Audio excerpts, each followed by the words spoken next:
Once again, for everybody currently watching, this is just a show match. This is just a PUBG Mobile Superstars United show match. So we're just having a lot of fun here. Once we actually get into the matches, it's going to be completely different because there is going to be a lot of stuff at stake.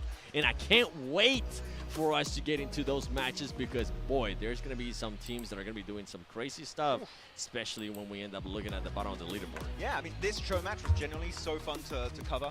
Yep. Right? I'm like, okay, that was a great day. Wait, we still have 6 more matches. We have the actual PMGC. I thought we're done. Right after. It was like, wait, we're done. We're going back to the hotel. No, we're here for 6 more matches. Another rondo coming up very soon. Can't wait for that one. You know what? I would like to do a show match. If anyone on the marketing team wants me, give us a talent show match. We will cast. We will cast while we play. Yeah, and we'll put we will have. Let's see. How would this work out? Put me and Seven against John and Blank. We will destroy. And Hodrix to cast it. He's too good. No. I want us to be in the same team. I don't want us to go up against each other. Ah. Yeah. Where would we drop? You're so competitive, Max. Yeah, I am. I play Ultimate Royale. What can I say? Yo, you say that every 5 minutes. Yes, I'm a proud Ultimate Royale player. Go up to somebody. How's your day going? I play Ultimate Royale. How about you?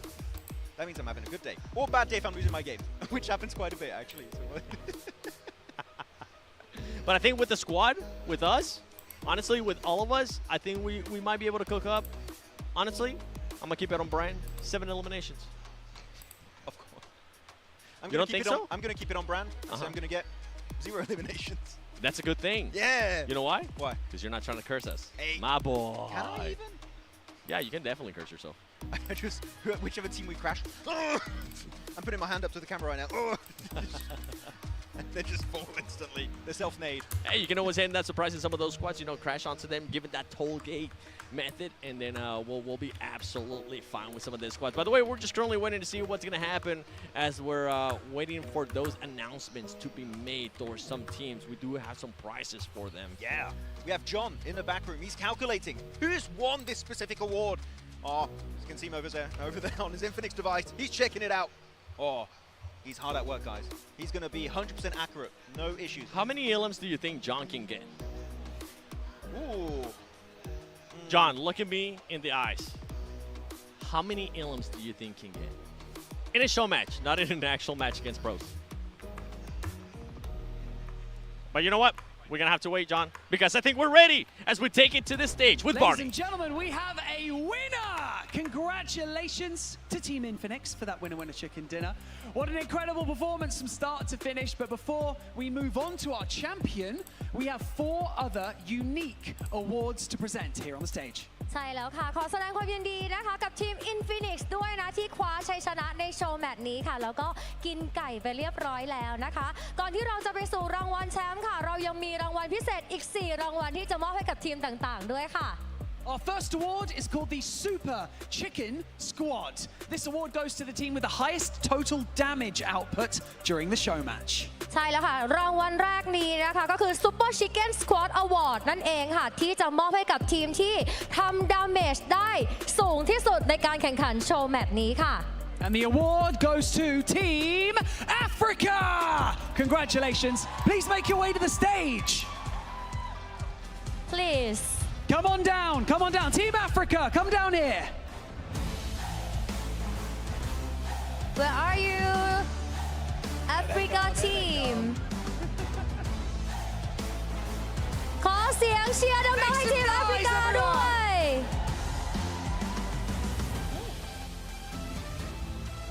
Congratulations, congratulations. And now, please welcome our award presenter, Kun Liu, the Infinix CMO.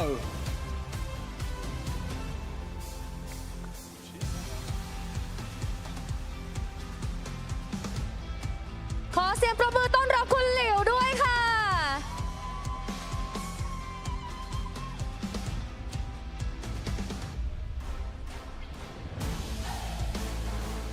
The prize that they will be receiving is Infinix merchandise. Congratulations.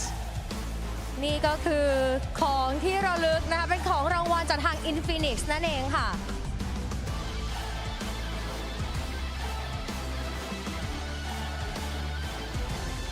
Once again, congratulations. Let's take a team photo. Let's take a photo together, everyone. 1 2 3 Okay, thank you so much. Gentlemen, you may now leave the stage. Give it up one more time for Team Africa, everybody. And we're back, and we move on. Next, we have the Chicken Mate Tourists Award. This award goes to the team that traveled the longest total distance throughout the show match. สำหรับรางวัลต่อไปนะคะจะเป็น Chicken Mate Tourist Award ค่ะซึ่งรางวัลนี้นะคะก็จะมอบให้กับทีมที่เดินทางเนี่ยรวมไกลที่สุดตลอดการแข่งขันโชว์แมตช์นี้ค่ะ And the award goes to Team LATAM Force. Congratulations. Please come to the stage. ขอเสียงปรบมือให้ลาทัมฟอร์สด้วย Please Both teams are the furthest away. travel so far As you'll see very, very shortly, the prize for this award is a one-day tuk-tuk chartered Bangkok day tour. The ultimate Thai experience. I love it. Congratulations. Come on over.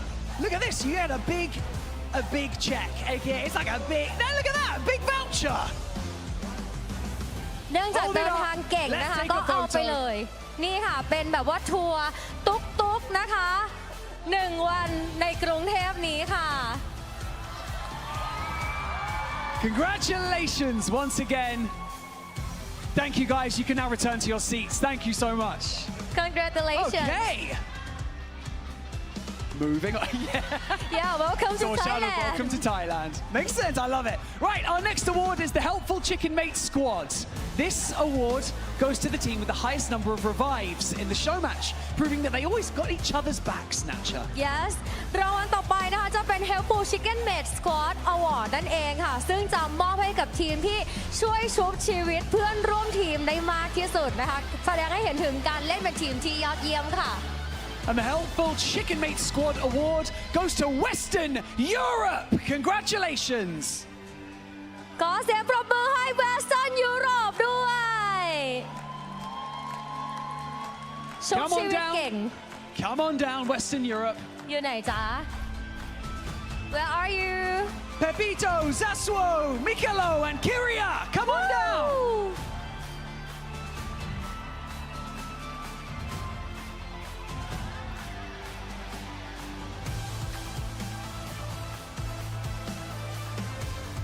Again, it's the furthest away. Again. Come on Congratulations, congratulations. Come on down, come on down, come on down. ชุบชีวิตเก่งขนาดนี้นะคะ Right, the เอายาดมไปเลยค่ะ The prize for this award is 4 gag nasal inhalers. Perfect for keeping your energy up. Inhaler We're gonna take a photo. Let's take a photo together. Take a photo. This guy right here.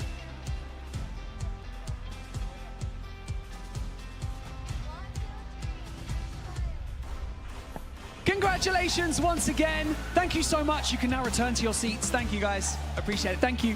Thank you. Thank you. Thank you. Congratulations And now, it is time for the Fan Favorite Award.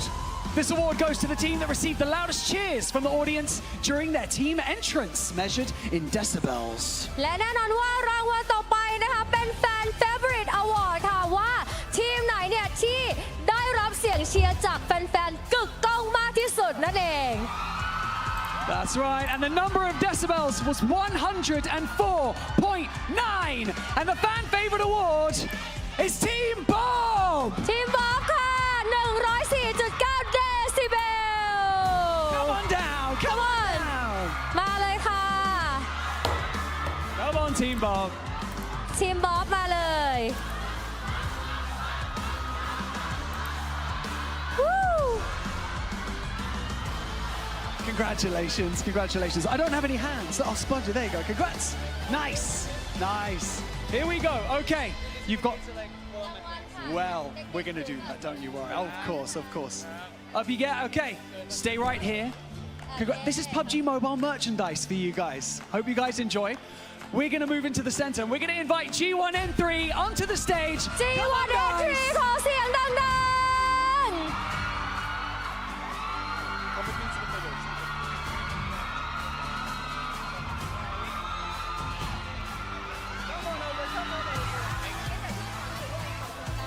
Congratulations, G1N3. It was a formidable effort.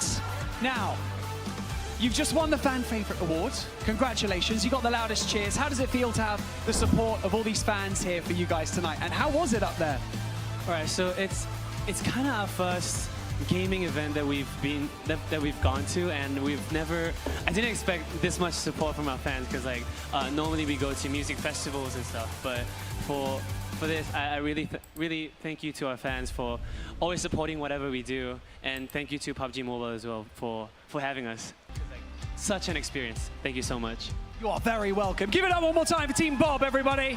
ขอบคุณ PUBG ด้วยนะคะที่ให้น้องๆเนี่ยได้มาในวันนี้นะคะมาถามฝั่งนี้แต่ว่าพี่ขอเป็นเวอร์ชั่นภาษาไทยเพราะว่าในวันนี้นะคะเดี๋ยวเราจะมาให้กำลังใจค่ะสำหรับทีมแข่งนะคะตัวแทนประเทศไทยในการแข่งขัน PMGC 2025 ค่ะได้ผมก็เป็นกำลังใจครับคือรู้สึกว่าพวกเราเล่น PUBG ตั้งแต่เด็กครับผมแล้วก็โตมาก็ไม่นึกไม่ฝันว่าจะได้มาเล่นในสเตจใหญ่ด้วยครับผมก็เอาจริงก็วันนี้สนุกมากแล้วก็อยากส่งความสนุกนี้ส่งต่อให้กับพี่ทีมแข่งด้วยครับขอให้เขากวาดรางวัลมาแล้วก็เป็นกำลังใจให้ครับผม Best of luck to all of our teams as well. Thank you so much. Let's take a quick photo on the stage. Look at that right here. In 3, 2, 1. Thank you so much to Team Bob and to Team G1N3 for joining us on the stage. Give it up for Bus one more time. ขอเสียงดังๆอีกครั้งหนึ่งค่ะขอบคุณด้วยนะคะน้องๆบัสนะคะ Finally, we have to congratulate our winners of the show match, of course. Let's give a huge round of applause to Team Infinix for taking first place in the show match and earning that chicken dinner. เอาละค่ะและตอนนี้นะคะขอเสียงดังๆให้กับทีมที่คว้าอันดับหนึ่งของการแข่งขันโชว์แมตช์และได้รางวัล Chicken Dinner Victory Squad ในวันนี้ด้วยค่ะ Team Infinix, come on down. ขอเสียงปรบมือดังๆให้ Infinix ค่ะ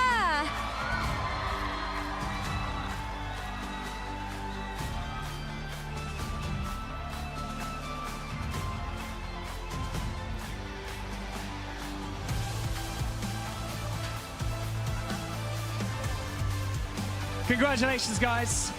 This is kind of awkward, isn't it? Because Team Infinix, we're going to get your prize to come up on stage now. And your prize is 4 Infinix GT30 Pros. Generously provided by you guys, by Infinix, of course. Let's get these prizes down onto the stage so we can give them to you guys. And now may I invite Kun Liu once again on the stage to present their award to the winner team, please.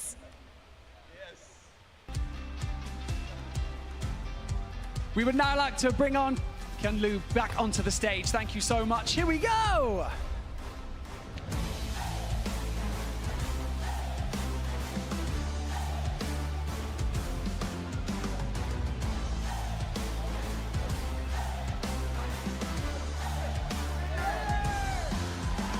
Congratulations, Team Infinix. You guys are great sports. You did so well, and congratulations for securing the chicken dinner. And look at these. ว้าว ได้รับนะคะเป็นโทรศัพท์มือถือของ Infinix นั่นเอง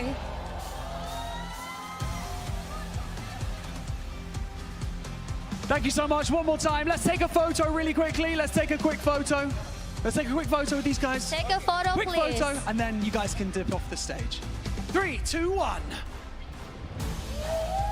Thank you so much to everyone for competing. What a phenomenal show match. Thank you, guys. Okay. I think it is time. It's now time to shift our focus, everybody, back to the grand finals as we dive back into day 2 of our competition, getting one step closer to discovering who will be crowned our 2025 PMGC champions. และตอนนี้นะคะเราใกล้การแข่งขันของวันที่ 2 ขึ้นมาอีกนิดนึงแล้วนะคะ เดี๋ยวเราจะมาดูว่าใครเนี่ยที่จะได้เป็นแชมป์นะคะใน PMGC นี้ค่ะ And so without further ado, let's get into the 2025 PUBG Mobile Global Championship Grand Finals Day 2. เข้าสู่การแข่งขันวันที่ 2 เลยค่ะ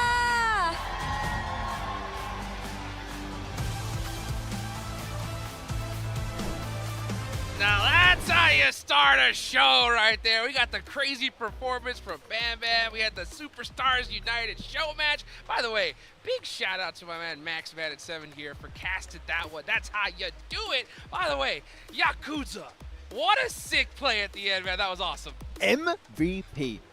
Beautiful. By far. Yeah, you got to be close. Was it debatable in the first place? No. Not really. What a Not at play. all. Hey, you know what? Positionally speaking, PMGC potential, man. Yes, it is. Yes, it is. Of course, we got to give some love to the Infinix GT30 series, the official gaming phone for 2025 PMGC. Engineered for precision, performance, and victory. Go get yours once today so that way you can outplay the rest. Also, guys, make sure you log in. Right now, you have just today and tomorrow to get that permanent Polar Party Mini 14 skin. You want to get that as soon as you possibly can. You can get it for free as well. Also, you can get the Rev It Up emote. You got a little bit more time for that, but I would still go grab that as soon as you possibly can. And last but not least, the champion predictions, guys, right? You have till now, that's right, the final day to predict who your champions are gonna be so you can get some of these sick rewards. My man Maxman has all of them, and I know he's very happy about that. I even got all the PMGC skins. I I got real lucky. I love it, I love it. And yeah, you can see right now, look at all these great talks. Make sure that you guys follow all the official esports channels. Get a part of the discussion. Use the hashtags, use it all. And then hopefully you can be featured here on the big screen 7. I'm going to be looking at Takur there. APG because 3 global MVPs. I like your reasoning, honestly. Don't tell me more. I like the other one at the bottom, just Alter Ego, because Rosemary. And you know what? That's fair. Yeah, I respect honestly. it. Word, right? I love to hear it. I love to hear it. You know what, though? I think it's about time we definitely talk, guys, about the matches coming up, right? Yesterday, we saw some great performances, obviously, from DX Xavier and Alpha Gaming. 2 stark contrasts on how to get to the top of the leaderboards here, 7. Yeah, I mean, that's Max was able to mention about 2 hours ago when we started the show in regards to Pathogen. We got a chance to talk to him. He was saying we got lucky. We got lucky, and it kind of shows because the placement points, 35, only 21 eliminations. And then when you look at APG, Max, I mean, that was a squad that was able to frag out with those 37 eliminations. Playing together. I know this may be a shock for all of you at home, but yes, Doc is indeed playing with the team. Yes. And it's been looking amazing. This has been the strongest I've seen APG play in a while. Hands This down. is looking really solid in day one. But just back to Xavier, sorry, real quick. 28 minutes survival time at PMGC is ludicrous. No way they maintain that. Come on. It's insane. And then, I mean, when we talk about performances, Loxy, I was saying yesterday, today, I mean, this tournament, PMGC, feels like it's been his pop-off performance. And he's been putting up great performances, 2.2 eliminations, but Reefus. Actually, back to Loxy real quick before we go to Reefus. Doing 2.2 average elims in 30 minutes of survival time is a mad achievement for Loxy. But yeah, Reefus, again, MVP contender, trying to catch up to his brothers, Doc, Top, Ziol, trying to make it happen. And an average damage of almost 450 is just mental to have here. And the thing is, sure, Reefus is up there. I've checked the stats. Top, Doc, Ziol, they're not that far on this top players list, right? So the entire squad is putting up massive numbers. Crazy numbers, and you're going to get a lot of those numbers in Rondo, first match of the day. And remember, guys, for you guys that haven't checked on it, the MVP race, the winner of the MVP here for the finals gets a brand spanking new Porsche Cayenne. So that is what these teams are hunting for, these players are, for sure. So, you know, we got to talk about the MVP race. We got to talk about 2 of the top teams, you know. As we go in here into day number 2, my question to you, Max, is out of the top squads, Yes. which team are you kind of worried about today? Which team do you have like a little feeling that maybe could, you know, not perform as good here on day 2? Xavier, because of what we mentioned many times, right? The circle, not quite going their way. If that happens today, if they're challenged by the zone, can they put up a similar performance? Can they reach 28 minutes survival time once again? That's my big fear. I want to see them challenged, and if they are challenged and they get a good game, then I'll be like, you know what, Xavier, I think we'll be able to remain in those top 3 positions. I think that's a good point. I think that's a great point. I mean, honestly, like, we talked to him, and I asked him straight up, I was like, hey, you know, how you guys feel? You guys are on top. And he's like, nah, 3rd place. We're the 3rd place team, you know, in their eyes. And I like that mentality, though, right? Yeah. Because, you know, you have to look at the reality of it. Yeah, we got a little bit of zone luck. We'll take that, though, right? We'll take a little bit of that action. You got to put up some numbers regardless. But you know what? Speaking of luck, guys, I think we challenge our luck before we start the show here today, all right? So for those of you guys that don't know, there's some crazy stuff happening here in Bangkok, Thailand, all kinds of goodies, and we got some blind boxes, oh yeah! So we can see what kind of helmet we're gonna get. There's 2 secrets, guys. 2 secrets, so let's go bust this open and see what we get. That was cool. Oh yeah! Yeah, it was. There's Oh, the all kinds packaging? of colors. Yeah, there's 5 Wait. colors total. Did I get the secret one, or is this just the packaging? Oh, that's the packaging. I was like, wait a minute. Let's see. I got hella lucky. Let's bust it open. Let it rip. Let's go. What color? I got the lovely. You got the Got lovely? the lovely. Ooh, I got the mysterious. Oh, yes! You got. I can No give way! this to my daughter! Oh, that's so Hey. cute. Look at that one. Look at these guys. Ah. Oh, Mine's this is stronger than sick. yours. Let me see its face. Oh. Oh, hello, player unknown. Unknown, What's up? literally. You ever wanted to know what He player shall remain unknown looks unknown. like? Here we go. Hold on. Let's see if I can. Come on. There you I go. don't think you were supposed to reveal that. This- Well, now you know. we can. Hey, This is cool, let's put actually. them here. Yeah, that's my little buddy He- right there. he's gonna sit. Yeah. Yeah, he's Sit sitting. down. You know what? Oh, yeah, well, you know he's what? You're down. just gonna stay right here. You're gonna stay right here. All right, dude. So that was fun. You know, it's so crazy all the cool stuff that they have here. There was some stuff I'm begging for. Those little mini trophies, dude. Those look so Ooh. sick. I want one. Yeah. We're trying to make our contacts get some for us. Are we gonna be successful? I don't know. I think hopefully we will be. Yeah, I hope so as well. But guys, you know what? It is time to get the matches started here. I hope you guys are excited. We got John Allen and Blank ready to go. So why don't we go ahead and get ready for match number 1. Oh my God. Absolutely. Oh my God. So It's ready. us. It's us. Oh my God. Hi. Oh my God. We're back. Hi, guys. We're here. Yeah. What? What? It's crazy. Hey, Check we've got this some out. boxes too. We've got some boxes too. That's what we actually are excited about here. We are getting in. No! Oh, no, come back to us. Wait, Whoa, please. whoa, do it faster. I got the blue one. I got the blue one. I got the blue I one. think Okay, I got- you go to the I got map. a You different one. go to the map now. You go to the map. Oh, hang on, no. What did I get? Oh, I got the gold one. Oh! Whoa, I got the gold one. I got the joyful. That's actually cool. Wait, that's a secret? No. It's the joyful. It's one of the. It's one of the ones. It's one of the ones. It is. It's on the side of the box. It's on the side of the box. I was showing that to Jukes. The 5 are there. Look at that. The joyful. Let's go. He won't leave. He's gonna hold hands. He's gonna make friends.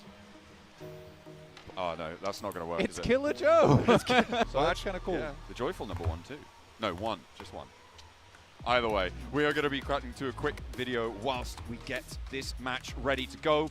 We only have a couple seconds left. We'll see you guys in the match. Bye-bye. Oh, I was just kidding. It was a joke. A couple more seconds. That was a joke. Were you staying on us for a little bit? This guy's kind of scary.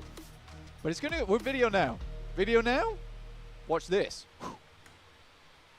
What's up, everybody? I'm the 7GG, joined with Max and joined by Refis from APG. Refis, I'm going to be starting off. We've seen you guys go from gauntlet to groups, and the main focus has been the team playing compact and playing together. What has led to those changes? За, Refus бидний хувьд та хэдий Gauntlet-аас group stage-ээс одоо ингээ финалийн шатн дээр хамаагүй нэгт улам хамтдаа тоглодог болсныг одоо харж байна. Ерөнхийдөө танай багийн хувьд ямар хутга бэлтгэл хийж орж ирвэ? За бид Gauntlet-ээс долоод орж чадлаггүй унсан. Тэгээ Gauntlet-ээс group stage руу орох тоглолтын дээр бид алдагаа засаад тэгээ group stage final зэрэг дээр яг адилхан тактикаар тоглож байгаа. Тэгэхээр яг group stage-ээс final руу яг тактик өөрчилж орж ирсэн юм байхгүй. From us, we had a lot of mistakes at the Gauntlet stage, and on the group stage, we were only focusing on fixing our mistakes that we have previously done and prevent that to be happening again. But for us in the finals, we're just following the same play style that we have done in the previous group stage. There's nothing changed. All right, well, I definitely love those changes. We've seen Doc play more of a supported role. The timing has been there too, Max. I mean, this squad has been playing perfect. They're currently in second place. Do you have a question for them? I mean, they're looking really good here, 7, but I have a focus mainly on Refus here this time around, which is ever since PMWC, even PMSL, even PMGC this season, right, Refus has been clearly the clutch savior player for this team, and I want to see, how can you describe possibly here, Refus, your role and what you try and do for your team every single match in game? За, Refus одоо ингээд өөр дөр чинь хамаагүй жоохон анхаарал хандуулъя. Чиний хувьд энэ жил PM та бүхэн CPM-с одоо ингээд энэ дэлхийн авраг дээр хүртэл ерөнхий багийнхаа аврагч clutch factor болж чадлаа. Одоо өөрийнхөө баг доторх ролоо бидэнд жоохон хэлүүлгээ. За ер нь багт нэрлдэг нэршлэлээр бол би багийнхаа attacker гэж явдаг. Тэгээд багийнхаа хэцүү дүүэл болон хэцүү байрлалуудыг хайлуулах авч тоглох гэж хичээдэг. As in the term of the competitive scene, my role goes as attacker. I always try to go for the toughest position and try to gain those positions for our team. All right, well, I mean, it's currently working. He was able to get daily MVP on day one. You're currently in second place. We'll see if APG can get to that second place, Max. Let's go. Yeah. Hey, absolutely. They've got to lock in for day two. This is where you set that Smash rule bubble. It is where the points start to clarify as to who could be in the running for the championship. It is where you need to lock in. So I'm going to do an impression of Maxman and Seven real quick. Okay. So I'm Maxman right now. Whoa. Whoa. You're French. Bonjour. Yeah, so I thought that team was doing really good. How do you feel about that, Seven? No, I'm Seven now. Okay. Yeah, I thought the team was really, really good. What are you doing to them? Oh, it's kind of mean. Kind of mean. But yeah, we were just here for a couple of seconds. Yeah, it's just us for a minute. And now we're going to go to another video. Hey, this thing, you tap it with your phone, it opens PUBG Mobile. We're going to open a video right now, so get out of here. Tap. What's up, everybody? I'm the 7WG, joined by Maxman. We have DRX, QXZZZ. So many Zs. Max, do you have a question for them? Oh yeah, I mean right now, DRX, one of the most consistent teams in the world, 4th in the power rankings. I want to know here, QXE, what do you think makes you stand out compared to every other team here at this year's PMGC? 지금 DRX는 승리 점수도 많이 먹었는데 혹시 이 제일 중요한 이유는 뭐라고 생각하고 있어요? 일단 그냥 저희가 오랫동안 이제 멤버가 안 바뀌고 이제 합을 유지한 게 가장 큰 중요한 포인트라고 생각합니다. We think that's because we didn't change our player for a long time and we did a very good teamwork. This is the most important reason. Okay, and for me, day one, I mean, the performance for the squad is there, but there is a bit of a question when we go to Erangel. You guys were only able to achieve 9 eliminations. Is that going to be a priority for today, looking to get more eliminations in Erangel? 어제 경기에서 에런그 맵에서 그냥 9점만 먹었는데 혹시 그 이유가 뭐라고 생각하고 있어요? 그리고 오늘은 어떻게 조정할 수 있어요? 일단 이제 그랜드 파이널 첫날이기도 하고 어제 밀배 서클 같은 경우도 저희가 원하던 대로 약간 상황이 흘러가지 않아서 이제 첫날 데이터가 좀 부족했다라고 그냥 생각하고 이제 두 번째 라물턴은 좀 그런 실수 없도록 해야 할 것 같습니다. We think that that's because it's the first day of the grand final and also the circle is not very good for us. But I think we can do it better today and just we don't make the same mistake as yesterday. All right, well, a lot of the squads are going to be looking to be blessed like DX was able to be blessed. But let's see if DRX got what it takes because DRX, let's go, baby! Yeah! Oh, lovely little flex at the end there as well. Get ready for it. Getting stuck in thick and fast. It is going to be coming for them. And to be honest, at the moment, the South Koreans, they do need a representative to be on the top of the podiums because one of the two teams there, isn't doing so well. Kind of bad. It's been kind of bad. Let's be honest. I think for D+, some kind of a change is happening. But I think also day one for D+ was a bit of a struggle in their groups anyway. So I think for them, there can be a big change. It was just unfortunate they weren't able to get a lot of points. They need more. They definitely need more. At the end of the day, they were able to get themselves a chicken dinner. It was a low elim count chicken dinner in Impala as well, which is roughly where they start their matches out. So that was pretty fortuitous for them. Can they make the climb today? Will teams at the top start doing a little bit worse? I think for DX Xavier, I think that's some big humility from their side of things, saying that, you know what, guys, we're sort of a third place team, actually, after yesterday. We shouldn't be in first place.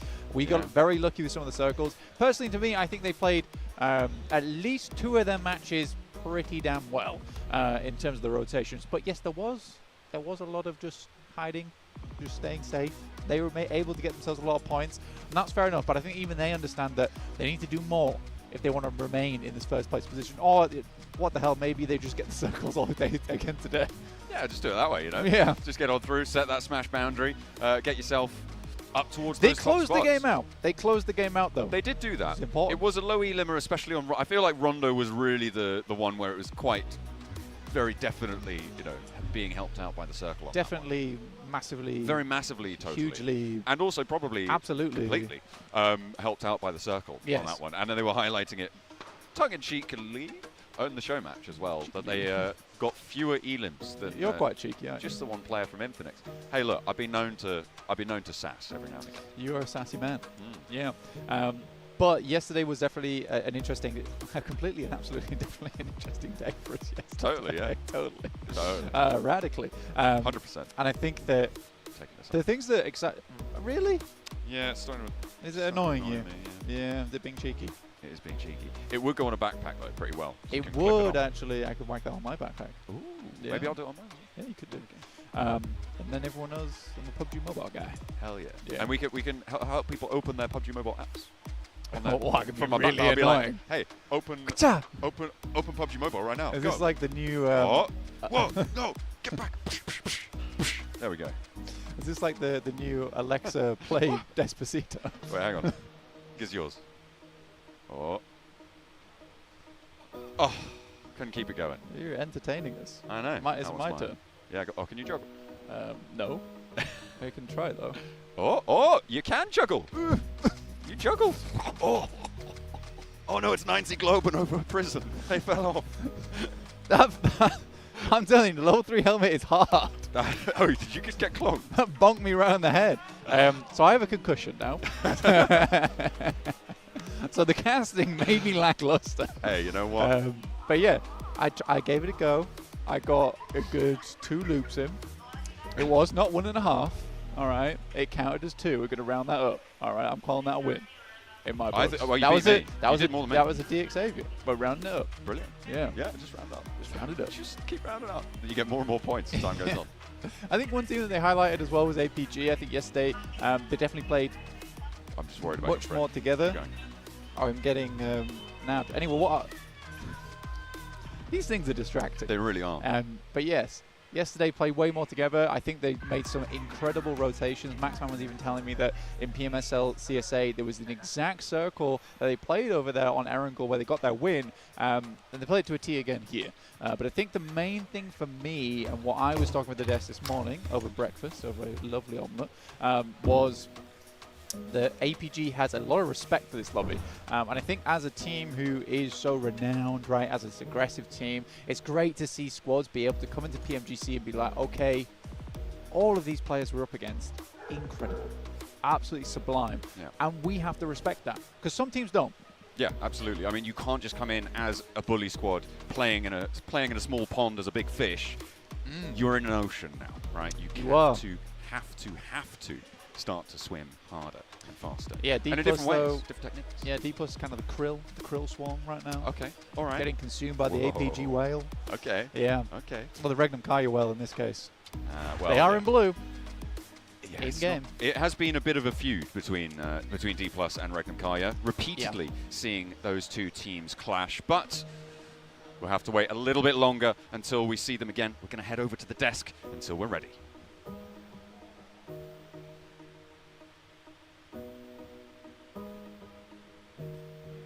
Bam! That's right. Bring it back up to us, baby. That's how we get it going, guys. Thank you so much for being so patient. We're going to get the matches started just a little bit, but we wanted to talk a little bit more about some of the action that we got coming up. So we already talked about some of the top squads, guys, right? As we go down the line, there's 2 teams in particular that come into my mind besides our top 2 teams, all right? Yeah. Regnum Karya, D+, all right?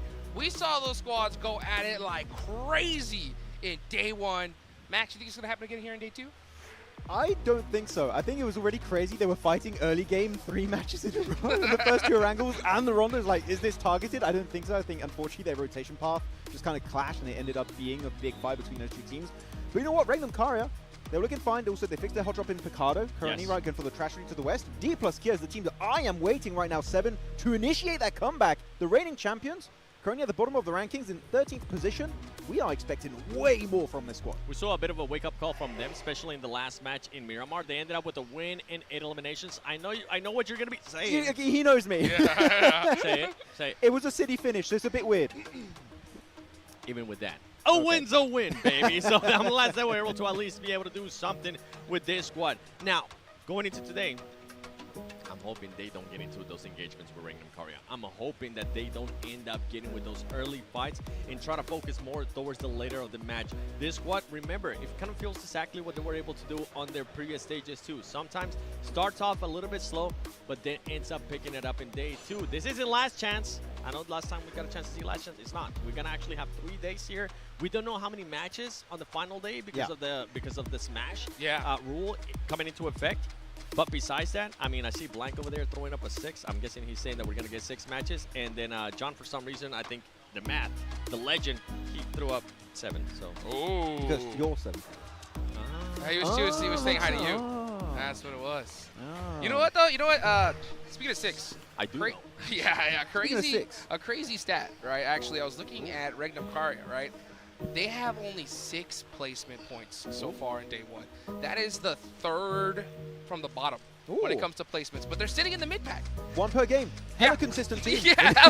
Super consistent. I mean, if you're talking about placement points in regards to some of these other squads, we got to talk about APG because APG, outside of their win, they were only able to get 4 placement points. And this is a squad that was able to frag out. Remember with the graphic that we saw a long time ago, that I'll try to refresh you guys on what it was. And it was none other than APG amount of eliminations. 37 when we ended up comparing that to what DX was able to do. Yeah. DX, even though they're in first place, they only ended up with just 21 eliminations. I mean, it goes to show, yes, you might not be able to get those placement points, but right now, if you're doing just enough, whether it's fragging, whether it's placement points, you're putting yourself into contention and hopefully continues on for some of these squads. Hey, putting yourself in contention is so important right now, especially with that smash rule, guys. We're going to definitely see it come into effect tomorrow because we could literally have just 2 matches tomorrow and this is over, right? So that's a big thing to consider.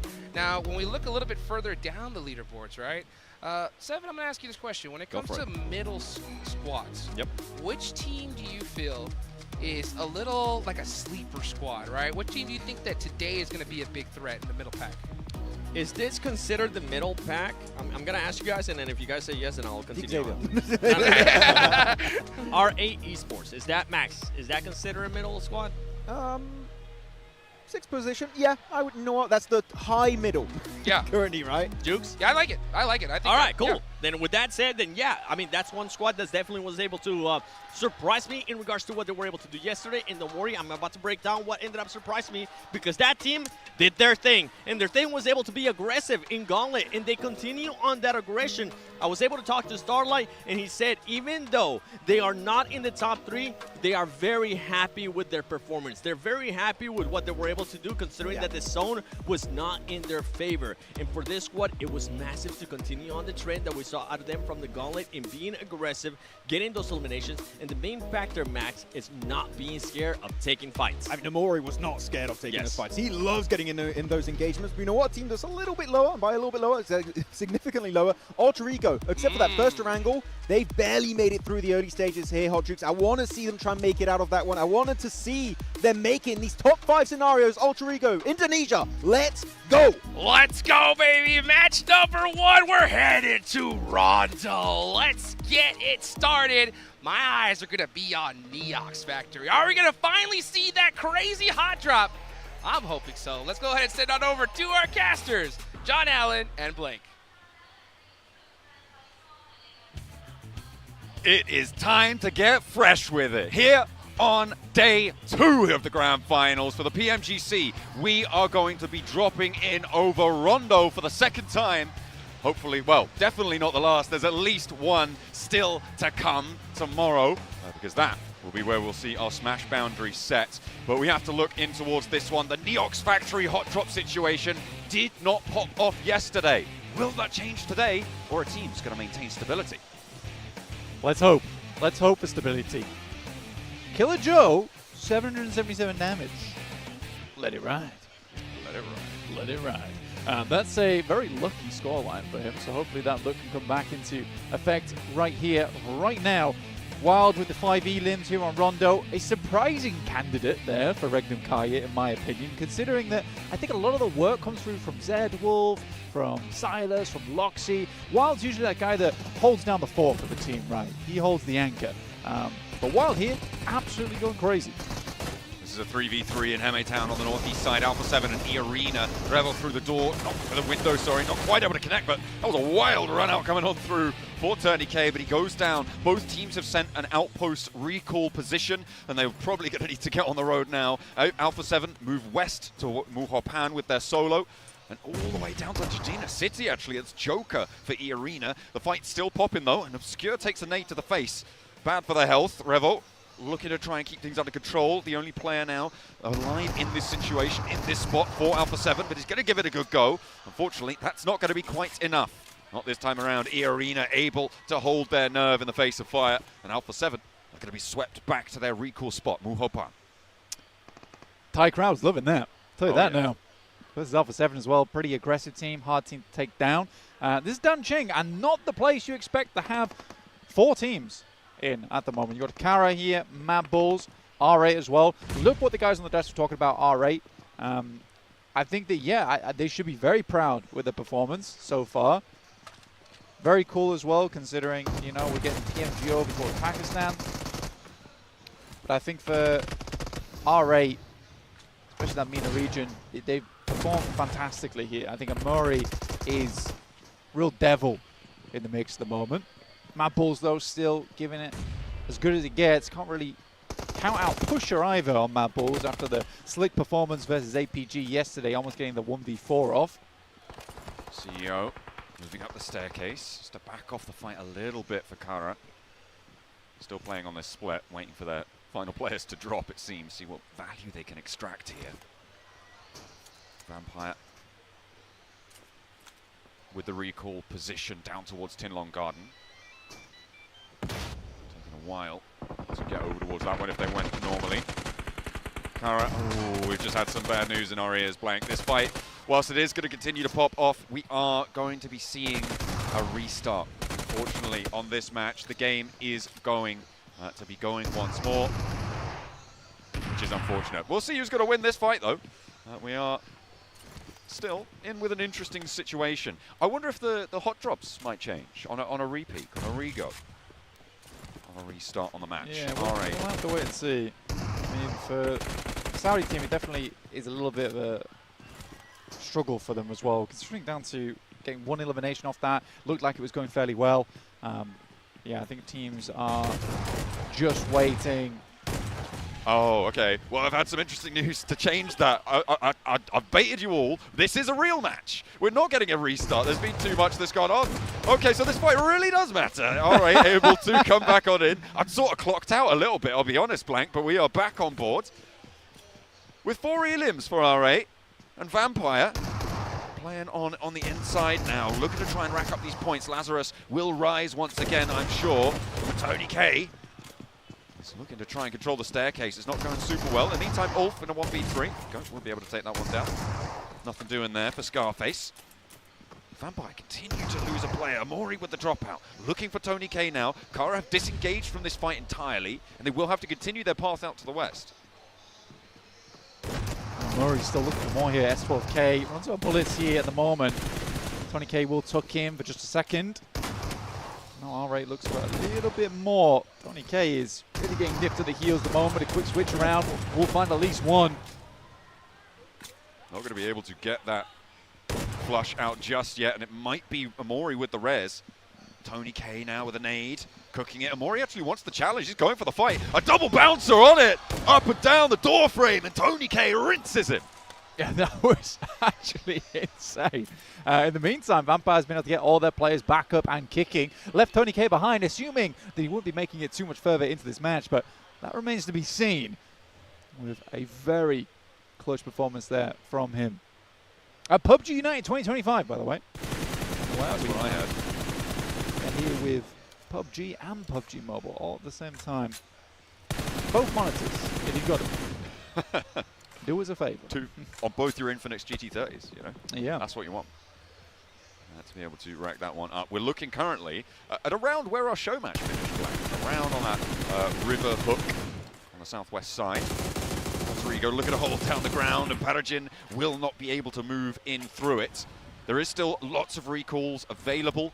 It's just a question of now getting to those recall locations. When you're this central, as DXavier are right now, the recall beacons are much more hotly contested and vigilantly guarded, right, by all the teams that have surrounded them. It's actually a lot harder to get recalls on if you've gone center early. So losing a player like that might be DXavier busted down to 2, but I feel like at 2, you do just have to look to commit to a recall, even if you have to go all the way down south towards Long Ho.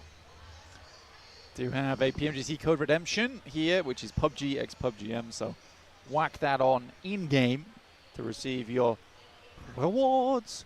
Ooh, a little tune to go with it too. That's one of the rewards, I think.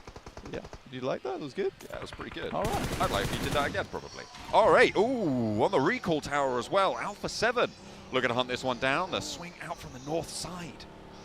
And that's already out because of that. That was their final player. Mid-recall as well. Very, very much a rough scenario for you there. Alright, been able to start the day with 5 elims though, at least. But it's not all doom and gloom for the squad. Wolves here with 37 points on the leaderboards. I think Ulf did okay yesterday. I want to see a little bit more out of them. Some of the holds were less impressive. And I think that for Scarface, who is an extremely experienced player, it was somewhat frustrating watching him miss some of these DP shots, or just not even take the DP shots at all. I want to see Scarface flexing out a little bit more on these off angles. Just because you're a PMGC doesn't mean you have to stop playing to your strengths, even though they are a little bit dangerous at times. Same can be said for Vampire. Honestly, for Lazarus, previously Schweppes, he was someone that I always praised the off angles for. Not really doing that as much. Human with the challenge on the wall. Alva with the roll-up. Sorry, that's Moana coming on through and getting that spray down, getting that shutdown, but it's traded. QXC holding his nerve on the corner. Recalls are going to be still available, so if you get out of this fight, you can get your team back. Krypton, though, doing a lot of work, and so's Rosemary here as he saddles on into the fight. So easy now in the corner. Looking to play solo on this, as I'm imagining that the other player from DXavier has sent away from it, trying to go for one of those recalls. From DRX, sorry. Playing on the inside, though. Now 3 players from Rodrigo bearing down upon him.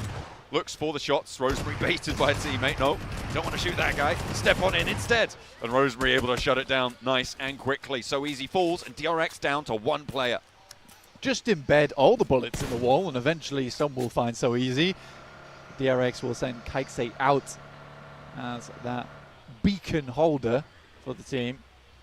Bringing them back up to action. After the amazing day DRX had yesterday, it would be a shame to see them go down so early here on Rondo, where they could potentially get themselves up into a first place with DXavier going down to just 2.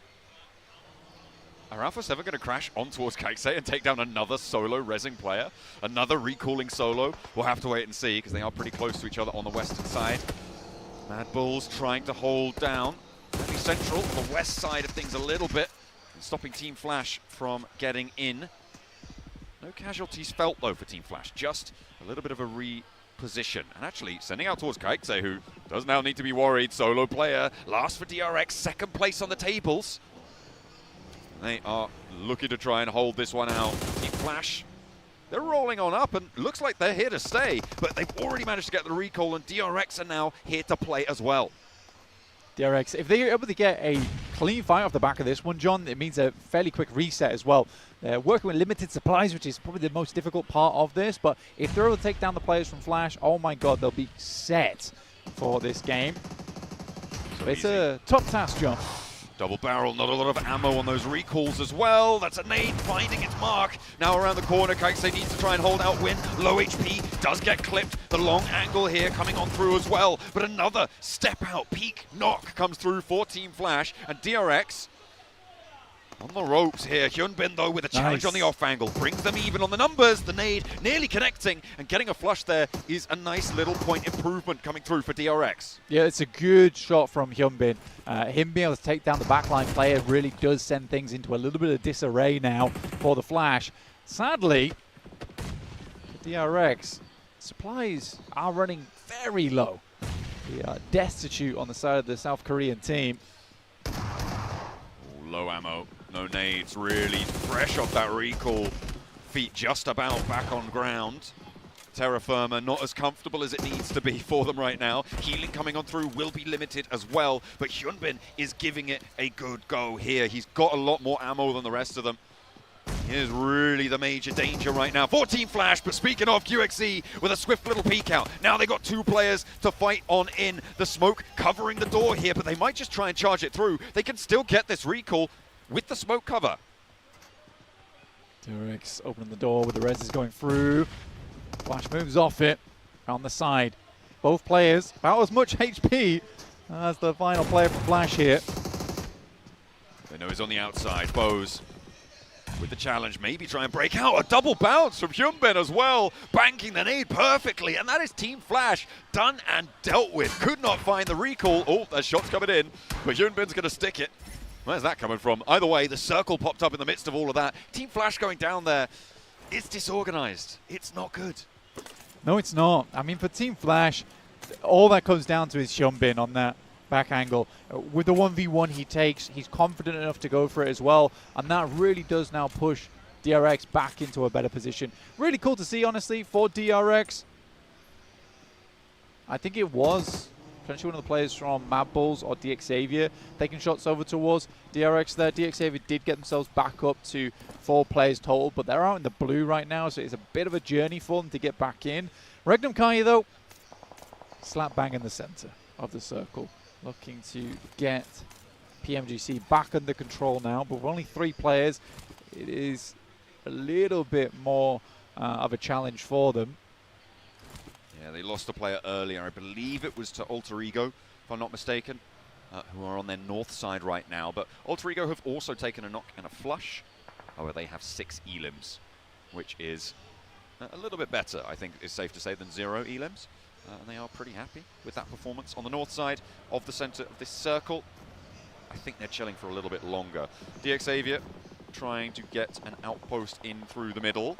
The rest of them very far afield. We'll see where they're able to find their way on in. Thundertalk spotting Vampire in the meantime as well on our screens. Vampire trying to push in from that south edge, and Thundertalk denying them access. Recall towers are still available. You can still use those recall beacons, so getting one of those under control is a pretty big asset. No, it's still a case of kind of having to go out into the edge of the circle to get that done. I think APG currently is guarding off the one over on the north side of the map here, preventing teams from heading over towards that way. D+ are quite late into this circle, for D+, I would say, on the northwest edge. They will be challenging against APG, go fairly soon, as well as their South Korean teammates. Spray downs from Mad Bulls over towards DRX on the rotate, who are now only 2 players alive. Blank, I'm still wondering where the rest of DXavier are, because I think 3 of them are very far out in the blue somewhere. Levi's sent in and is now fairly central as a solo, so he's scouted the access route south, but that scouting is going to start to time out as teams move in towards the area. And he's not really going to be able to hold that position as a solo if someone decides to rock up on it. And at the moment, Ulf, very, very close by. Yeah, that's our DRX.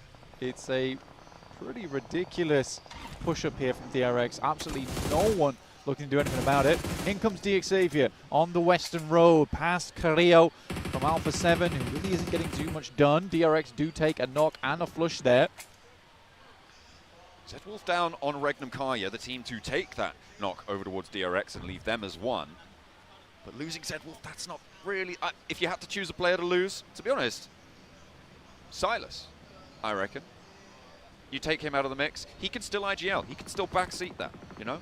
Not Zedwolf. He's a lot of fun. I think it's kind of strange for Regnum Kai because I think they rely on Silas so much as a scout that some of their game plan goes to pot once they lose him. D+ though going up against APG. Chips is down and Fabian goes next. That's from shots afar. APG taking the full knock, the full flush on the squad. The squad wipe to APG. Blank, they did it yesterday on Rondo. They got a few more elims for their money, but it's just so back and forth with this roster, and I don't think my nerves can take it. Vampire did manage to get a recall onto their player who got knocked and flushed, and those recall towers now going to start to shut off fairly soon. So a nice valuable pickup coming on through. And on that south side, they do need to march further north. DXavier moved in, but they only managed to get through with 3. They did lose 1 on that approach, which is further north still of that southern blockade by Thunder Talk. I think I'm mostly looking over towards Kara and the arena right now, what they're going to do next, because they absolutely have to get in, but they're cut out by that Eastern Road, and you've got Alter Ego to look at. Regnum Kaya probably challenging out for this position. Thunder Talk need to come through here as well. Vampire tried to wrap up over towards that northwest side, but they've come into contact now with Alpha 7. That is a pretty fearsome thing to see. King scouting it out. Vampire, as you said, on that wide swing. King trying to track them. Damage dealt both ways, and that's going to allow Vampire to access around that more eastern side of the approach. The smokes on towards Alpha 7's position. They're putting them out, but they do cover those sightlines towards some of the rotations. Tony K going bold on the peak. There's a nade finding its way on through, just about to go off. Half a second, doesn't quite connect. The hop through is a little bit stronger there. There may still be a few littering the ground, but they're exchanging. Vampire have managed to skirt this one. Some initial great shots over towards Skir as well, who is the main sightline over towards Vampire at the beginning. So getting him fairly low did mean the rest of Vampire could move up. Now Red Bull's going to make a move here over towards the rest of the team. But he's skirting very, very wide, so he should be okay. But this is a frustrating aspect of the match now for Alpha 7, because realistically you want to hold that angle. With Vampire getting up here, makes your life very, very difficult, because you ever want to leave from here, you want to try and take a peek out towards the east side of the circle, which is probably more important to Alpha 7 right now. You have to cut through Vampire. It's not ideal. On that southwest side, Kara fighting off on the eastern edge. This is the teams that you were talking about, right? E-Arena and Kara, with Thunder Talk moving up towards the north. Kara are going to try and move first, get ahead of the curve. Sitting not going to be able to find that shot, find that spray down, and off angles are suppressing. Is that coming from DX Xavier? I think it might have been, and Kara get through with 2. Getting an anchor down as well, right? They've set the post up. The rest of the team now needs to rappel over towards them. Alpha 7 though, looking over towards Vampire. Tony K already down, now flushed out. Carrillo takes an absolute whopper to the face there. Ooh, and Lazarus spotted as well. That is nasty. Vampire now playing on us 2. Both players from Alpha 7 not getting fully knocked there allows them to go for those heals, get those health bars nice and reset. They're looking healthy into this fight. Lazarus nowhere near getting res up here as well, and they're crashing straight off forward. Blank, they want to close this one out, but maybe they've been enough more that they can chew. Grisao getting a little bit crazy with it, and maybe not the optimal moment to do so. Oh dear, that's not what you want to see. Alpha 7 losing 1. I mean, it looked kind of sick, you know. He stopped up short and then got out the vehicle and let the momentum propel him over the top of Red Bull. Sadly, didn't quite pan out the way he'd like, but I think for Alpha 7, that really does hurt them. And I think that if I was Carrillo, I'd be pretty upset with Guizao right there. You just dropped your team down to 3 for no reason. Ooh, Carrillo though finds another knock, looks for the last. It's Lazarus to try and rise above. 1 spray, 1 nade connects. The shotgun around the edge, just not quite enough firepower there. Revo does go down, but they can look for this res again. The blue zone's moving in, but they've got a little bit more time to play with. Yeah, super interesting ending here with Kara able to get over towards a little hilltop. You've also got Alter Ego on the northeast side in the compound, Ulf down towards the southwest, who are both fairly safe. You've got Goat as well inside of this, so likely we're going to get towards an end game here with 4 teams at 4 players, which is frightening for some other squads. Xing is just getting lit up by Marcel here. This is the revenge for the shots that were taken earlier. That is nasty news for Thunder Talk. They were trying to keep themselves under control on the south side, but their move forward has been treacherous. Those emergency cover flares not quite giving them enough cover. They need a little bit more. And AJ now the last to stand. Only the one Elim over towards Alpha 7. Takes a little volley of fire, but can't really afford to stay out there too long. Alpha 7 trying to move in as well. They are right on the rim of this circle, Blanca. They are just trying to skirt around the edges, try to find any sort of cover that they can. It's really sparse, but that's going to make it a little bit easier. Thunder Talk, though, out in the meantime. Alter Ego able to find those shots. I'd like to see a step up from Alter Ego today, and already at 9 elims, it's been a fantastic game for them so far. Yesterday, I still think there was a bit of overconfidence coming through, which is crazy, considering Alter Ego has multiple times over the course of PMGC got a little overconfident on their splits and were punished because of it. Roseberry, though, doing it again. It's Going pretty well, though. Managed to get that 10th elim. Kara holding their nerve as Arena trying to leave the angle. They're harried by Rosemary, slammed straight to the Kara hold, and it is not going well. Sakura trying to find a little slice of this circle under the tree, trying to hide beneath the shade here, but it is a little bit of a nerve-wracking spot. Nobody has to move just yet. Wait for the next circle coming through in 5 seconds. Yeah, I think that when I look at Alter Ego, I think they're a team that loves to take these risks, right?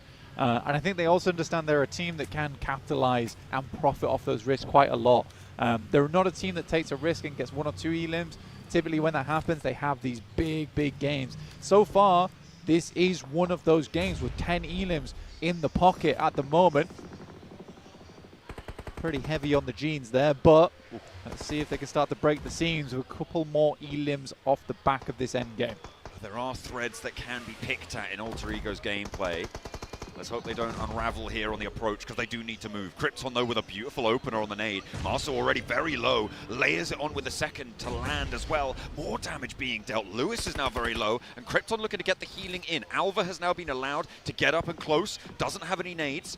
Neither does Krypton, so they can't put them back on into the mix against Kara. But another step up and goes for the spray down. Connects with Marceau. CEO now trying to challenge. The off angles from E-Arena could come. No! Goes straight on over the top, trying to suplex them there. And Alva has to follow it up. It's going well, though. Has to back off the HP low. Alpha 7 chiming in. Krypton with the last chance. And Rosemary says go. But it is not the right time. Man, I think that Krypton had set that up so well as he walked further and further forward, past where the nades were going over the top of him, stutter stepping his way into a better spot, and then Rosemary just sends it. And again, there is a world there where Rosemary flattens both the players, and it's incredible. But this is what we're working with Alter Ego, is just these parallel worlds where in certain situations, yes, that goes well, but there was a more consistent approach there. And I don't think we had to go for the Doctor Strange approach, honestly. I mean, it felt like they were really low on utility there. They didn't have the nades really to back up that position anymore. They had mollies. They had mollies, and that was the perfect spot to start mollying, and then you could have isolated position. They had that opportunity. It was thrown to the wayside, but 10 elims on the match blank. It's still a good result. They'll still be able to earn points off it, but it could have been bigger. It could have been phenomenal, actually. Getting 10 at this point already. Going further, one can only imagine what they would have found. But it is not to be. Instead, we will turn our eyes to the rest of the lobby. Right now on the roadside, you've got Rectum Kaya, TX Xavier with 3, doing pretty well on their position as well. They don't have any elims just yet, but that's just their MO. That's their modus operandi. We'll see what DX Xavier is able to do with the rest of this game. It was a tough start for him, though. So this wasn't just a gifted position on the map, and I think they realized potentially they're underlooted, right? They had to come out from the blue. They got the recall beacon in. So I'd love to see how much they've got on board. Finally, the angle is checked. Tony K put into a 1v4 all of a sudden. Oh, but he gets the first. Doesn't get the second, though. Kara have been a major profiteer of this circle. Nice knock threaded through there again from Alpha 7, who have managed to keep themselves going with 2 players. Kind of impressive, if you ask me, on that south side. They looked very raggedy in terms of their positioning, in terms of their approaches, but it's cleaned itself up a little bit. They are now together, but the next circle comes on through.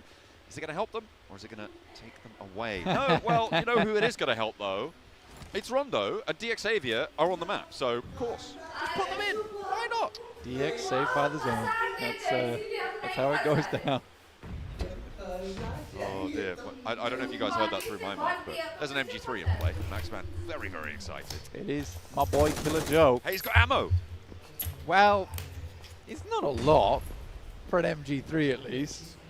It'll keep him going for the end game potentially. Mad Bulls making their way up on their western side. Both teams had to remove themselves from fairly consistent positions on the map. Mad Bulls has been through it this game. Although only on a few elims, they have been in quite a few separate fights where they've decided to disengage and get further into this one. Nades trying to make space there. That's a good setup, actually. This is a really solid place for DX Xavier right now. I mean, there's really not too many teams to worry about. Ulf, maybe a bit of a threat here. Alpha 7, though, going to help them on the buffer side. I think Kara probably is the major worry for DX Xavier, but even then, They got crossfires on the approach. Goat team trying to make their way on up to join Mad Bulls on that ridgeline. Already an excavated divot there for them to line up on towards. They can play it low down. But those divots funnel nades towards you. And an immediate double followed up by the roll in. Lemon is big with it and gets that flush. Flip does go down. Killer Joe is still in action. And remember, he's got the MG3.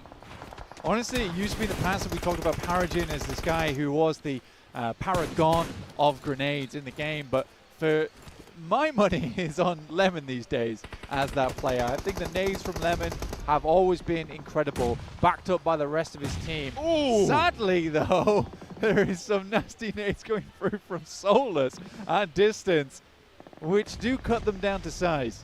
Ooh, and actually, Killer Joe's still going, but he just trade 1 for 1, and the knock can potentially be rezzed by Regnum Kaya here. That is on their double position. They're playing 2 and 1 right now, so could get rezzed depending on how fast teams roll up, because it is time to roll out. Ulf moving in ahead of the Mad Bulls, not wanting to put too much pressure on though. They're going to fold back south and see what they can get done down there. Kara in a horrendous spot. And that just makes life so much harder on that shift on the circle over towards the western side. As soon as Kara had to leave here, they were going to get shredded. Question is by who?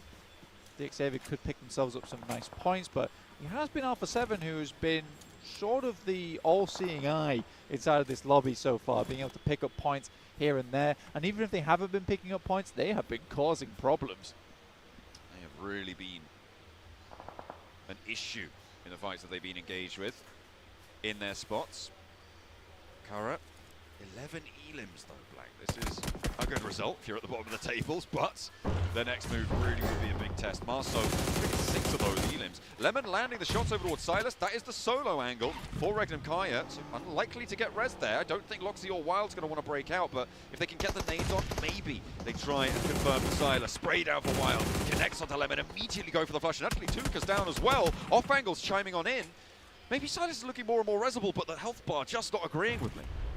I don't think they go across towards Silas. He was trying to be the early alarm system for the team, which is totally fair. He goes down, but he does provide that alarm, right? It does glare. This is what I was talking about Kara. It was a matter of time for them. They were never leaving that spot in the first place. I like the wrap they went for on the north side. It was one of the few options left. I think some teams won't even think about doing that. And DXAV is able to find Alpha 7 as they attempt to crawl up. I mean, this is nuts that this has happened again. Ulf actually get one of those points over towards Alpha 7. I think DXAV may be on 1 elim right now, Blank. It could be the minimalistic approach to a rondo that we saw from them yesterday. They're trying to beat their own record. I don't need any more than that. All right, you get yourself a 13-point game here on Rondo. Pushes you up the leaderboard. You're in first place, so you're just creating more and more of a buffer. Exactly, it's the fortune that you're given by being towards the top of the lobby. You can play a little bit slower, but these nades so far have been pretty mean from Ulf. Quick pulls out the M79, creates a small cloud of support there. Turkish tag team right now over towards DXAV. Trying to get the line up. Loxy looks for the shots, but has to fade back on in. The final circle closing, and Ulf have got the center. Regnum Kaya with 2, Ulf with 3. DXAV now losing one of their players down on 2 as well. Let's see what Regnum Kaya can get done here. As an experienced team, it's not out of the question that they hit the 2v3. Wild has been really stepping up. I'm very, very proud of the guy over the course of this tournament. They did, remember, lose Zedwolf very early into this match. Okay. Going to reposition the vehicle there. Tactfully. Nicely found for Scarface. That's on target. Ooh, a big nade comes through from DRX, and another knock comes through as well. Nadesy steps up for 2. A big pickup towards Ulf, and they're going to lose one of them. The question is who's getting these points. I think he's going to go for that flush, but Regnum Kaya now trying to rip across this high ground and take the center of the circle away. It's going to work out, and Scarface now trapped behind the vehicle. He's not even going to go for it. He's looking for the denial here. He's got the jammer pack on. Still trying to utilize those impactful plays, but Wild goes down on the high ground. Loxy rolls in. He steps out. He doesn't go for the vehicle. No, he goes for another with a shotgun, and Loxy cannot find it. It's DXAV to rebuff his advances. He will be forced to go down here. Regnum Kaya fall, and now Scarface in a 1v1. Parajin looking to finish off the game strong at the start of the day. A great spray down, finds 70% of the HP, has to duck into a crater now. And it's Parajin behind the tree, looks to move up. He's not going to let him go for the heal. Stepping up, and it's going to be the joust to go for the final moments. Ulf, run them through. A DX Xavier denied. No pacifistic play here. The Wolves are out. You get yourself a 6 point off that one for the second place. But to be quite frank, for Ulf there, a pretty damn good game overall. I was happy with the way they played it out. It was slow but steady. Nicely done there. A lot of interesting dynamics unfolding during that match. The passive play not working out for DX Xavier the same way as it did yesterday, but they still get points onto their card. They will add 10, I believe, to their total tally. It nearly went incredibly well for Loxy there as well. It did. He nearly lived up to the name. If he hadn't have got out of the vehicle as early as he did, he would have instant knocked Nate, which might have made it slightly different towards there. And he was struggling to play around that angle. Again, the nerves do get to you. The nerves do get to you. Let's head back on over to the desk.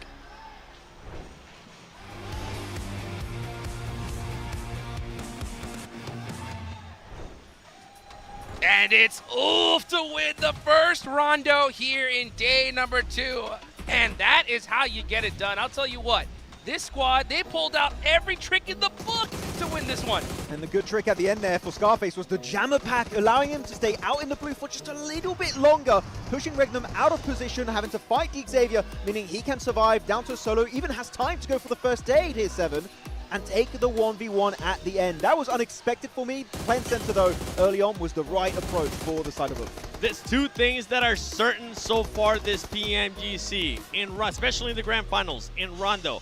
We're going to be getting those amazing hot drops, and DX somehow is going to find themselves a way to get into podium, because that team, oh my goodness, they didn't have to move a single finger for up to 60 minutes, but I mean, we gotta talk about Scarface. 4 eliminations, Max, 727 damage. I gotta say, for Ulf, not just Scarface, like Scarface had an amazing finish, able to win the game, like massive props. This is one of the first games I'm like, a team is using the M79, which is the smoke grenade launcher, to its full potential. That M79 alone, the double, kept them alive and denied the angles from the Xavier. They don't have the M79 this game. I do believe Ulf make it a top 4 only.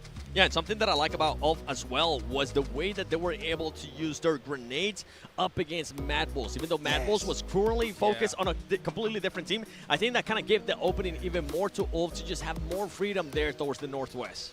I don't know about you guys, man, but I'm in love with Rondo. It's so crazy. I mean, just seeing every little trick being used. The terraforming was on point. The M79s, man, that is how you get it done right there. But you know what? I want to go back to what you were talking about, 7, when it comes to DX Xavier. 7 matches so far, guys. They have gotten a top 4 out of 6 of them so far. I mean, it's at what point do we stop saying it's Slug? That is the #1 rank pushing team out there for everybody calling them that, because that's exactly how this team is playing. They find themselves a way towards to get early into the circle, and then after that, I feels like they just keep getting blessed. And this was a perfect example of that. I mean, I said it earlier, after 60 minutes of really not having to do anything, it was the timing. I gotta give props to this team because they do something really well, and it's the timing that they're able to find a way into the center of that circle. They were able to split Alpha 7. They didn't even have an engagement, and they found themselves the perfect location. Yeah, they created some dips with a few grenades too. I think they used C4s a little bit early on that game, put down some cover flares, though actually there's been so many big cover flare plays this entirety of this match so far for Rondo. Though as we look at some of the replays, yeah, actually APG getting absolutely demolished, not only by D plus Kia, but also there was the off angle from GOAT team, which was kind of rough though. Alpha 7 versus Vampire. Huzao jumping out of the car a little bit too quickly there, 7. Are you trying to trigger me right now? Yes, Is that what's going on right now? You got me. Because, boy, you definitely got me, Gisao. You sent the hook out there, and I definitely been into it. It was just confusing for him to fully send it like that. And you can see the emotion right there from Rosemary before we even continue on with the information there from Alpha 7. Rosemary had a pop-off. You know what? Let's switch focus, Max, because that team, my goodness, the way that they were playing, they were being aggressive, and this is completely different for Alter Ego than what we have seen out of them in the past when it comes down to Rondo, being more aggressive and hunting people down. Yeah, they barely made it to the late game pretty much the entirety of day 1 for these grand finals. And Rosemary, you talked about him, they were just chasing down players pretty much the entire early game, right? But I know that later on in the game, Krypton had some pretty good clutches of his own. I mean, the way that he was able to play that, set up the smokes, then send the deployable flares as well and get a little bit closer against Kara. The nades were coming through, but ultimately it seems like, I was fully agreeing with what Blank was saying during the game. It seems like they just unnecessary sent from that squad. The main issue that they've been having, it feels like this whole PMGC, Jukes. Yeah, I mean, that's so tough. I mean, when you have 10 eliminations, 8 of them coming from a single player, you know they're so hyped. And it's so crazy to just see that one little push. If they would have taken out Kara, oh man, I think they could have possibly won that game. Could have happened. Could have happened. I was looking at the leaderboards for a second. Top 3 teams are all Turkish. We've got all the Turkish teams on the podium. That was a very interesting one, point-wise at least, not in terms of just placement points, overall points when you combine the placements and the eliminations, but very good day here. All 17 points though. They were looking pretty decent middle pack of the rankings, right? How high is that really going to push them up? That is going to be the big question as Scarface, not big a surprise right here, going to be our match MVP for this Rondo game. Yeah, 727, but that mentioned earlier, I mean, the team ends up getting the win as well. This is a good jump up, too, from Ulf, because remember, for this squad, 7th place, coming in with 37 points. They should be pushing them up on that leaderboard once we end up getting to the overalls. Yeah. One thing I want to talk about a little bit earlier in the game, right? My question is this, guys. Wait a second. Oh, actually, never mind. Let's take a look at the overalls right there. Xavier now creating a good little 10-point gap on top. Ooh, yeah, they're looking, I mean, again, how do they keep getting these circles? It's crazy. Good on their position, but I do think I have to agree. Is it luck or is it maybe just pure raw skill? They just know what's going to be happening in the future. They read their tarot cards, but yeah, GRX able to jump up in 2nd rank. And one team that I have to be a little bit critical here, it's slipping a little bit. It's not a massive point gap, right? No, it's just between themselves and 2nd place. It is currently a 4-point gap, but APG down to 5th. You know, starting off the day 1 really well. Haig just getting completely squad wiped by 2 teams that were third-partying them. APG got completely caught off guard. I mean, it kind of came down to how D+ was able to actually play that. I was really impressed with what D+ was doing towards the north. Nobu, a 3-1 split. Nobu was able to get to the compound that APG was trying to get to. And then the rest of the squad, the timing was so well that they were able to just gather on. And as you mentioned, I mean, I think it was, if I'm not mistaken, Alter Ego that ended up third-partying that as well. For APG, not a match that they want to continue to relive. I'm pretty sure they'll be moving on to Erangel. Indeed, as we take a look at this solo performer, 7 total points there from Scarface. He'll take that all day long. Alpha 7 Rebel putting up 2 as well. Alpha 7 moving up to 3rd place here. 7, they got to be feeling good about that. Yeah, I mean, the engagement that they have there with Vampire Esports, even though it was messy, even though it's not the likes of what I want to see from Alpha 7. Ultimately, they ended up getting those points. They ended up getting those eliminations. And guess what? When those top 3 teams, at least 2 of them fell, yeah, they're going to be moving up. Oh, yes, indeed. By the way, speaking of Vampire, Max. Yes. Is Danching the new Neox factory? Possibly. Like, we've seen some hard drops happening over there. It seems a very early fights indeed. But, hey, Vampire, you know what? They love some early fights if they can happen for themselves. Though, I want to pivot the transition here onto another team. And that's going to be Kara. Sure, they don't win the game, but the way they fought over to the eastern edge, there was going to be E-Arena, there was Thunder Talk, they were trying to go for a third party. They knew if they engage the arena, they're fully going to get squad wiped. There's a team that's going to come in, maybe Thunder Talk, and that's not going to be working out in their favor. And they delayed it so much. In fact, they can actually go for that dip that allows them to win the fight versus Alter Ego later on, which I still think Alter Ego could have played that a little bit better. But still, Kara, macro-wise, delaying the fights on the east were played extremely well. Yeah, I mean, for the Kara fight between Alter Ego, we said it, great start there from Krypton. It was just the execution after the fight that kind of led back a little bit more. Yeah, well, you know what? That's it for Rondo. We are about to head into Erangel. Max, what are your big expectations as we go into the first Erangel match? Military Island. We've had them a lot during the league stage. I'm like, we had it 1 yesterday, and APG's going to be loving it, but I think we're going to have more. We've been missing out on those. But otherwise, gameplay-wise, I want to see more from D+, right? Dude. No show on Erangel. Yep. I'm like, what's happening for that squad on that map in particular? So if there's anyone that needs to start getting more placement points, more eliminations, it's got to be D+ on Erangel. You're saying D+? I'm actually going to go with the other Korean team. I'm going to go with DRX because we got a chance to talk to one of the players, right? And we were asking them, I was asking them especially, what happened in Erangel? You usually see him being a little bit more fragger heavy. 3 matches, they end up getting just a total of 9 eliminations. That's not going to be enough for my liking. And they were in agreement too. They were saying that's not, it just came down to pretty much the circles. hear me out. It's the second day, and pretty soon we're not really going to have that many more Erangels that you're going to be able to perform in. If you're wanting to push there for that championship, this team, even if the circles don't go in your favor, you got to find a way to get those eliminations. Got to make it happen. Got to put up those points one way or the other. Otherwise, you're going to go home with a little bit less cash in your pocket. You know, now, DRX, they ended up taking out Team Flash in this last Game 7, right? Team Flash, you know, we see the new squad on the block, right, trying to make things happen, but unfortunately just taken out in that last one. What do you think about that, Seven?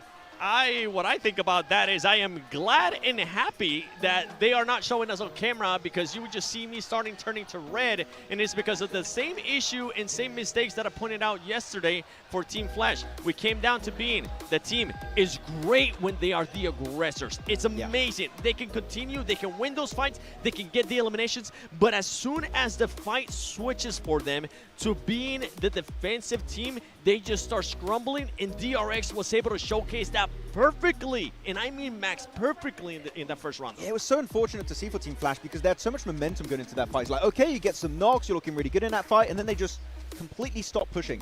And they gave control back over to DRX, and as you said, DRX then are like, well, you're giving us an opportunity, we're going to start fighting back when it's going to start getting eliminations. Yep. Team Flash, if you have a good opener in these fights, fully commit to it, try and clean it up, because you know what, in the position that we're fighting, actually, Seven, if they win it, not only do you get points on DRX, you also get a good entry point in the circle itself, so that would have been a double win if they actually come out on top of that engagement. Yep.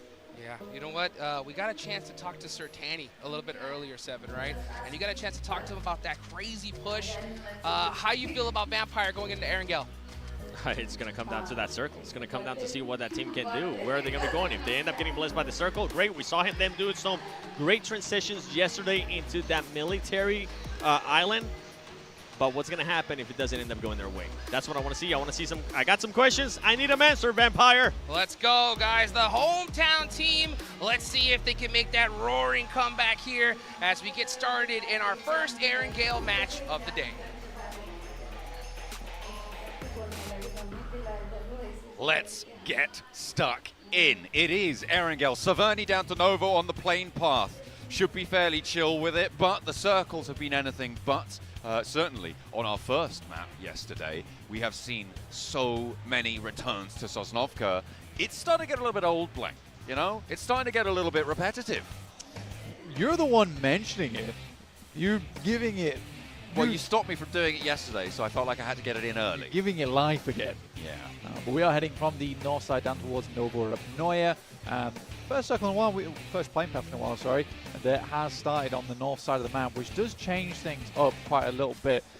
So still definitely be some slightly different rotates, definitely be some slightly different looting portions at the early stages of the game. Ulf getting out down towards the south side of the map, around farm. I think they had a pretty decent game there over on Rondo. Now the boys were talking about how Dig Savior, is this luck, is it skill? I think it's a little bit of both right now, honestly. I think that, yeah, some of these circles are heading over towards them, but some of their rotates are really good. They're analyzing where they can break through into the circle and make it happen that way. So very, very well done to them.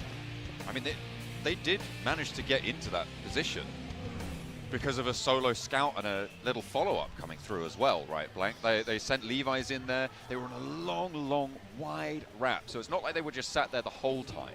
They did have a little bit of trouble getting in there. They were then helped out after that point. I think it's safe to say. I think that's a reasonable thing to bring into the mix.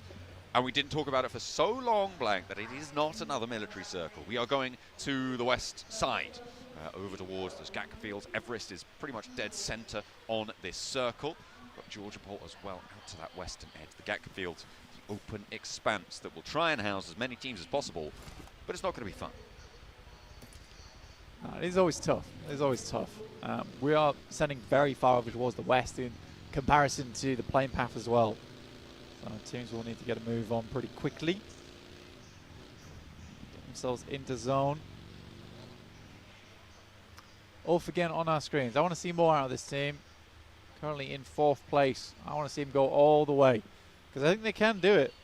It just depends on the day for this team, it seems, because they are very much up and down. I think that they've filled the holes in the ship quite well, though, with Eren being added to the squad. Scarface also is just having some really pop-off moments, which I've been enjoying. Do you think this team needs to start playing to its strengths though more? See if they're able to get in towards that strength position. Of course, with the announcement yesterday that it's that we're returning to Turkey for next year, they want to be the team to represent, right? They want to try and beat Regnum Kai. They want to try and beat orgs like S2G coming on in to represent the Turkish region as the highest performer from the last year.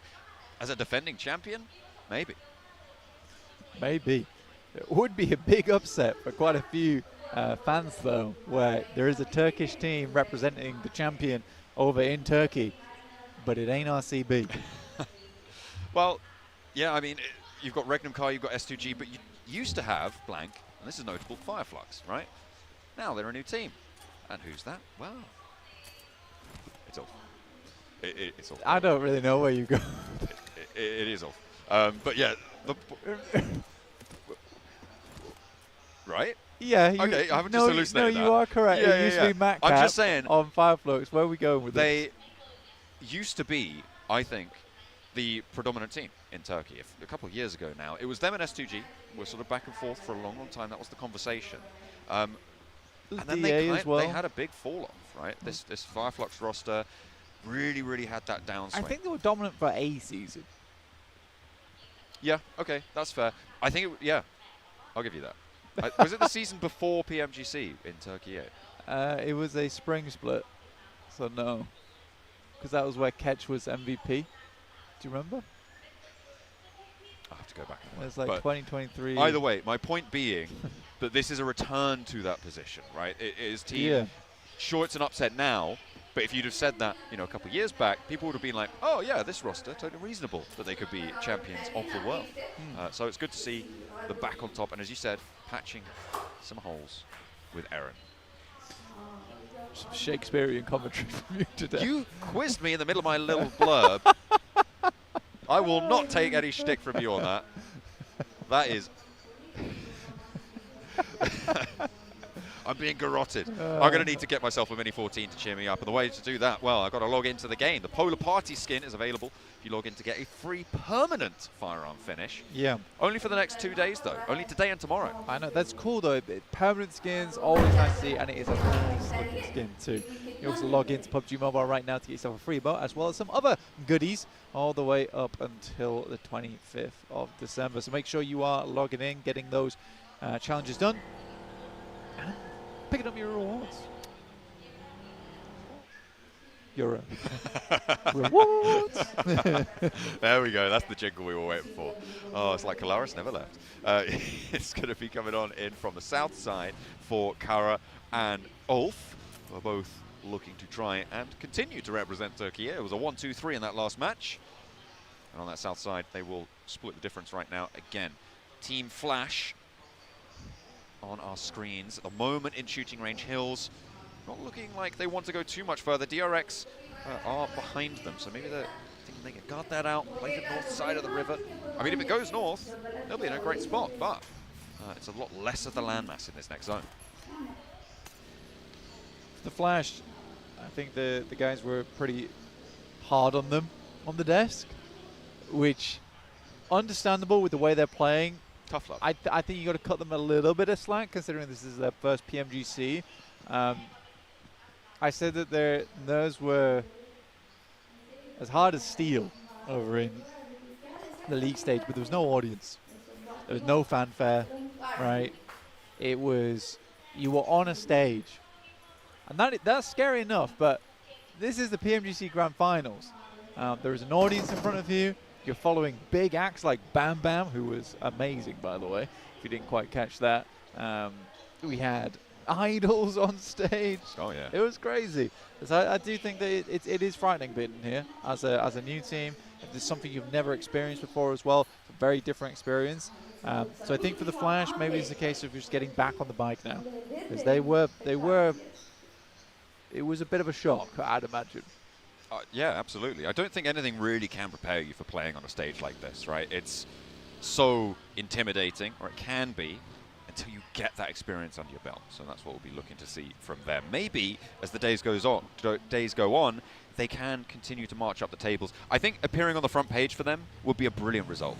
As a first PMGC performance from a rookie team this year, coming through from the PMNC, I think that would be fantastic to be in the top 8 teams in the world at the PMGC. That is an accolade I don't think we've seen before, and probably are very unlikely to see again.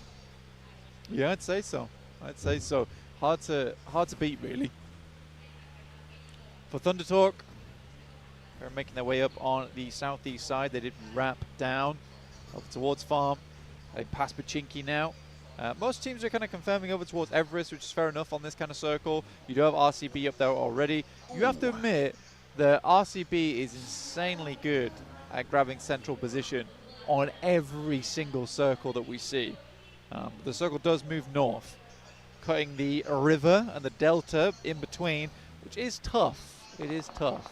I mean, it helps out the teams on the north, as you say. Reknam Kai tried to go central again, but it is not going so well. Marth is on the hunt, and it's 3 on the hold for Marth. The shotgun, impenetrable. Wall of bullets sent to Reknam Kaya, but Loxy wants to turn it around. The backup's through, though. Marth gets flushed, but he holds nigh on solo against Reknam Kaya. Wow. Well, RCB is definitely good at finding the center of the circle. Whether they're allowed to be in the center of the circle seems to be a very, very different story. One that, yeah, seems like Marth penned that one out himself on his lonesome. No ghostwriters required. That was his handwriting. Oh, yeah.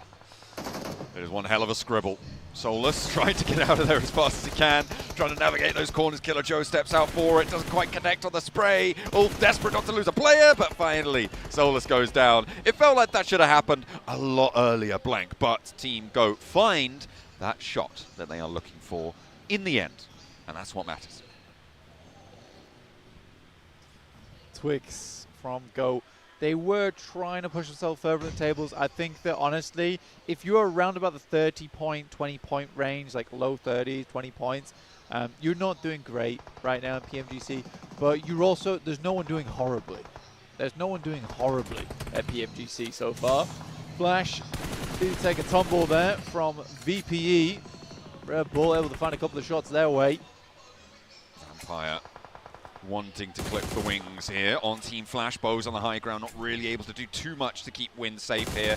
Looks for the shots, looks for the spray down, lands a couple of cheeky headshots there. A brilliant safeguarding position from Bows. Oversight on towards his down teammate. And an answer finally sent back towards Vampire. Humbled a little bit on the angle. An overpeat comes through for them, but Lazarus immediately rolls in for the response. They're already bolstering their position. Zayas is there though. Up on the high ground. I don't think he's going to be able to go for it with Lazarus moving in to that position. Red Bull going to go for the save. His teammate Gooey. Get it back up again. Where is DX Xavier right now? On top of Everest. Of Alter Ego swinging wide past Hospital. Ulf are on the northeast reaches of the crates at the moment. I think that the main difficulty here is if you're trying to play on the western side, you are having to flow through quite a lot of teams that are already stuck into quite a few of these pretty packed out areas. But you really want to pass over the top of Everest? But no, you have to, as we're going to go all the way towards the north side of the map around Box Compound, which E-Arena quite comfortably hold right now. This is nasty. Those bridge crossings now going to be really very treacherous. That regroup for E-Arena towards the Box Compound over on that east side. Thunder Talk as well. On that northern shore, this is where they can start to farm a couple of points. But are they going to get challenged by Team Flash, by Vampire? Everybody moving now, and Alter Ego managing to harry the backlines as Team Goat try and roll through to the west side of Georgia Pole. But it is not an easy journey, and Krypton's going to make it all the harder. This Goat team can't get out of their clutches. Two of their players now, well, one knock and flush sent towards them. They're playing on as 3, and they haven't been able to regroup fully. Alter Ego really look at trying to ruin their day on this west side bridge. Fair enough. Quick's trying to go for the shots there. Don't quite find anything just yet. Krypton's immediately in. Does not see the player on the side, but the refrag does come through, and Alter Ego will be just fine for now. They still got to go further. They could wrap now on North George, right, over the bridge. I think that would be the smart choice to go for. There's going to be so many teams all on this northeast side, the northeast bridge. You could wrap all the way on the north. Definitely could. I mean, DRX are up there. They're playing as 4, but the early warning system of GOAT team having already gone through them might be able to alert them to that presence. We'll see if GOAT are able to get past this. That buggy is very on fire, very lacking on tires right now, and Killer Joe is having a terrible time. Yeah, it's a sad buggy. It's a really sad buggy. It's also a ticking time bomb for Killer Joe, and he's playing with literal fire right now while staying on board with it. It'll go the distance, though. That's what I'd like to see. Team Flash with APG now rocking up on the eastern side as they try and wrap around. Tops goes down, and Team Flash not really able to do too much against this approach. I mean, APG yesterday came off of a pretty shoddy rondo into a magnificent Erangel. Going to see that repeat. They're already on the northern side. They're playing as 4. They might just have a good chance. Yeah, I think APG really does enjoy these types of circles too, where you do have to rotate quite a bit, take advantage of terrain, out sight lines. So this is APG's kind of game, if I'm honest. See what they're able to do with it. Obviously, DXavier make their wide wrap as well over towards the northeast side. See where they're heading in from. But Vampire is holding there. It's only really Thunder Talk with majority of the land, you know? Yeah. That's quite a 2-2 split that they've got going on there for Thunder Talk. Those bridge positions as well being occupied. Ulf underneath, I think we saw earlier, one of them sat in a hovercraft on that west side bridge, so they do have a little bit of maneuverable cover there. And D+ on the east side bridge there, just underneath Box Compound, playing 2-2 right now, either side. And it goes out to the west edge here, Blank. This is great for Ulf. This is good for Alpha 7. Thunder Talk as well. It's really mean. That spit of land from the north side of the circle, just reaching in from DRX's position, could be quite powerful. That crescent hill that Thunder Talk currently sit on as well, once the east side clears out, could also have some decent oversight. Yeah, it's so unfortunate for a lot of squads over on the east side where they've all made a lot of long journeys to get here. It has required them to be outside the blue for a long, long time too, just to make sure they could be safe for as long as possible. Now you're asking them to push down towards the southwest side. God, that's rough. APG being able to leapfrog over the Flash, though, that's kind of cool and unexpected.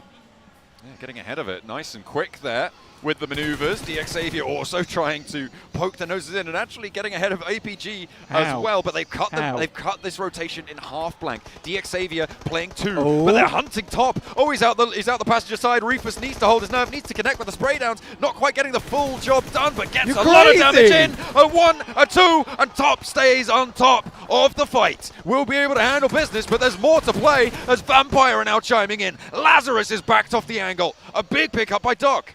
I mean, going back in for that from DXavier was some seriously weird work. I mean, I guess it gave time for the rest of the other team to, or rest of the squad, to make their way over towards that western side. Zeus finds Tony K. Bose will be the one to finish him off. Here's over towards the crashed airplane. That's all the way on the north side of shooting range. Mad Bulls, next team to stick their nose in. Going for the nade, the bounce is good, but doesn't get the full health bar down, so Bose is still alive for a moment longer. Looking to get the healing on, and Mad Bulls, is that another nade over the top? I think it might be. Bose maybe on the ropes here. One player now left standing for Vampire in the meantime is APG, able to fend them off, back them into a corner now, and they're layering down the nades on top of it. They put themselves back up to 4 players as well, and those nades not quite connecting, doing damage, but not quite there. Team Flash, they do lose Bose on our picture-in-picture, and Mad Bulls looking to get the job done. Will do so. Arena off in the distance, may look to third party, but Mad Bulls are going to be pretty quick to put themselves back on. Yeah, I think for Mad Bulls, you're looking to move as soon as possible. What I do love is that Tulika has already traded that handhold point for them, so they can quickly move back over towards him soon. But yeah, you don't want to be sitting here. We just saw how nadeable it is towards Vampire. So just get out of dodge, start moving downwards. Arena chasing over towards Tulika, but no real shots found just yet. Lazarus down, Gooey down. I believe that is Vampire down to just 1 player now. DRX rolling onto the north clip of DXavier. They will take them down. There is still Levi's to play, but Vampire, no, they do have a solo as well, who's sending into the drink. will be playing a subaquatic creature of the night for the remainder of this match, I'm assuming here. But Levi's is still alive for DX Xavier, and he's fairly central, close to the water. Will probably be a crash target. Alter Ego on the north side. Okay, a little bit of a 1-2 punch coming through from APG and Alter Ego on the north. Yeah, 5 heliums right now for Alter Ego. One of the players did get knocked down flush though from Alpha 7. That's Alva trying to hold in that position as Alter Ego was trying to go for some more damage around the lobby.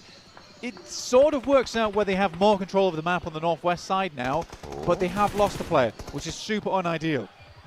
The Arena trying to roll down over APG, and it's going back and forth right now. Arena having a tough time though, left as one. We're tuning over though with R8, and it's Amori on the shotgun shells, ringing out on the top floor. Poser wants the challenge, but doesn't have Amori to spot. The nade's already pulled, and Amori loses his first and actually forces the nade to stay on the outside there, so potentially keeps himself nice and safe, tucked away in the corner.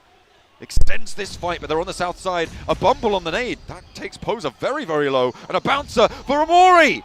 He finds it, and Poser desperately patching himself up now with that first aid, and another nade in for Amori. Looks for another bounce, doesn't connect on that one, but now looting through on that crate, still with one player beneath him, has to get going. The zone's approaching.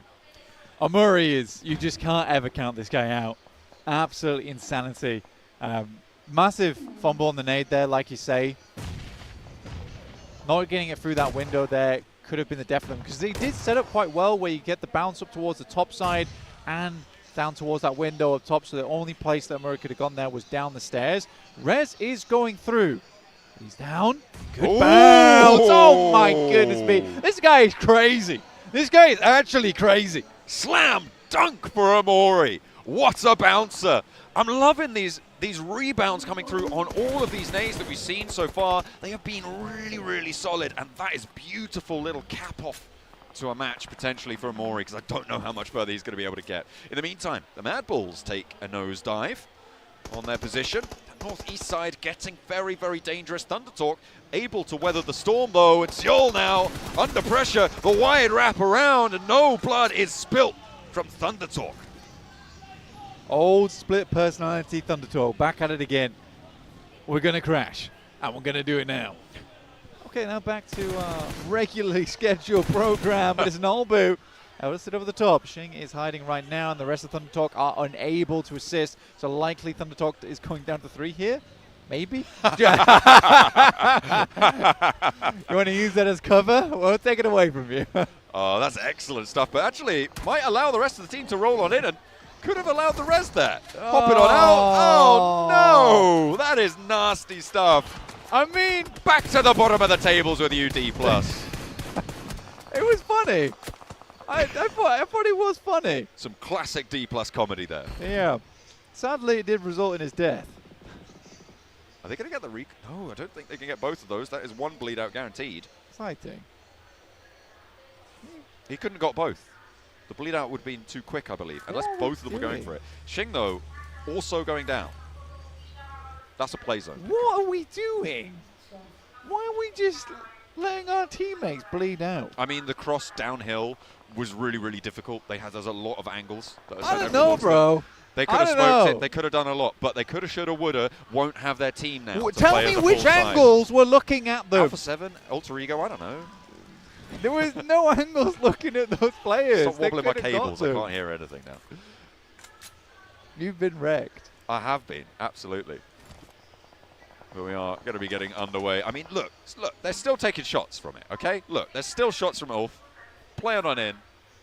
And we'll see if Thundertalk can do anything more as D+ do take the full tumble. Okay, they're not on the bottom of the tables anymore, blank. But they're pretty close. 32. Yeah, they're back up there. Again, it's low 30s. It's kind of where you don't want to be. Interesting. Oh, that's such a great angle over towards Thundertalk right now. They weren't here. They weren't here. Well, they are now, and that is going to be a nasty little surprise for Thundertalk. Just sighting now remaining. Revel, though, spots one of the outposts of Alter Ego, who, believe it or not, have 3 players alive, or they did before that engagement. Krypton all the way up on that northern edge. Sighting will just go out. doesn't even want to push up. 10 elims, couple of placement points. They'll take it, you know? 10 elims is a pretty banger game, all things considered. But now, Alpha 7 on the south side, the team with the most in this circle, but they are right on the edge of this. The Alter Ego on the outside might have a better time. Ulf, I think they're going to struggle potentially to move out further west. Yeah, anyway. You look very confused. I just don't understand Thunder Talk. At all. It felt like they just gave up on that game. Well, they are no longer playing on the inside here, but that hovercraft crossing with the smoke cover, it goes up in smoke, but it gets the job done, and now they're close to GOAT team. The nades can start to come on through. Goes long for the response, and that is perfectly placed there. More cooks coming on through, and it's just Killer Joe to try and get it done, but there's a brilliant lineup coming through from Obscure. Might have just saved Killer Joe's skin there. Able to keep them in the game, and a lot of damage pouring on through. Alpha 7 take their turn, and it looked like they had it all across the road, but no, the lineup just too brutal to deal with. Yeah, I mean, I wouldn't have made that maneuver, but I think if they got that done slightly quicker, they'd set up a smoke train, honestly, but I think they just had to push that. That they couldn't have delayed as much as they did. Alpha 7 has 16 smokes, 14 nades, and I'm almost certain that they win this game. Almost. That's an interesting addition to that. I feel like you should be more sure. I think you should be 100% sure. Okay, I'm 100% sure that Alpha 7's winning this game. Okay, let's see if they can convert and make Blank a truth teller, a truth seer. Obscure with the nade now, a chance to find Killer Joe. Post it through the window. No, the bounce is on. And we'll look to go through the window this time. That looks a little bit better. Forces Killer Joe for the peak. And they take down another team now. 2 players left to handle. It's Alter Ego on the north side, who are into this one pretty deep. They got 6 elims on this match as well, Blank, so a second place, no matter what, will be good for them. Guizhou gets a little bit too close for comfort, has to back it off. Moana with the nade cooking, launches it forwards. They're nowhere near that. They've already faded away. Alpha 7, though, controls so much ground here. Yeah, I mean, where they were playing on the map, they had so many sidelines to work with. I think they played out the game very well. And because everyone tried to wrap around the northeast side, they basically had no contenders by the time we got here. So for Alpha 7, they were very much benefiting from the fact that most teams did not want to challenge around box compound or challenge on that northeast bridge. Alpha 7 just holding a little bit further back. Alter Ego looking for a little bit of that Mad Bull's magic. Go for that 2v4. Revo spots Moana. He's pinging out on that ridgeline. We know where you are. Moana now has to get a little bit more humble. No one really connecting, but Alter Ego do still have to push forwards. Moana. Now 2v4 is absolutely possible here, I'd say, but I think Alpha 7 is playing the game out very, very slow, which is fair enough, all things considered. Nade over the top for Krypton lands. Obscure with that off angle. I think he's got to be so pivotal here. You could see the angle. That lineup is so brutal. Alpha 7 really want to close this one down. They've let one too many slip through their fingers before. Yeah, I mean, it's completely different to how Rosemary played that out on Rondo, right? Where I would say he over-egged the pudding. Here, Alpha 7's trying to bake a lovely cake, and they're happy to apply the patience that comes with that. They're just choking this match out right now. The nades tickling them down, and Alter Ego not really finding the responses. Only 1 nade now left for Alter Ego, 1 Molotov, and 14 smokes for Alpha 7. They got 5 nades as well. Stepping up for the challenge, Moana does manage to find Obscure a little bit sleepy. Does connect. That final nade comes on through, but it just doesn't get the value in response. Moana actually trying to charge up and trying to bring them over that ridgeline closer towards Krypton. But again, they're just not going to give that ground. They are playing it as patient as they need to. Yeah, I mean, at PMGC, there is no reason to push this any harder because eventually they're going to get silhouetted at the top of the hilltop, and then Alpha 7 can just take shots. If they really need to, they could drop some smokes. As soon as they start to get to nade range, it's a lot easier. Right now, it is hard to throw those grenades because the arc doesn't support them, as it will just swing past, and they've got to hit the perfect air bounce. That But you one can goes see long. here, they are just going long. That one was much nicer. Yeah, I feel like that might be the time that Alpha 7 try and pull the trigger on this fight. A lot of damage done there. The first aid's furiously coming through, but Revo lands the nade on the knock, and now it's just Moana backed into a corner. Nowhere to go. Alpha 7 able to choke the game to a chicken dinner. You really took the time with it as well. That is a lovely cake. And I was 100% certain they were going to win, and they did. So true. But very, very well done. Very, very well done to Alpha 7. I think I really like that. I think for Alter Ego as well, there's been a string of pretty good games. And again, they are such a fantastic squad, but there is mistakes being made right now. And I think that but the thing is if they're able to fix those mistakes, if they're able to plaster that up, they'd be insane. They'd actually be insane. I think, to be fair though, the same could be said for quite a few of our teams here coming on into these finals. It has been ups and downs across the board, but this is certainly a high note for Alpha 7.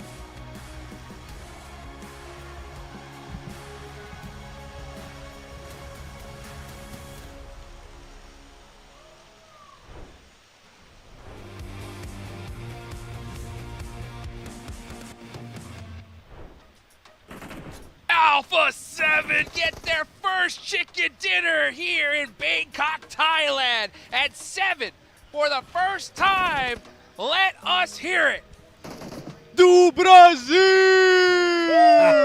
Get that winning, boy. I mean, it seems like they just mimic exactly what Dick Savers has been able to do.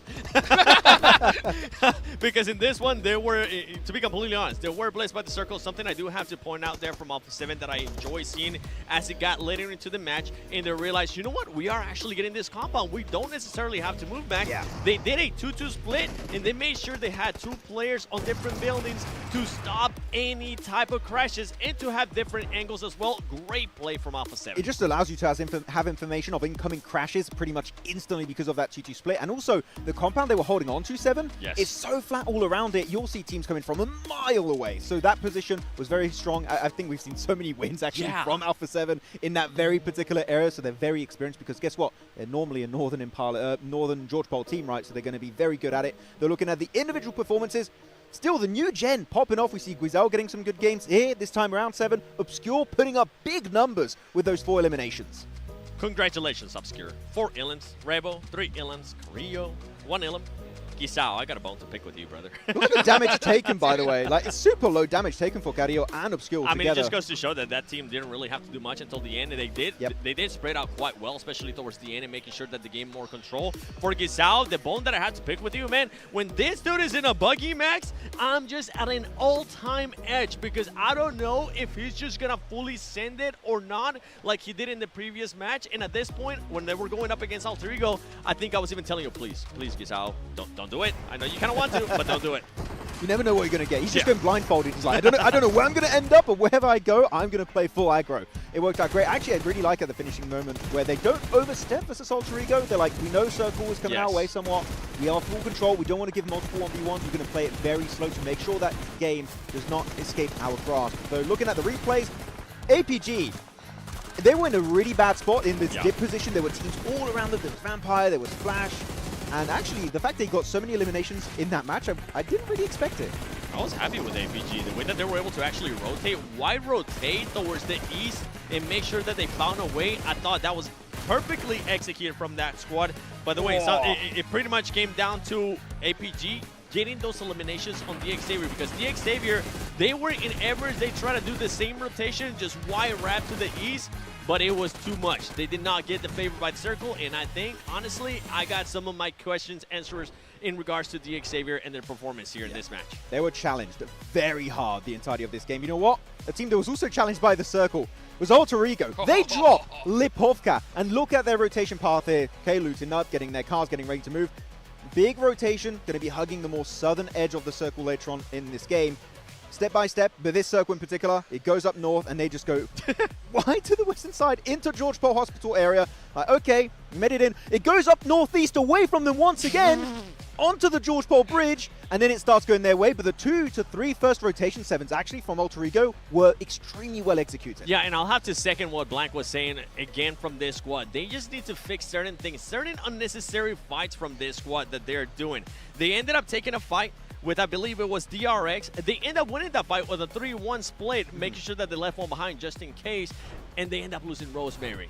That team didn't really need to make that push. Yeah, I see why you're trying to do it, but you had good control. If anything, I would have actually enjoyed seeing a surprise crash onto Alpha 7 because they were so close. And that would have been the winning play for Alter Ego. I get your point, but also I'm going to take another perspective here, which is if you fight Alpha 7, because it's such hot commodity in that circle, I think you maybe get third party. Whereas fighting DRX on the edge of the circle, you're just kind of in the fight that no one is going to be looking to third party because it's not as valuable as Alpha 7's compound. So I think they both have different perspectives. Here, edge play, I think, was maybe the safer approach to focus on.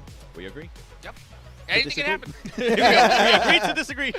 Oh my goodness gracious. Alter Ego getting it done right there. You know what though? Another team that got things done here, Max, right? Was Ulf. We saw them putting in some work with that hovercraft. Oh, they hid it for the longest time in the garage, aka under the bridge, and it kept it safe until the very later stage of this match. And we even saw it. I know you were very excited about that push in particular, Seven. The smoke row trying to push it onto Goat Team. I love that play, but as we know, hovercrafts are very easy to explode. Well, the problem was too that the hovercraft was already smoking. It was bound to blow up. True. I'm just happy to see that the thought for that push was there. But sadly, they just caught themselves in a bad spot, Jinx. Yeah, and that happens sometimes. And speaking of bad spots, Seven, right? The Xavier, right? They don't get their circle this time, and we don't see the same performance as we have in the past. Yeah, I mean, that's what I was saying earlier in regards to the Xavier. They end up losing first place. You know what? Let me put one more in there.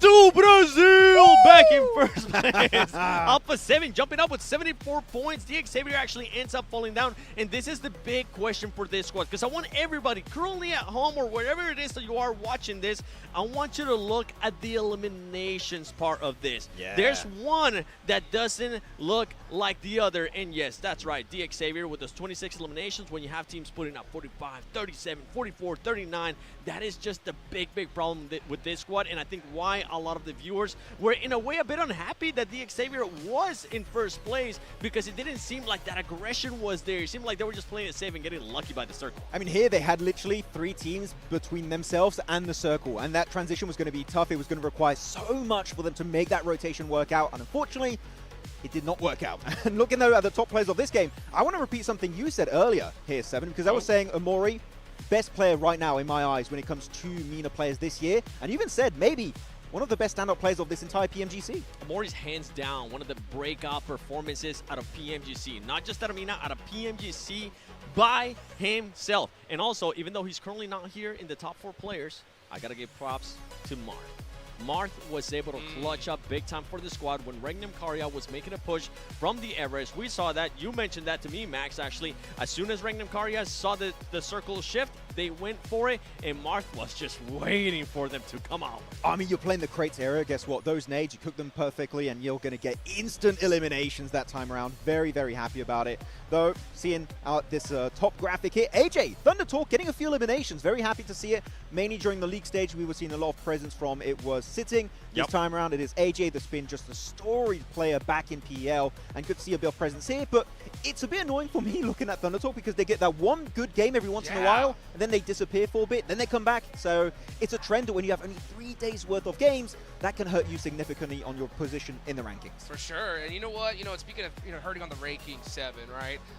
We got to talk about D+, right? That off angle from Nobu, right? Just getting a little bit too greedy, at least in my opinion. What do you think? Your opinion is absolutely right, Jukes, because Nobu was definitely greedy, trying to get one of those eliminations. He ended up getting the knock. That's the thing, especially when you're a caliber of a player of the likes of Nobu, you end up getting greedy because you know there's one point on the other side of that vehicle. Yeah. You know you already got that knock. You can convert that into a point, and with the squad where they currently at, they're going to be forced to do that kind of stuff, Max. Now he gets into the buggy. I was hoping he would just fully back off, but he doesn't. He decides to go back for seconds, and that's ultimately when Thunder Talk's like, haha, we cut you, sucker. He's like, I could maybe get to 1v4. Let's try it. Psych. Psych. Didn't quite work out. But if you look, the thing is, if you look at D+'s gameplay style here in that game, and how they were positioned, map-wise, it makes sense. But if you look at the actual area, the terrain itself, you have so many trees, they can't actually see the ridge line, meaning they can't stop that push over the ridge, and Noble's just going to get completely overwhelmed. it felt like a little bit of Sandnog game there where the foliage is just too much. It blocks out your vision entirely. I hope they can fix that one thing, because otherwise, if they play together on that eastern edge, maybe they take Ulf's position, meaning they can easily make it up on the podium. Yeah, I think it was just them getting a little bit too overzealous, kind of the likes of what we've been seeing with Alter Ego. But then once again, when we start seeing stuff like this, it's going to happen, especially for a squad that needs those points, especially when we're getting into the halfway mark of PMGC. That's right, one more game and this tournament is halfway done. We're about to head into the grassy lands of Arrogale for one more time. Let's go ahead and take it on over to John Allen and Blake. We are indeed heading over towards Erangel. We are once more into the grassy pastures, and potentially for one of the very few last times that we'll see it as well. You've got to remember, it could end all in match 2, which would be our final Erangel, potentially. We will definitely see it again tomorrow, but the question is how many times, because it will be that smash point bubble being set at the end of the day as well, after we hurdle that halfway point. That is what we're going to be looking to do here on match number 9. Split the tournament down the middle. Plane path cuts across the entire thing, Blank. Should be fairly chill. Yeah, really easy plane path to work with here from the southwest up towards the northeast and Kameshki. Most teams able to get where they want to go. Vampire out nice and early up towards Primos.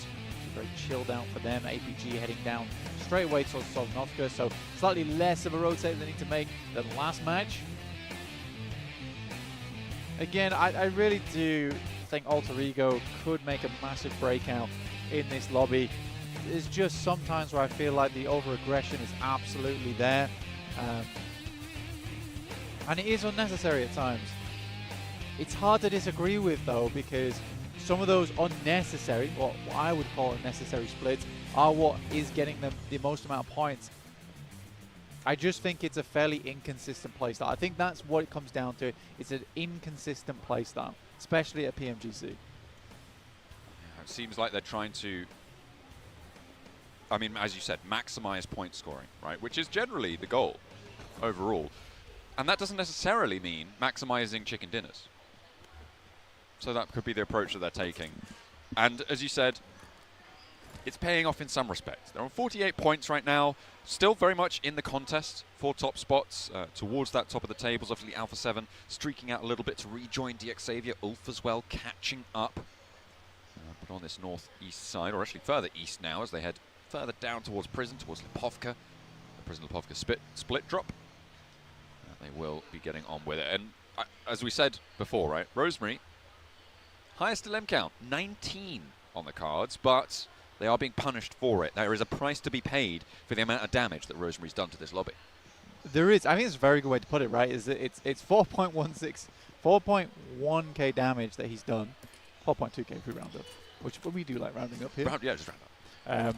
But I think for Rosemary, sure, he does all that damage, but it really hasn't translated to end game finishes so far. Which leads me to believe that although that damage is going through, how much of that damage is efficient damage? How much of that damage is successful damage that goes through into one engagement? That is what's worrying for me, for the boys over on Alter Ego. And as we said, right, he has the most elims in the tournament right now, Blank, but they're dead middle of the pack. And that is that's not really where you want to find yourself on such a performance, especially with plenty of teams looking to try and exceed you, try and go a little bit further beyond. Our circle, we didn't talk about it, and we will continue not to talk about it. It did go west this time around. Gatka Fields, again, are we going to once more be shunted north, north, north, up towards the river, or is it going to be a little bit more expected here? I don't expect you to be able to answer that, by the way. That was rhetorical. That was a question for the viewers at home. Put it in the chat. Well, I was actually thinking about it, and that's why I paused, because I was like, I don't really know how to answer that. That's got me stumped. DRX are fairly central right now. Ooh. Alter Ego R5. And ain't no one but Rosemary to find that first unit. Again, I want to reiterate that I do really like this team, and I think they have a huge amount of potential. So it's a team that frustrates me because I think they can be so much more. There is also a question is whether it's or not that Krypton, Moana, and Alva can't keep up with Rosemary right now. You know, that is another question. Although, I think that I can answer that one just off the back of that rondo, where you have Krypton in front, Moana slowly pushing in, and then they have to change their whole game style because Rosemary, out of nowhere, crashes onto Kara, even though they know there are angles on that position. So it means they have to completely change up how they're performing in the middle of that engagement because of Rosemary getting overexcited there. So I think there's just a bit of a disconnect, and it is a hard disconnect because Rosemary is so good at the game. So you as three players, like, are we the problem? I do think there just needs to be a conversation had where they all sit down and they say, hey, yes, you're sick of the game, but we got to play together. You just got to say, hey, what's going on? Yeah. Sometimes that's all you got to say. You got to say it loud. And make sure that everyone hears it. Get everyone on the same page. I was looking at Regnum Kaya's rotate during that blank. They were all the way over towards Rostock, but they got very, very central. Again, we know that they love to be there, right in the middle of the circle. They really had a tough time in crates on that last match, though. I guess who else is in the middle of this circle with them? Oh, I'll tell you, it's DXavier. DXavier. They are right there with them too, alongside on that north side of Gatka Fields towards Ruins on that north edge. Yes, everyone's bringing up that the disparity between the elims and the placement points is pretty wild for DXavier. You're basically flipping the script there when you look at Alpha 7's points in terms of eliminations to placement points. Do you have a PMGC redemption code again on your screen? It is PUBG X PUBGM. So if you're just tuning in now, make sure you get in your game and claim that reward. Don't want to let that one slip through your fingers. Make sure you're getting all those goodies that we're providing you, as our teams try and get any goodies that the other teams are trying their best not to provide them. That is the main task here on the biggest stage of the year. Marceau can't get the spray down on towards Goat Team, and they will be able to get through as two on to this location. They already lost Killer Joe earlier. That was the classic Rosemary flex out. Of course it was, to be able to get the only elim so far. Adding that one onto his tally. APG just leaving the military island now. Getting into it. They had a lot of time to work with as well, considering the circle penned in a little bit of the southern side of Erangel, so they didn't have to get moving straight away. It does mean they get to play a little bit more over towards the edge side of the circle here. DXavier on a bit more of a split. But RCB, I think that they are just one big game away from getting in towards the top 5, or even maybe the top 3, if they can really put those points underneath their belt during one game. Yeah, about 20 points out of that pack, and that's exactly what you need, right? That's a solid chicken dinner, right? 10 elims, yeah. Get that chicken dinner. They are setting themselves up for it every single match as well. It's just been, they've not been able to control the center as well as they'd quite like. They're kind of like the anti-alter ego in that way, right? Not really going for those big flex outs at the moment, but not trying to sweep through the edge. They're trying to do something, but it's not quite coming through, is what I'm getting at. Yeah, well, they are trying to go for the consistent playstyle. Yeah. Sadly, a lot of their rotations have been cut out every single time.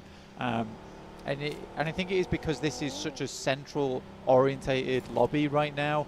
You've got DXavier here, which for Regnum Kaya, they've not really had to deal with this team constantly being in the peripheries of them all the time, which must be quite frustrating, always like looking to your left and being like, oh, that's DXavier.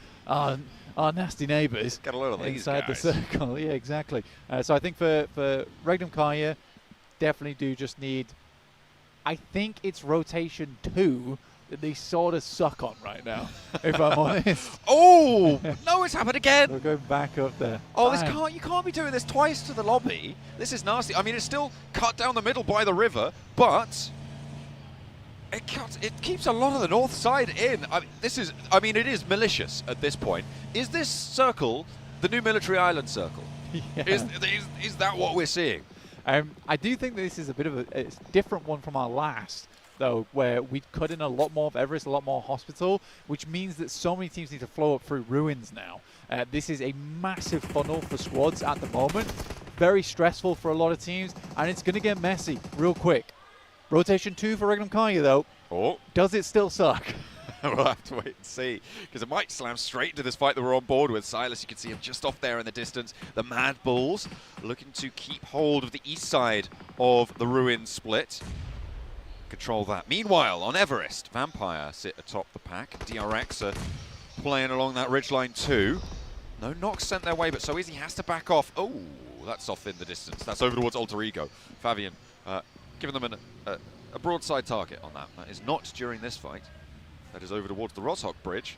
That branches over that central island on the circle. And the fight at a little bit of a standstill on the top.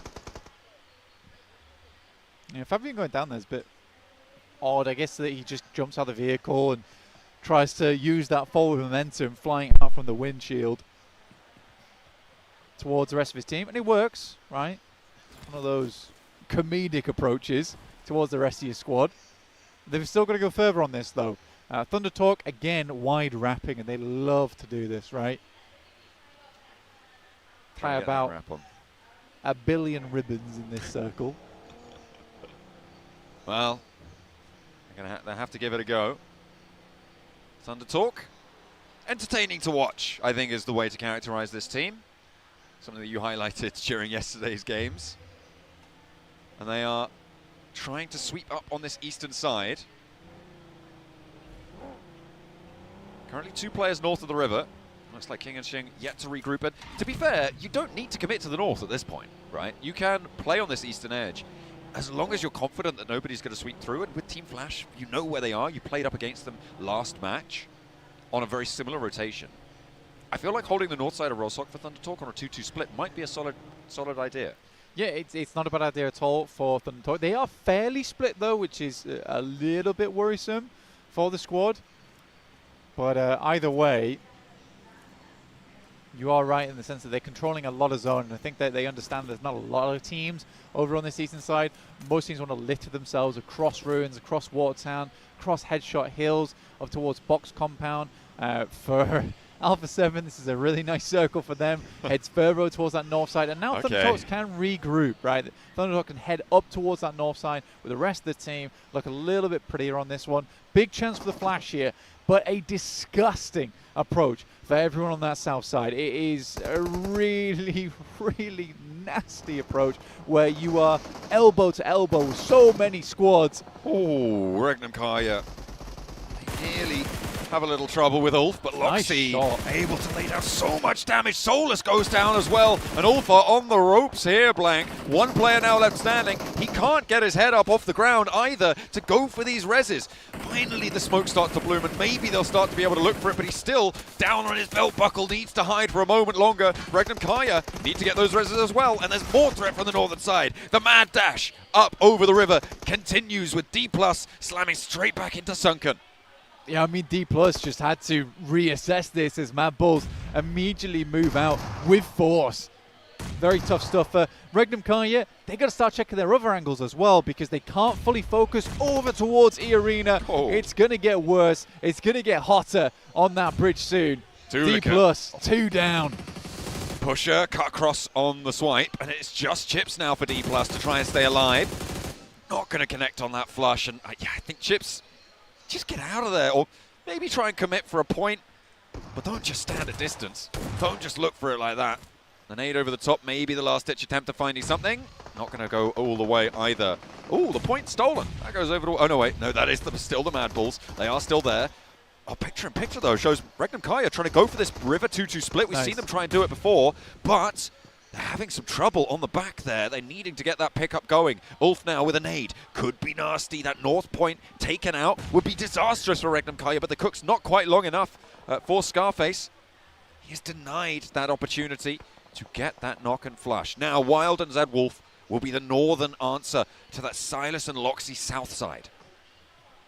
I think Regnum Kaya, they know they need to make their way across here. They also have to cut sight lines from E-Arena. I love what they're doing with this as well because they knew they had to take a different approach on this angle. They will have to deal with R8 shortly, who are coming out still from crates. And they will know that, as they had a bad run-in with them last game. A little bit of trouble for Alpha 7 on the run up towards the GOAT team shack, but it will go down. They can take a knock in the process. Calming it down now for Regnum Kaya. as I said during that fight, right, they like playing these 2-2 splits across river positions. Scarface, he's moved on in. They know he's going, but where is he? He's down in the smoke. Doesn't quite get the knock onto Wild, and that is Ulf down. No elims on this match, Blank. The Turkish compatriots not happy with going down so early in that last one. That's actually very nice Wow. for Regnum Kai. You see how DX Xavier handles this as well, as they need to get over towards that north side. We didn't talk about it too much, but I actually loved the rotate coming through from Mad Bulls, where they got ahead of the players that were inside of Sunken, which actually clears out a huge amount of space for them to play on that central island. It was a smart play from Mad Bulls, and again, massive amount of space been made because of it. Thunder Talk, though, they've been all over the place inside of this circle. Now looking to guard out on that central island. Maybe Mad Bulls were a little bit slow to leave. Yeah, couldn't quite disengage from the last player of D+, or maybe didn't want to. They did have a couple of players to pick back up, so slowness may be necessary. R8 pushing up on the western edge. They're going to have to leave this ridgeline, though, Blank. It's not in the next zone. They'll play it as long as possible, but in 10 seconds, they're going to have to start to think about leaving there.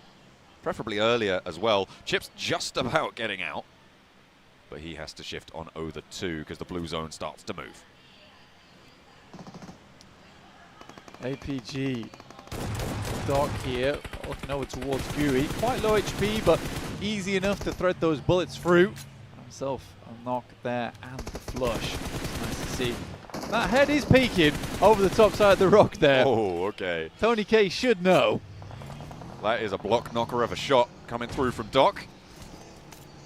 He will be able to take him down behind that rock. Not going to be easy to get Tony K back up now for Vampire. They need to try and hold their nerve, but with Alpha 7 beneath them, they really don't have any safe quarter. And they have to just get out of there. Getting away and playing on as 2 might be the best case scenario for them, but Lazarus is drawn short. Out in the open as well. DRX to the north should have eyes on. I mean, DRX has been playing a little bit more of a slow game this time around. After some very good games yesterday, it's been a little bit more quiet today.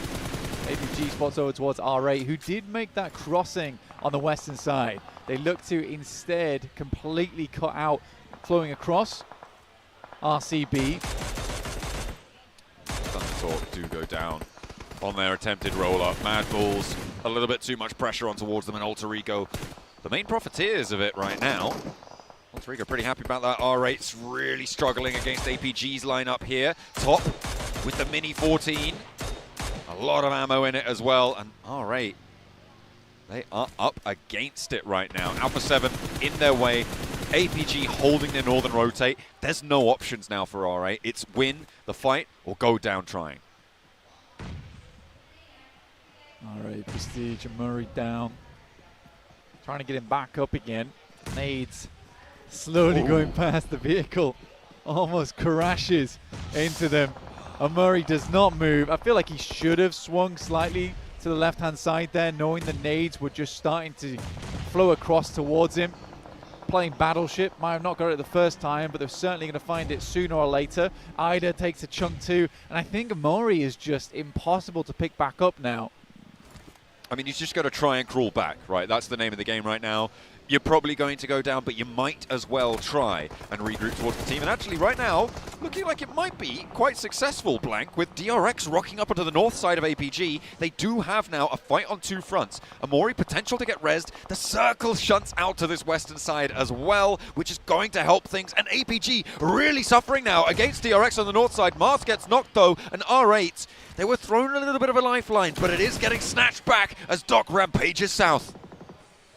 A small lifeline, yes, but not quite enough as Doc looks to sever those ties. Reefus moving forward, doing incredibly well yesterday and looking to push that slightly further now. One player gets back up, able to hit the tag, has to make the switch now over, but Prestige doing fairly well. Doc is there, and he is the hero. Keeps his boy up. DRX now up onto that high ground, though. They'll have heard all these shots popping off. They'll have seen the knocks coming on through.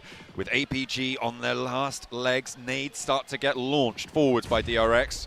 And out into the open they go. Zedwolf did try and scout out this area, try and get one of those points snuck away, but did fall back in with the rest of Regnum Kaya.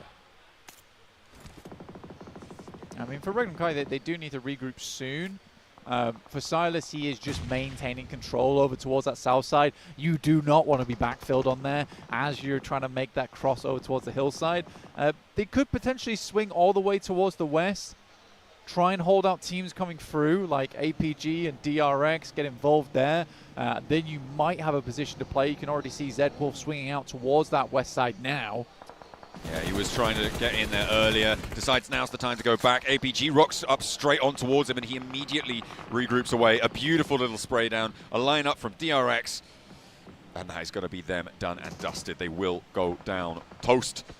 DX Xavier soon to follow. So, our top 9 teams now stand. Alpha 7 still being in is bad news bears, Blank, for a lot of this lobby, because Alpha 7 have that compound on the northern side. They have a lot of this game still left to play. Yeah, a team that I was talking about yesterday as well, massively so, was Alpha 7. I really do like this roster. I really do rate it. At the moment, I think Obscure as well as Guizhou are looking fantastic. Revo and Carrillo get to take the foot off the gas sometimes as well, which is a really big deal for that squad because they were doing so much in the past, but now they can pop off when they want to, not when they need to all the time. Oh, Alter Ego, they're all together at the moment, and it's working out against the Mad Bulls. Tulika tries to get back into a position to go for these reses, but they are crawling desperately towards this one. Lemon will go down. Kara up on that high ground may have angles as well towards Mad Bulls, and now they're playing as two, trying to march towards the Alter Ego position, but there's CEO. No, he's chiming in too busy over towards Team Flash, but instead it's the play zone, it's the nade zone coming on through, but Pusher gets one in response. It's Rosemary to go down, and why wouldn't it be? Another one sent on in. Maybe trying to keep himself alive for a little bit longer here, but the blue zone will push ever faster, ever further. I mean, Alter Ego took quite a few knocks in the midst of all of that. Pusher now has to swing through the blue. This is a lot of vehicles. They really do have a lot of vehicles here. Can they get them out, though?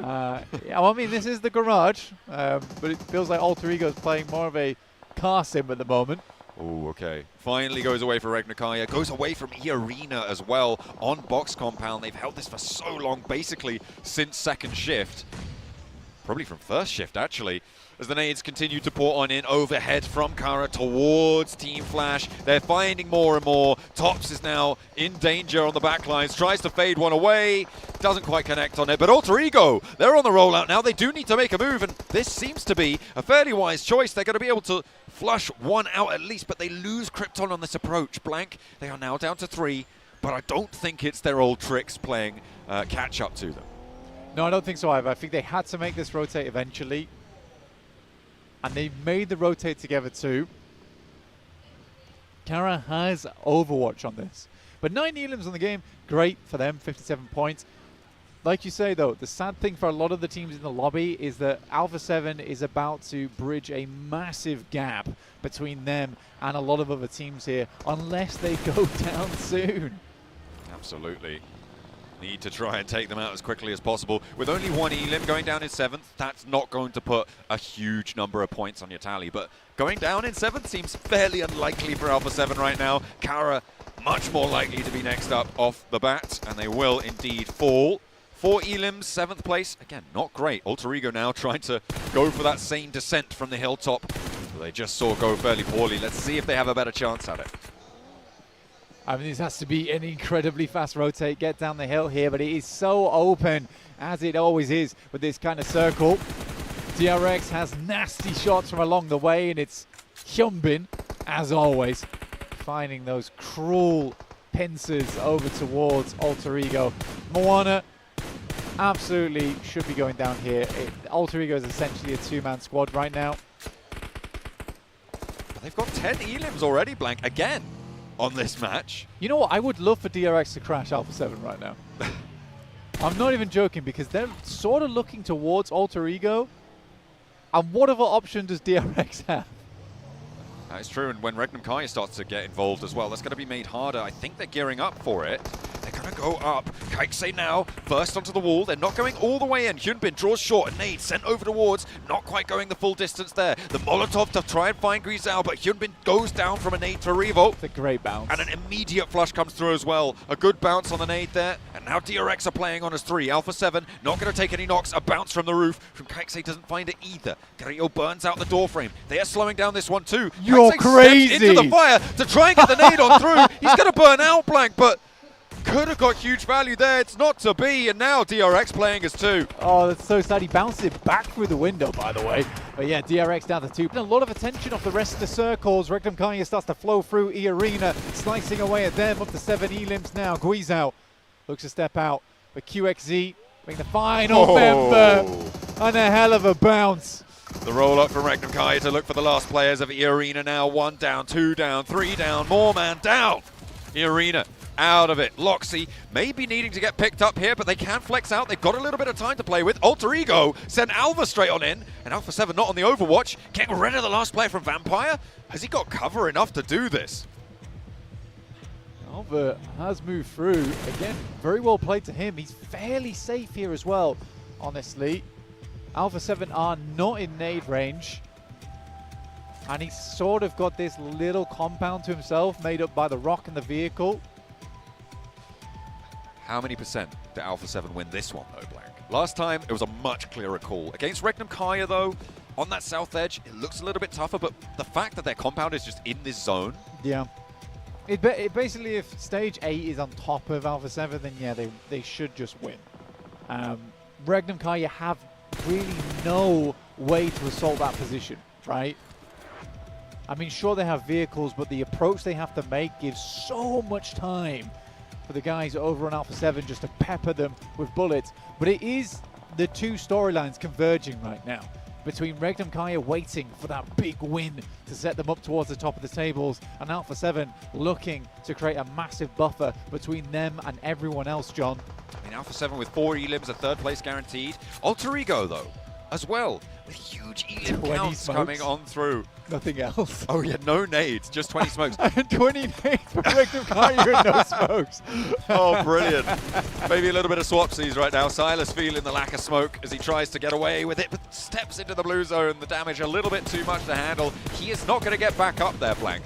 Zedwolf has marched forwards and is a lot closer and in the next zone. It's a big split. It's an Alter Ego split, actually, coming through from Regnum Kaya this time, as they take down into 3rd place Alter Ego, who do still get huge elim numbers, 12 on the match. Right, stage 8 it is. For Silas, takes a tag. He's trying to get the buggy back out into control there, which is fair enough. Sadly, because he takes a little bit of damage there, it does mean game over for him. And this is where it all gets set up in 3 seconds. Whether it's a surefire Alpha 7 win or a potential for Regnum Kaya. And it looks like a potential. But how the hell does Loxy and Wild get forward? They don't have smokes. I mean, Wild's in this circle, right? So he doesn't necessarily need to get forward. The fact that Alpha 7 are moving now, I really like this, right? They have smokes. They have smokes. Exactly. Exactly. It's those nades, though. Like you said, how do you get forwards? It looks like Loxy's managed it, though. He's closer to the circle. Needs to step a tree to the right, though. I think not having any nades is kind of a big deal here for Alpha 7. And they could try and just demand presence in the zone using vehicles, maybe. That could work. But yeah, as soon as Alpha 7 starts getting the nade range, Regnum Kaya has the advantage. What they have to do here is they have to take advantage of the fact that they have players to refrag off the back of. It's one of those games where you play 4v3, then you're playing 3v2, then you're playing 2v1, and that's how you got to win it out.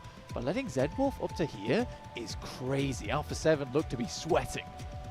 It's brains versus brawn. With the nades in the pocket for Regnum Kaya.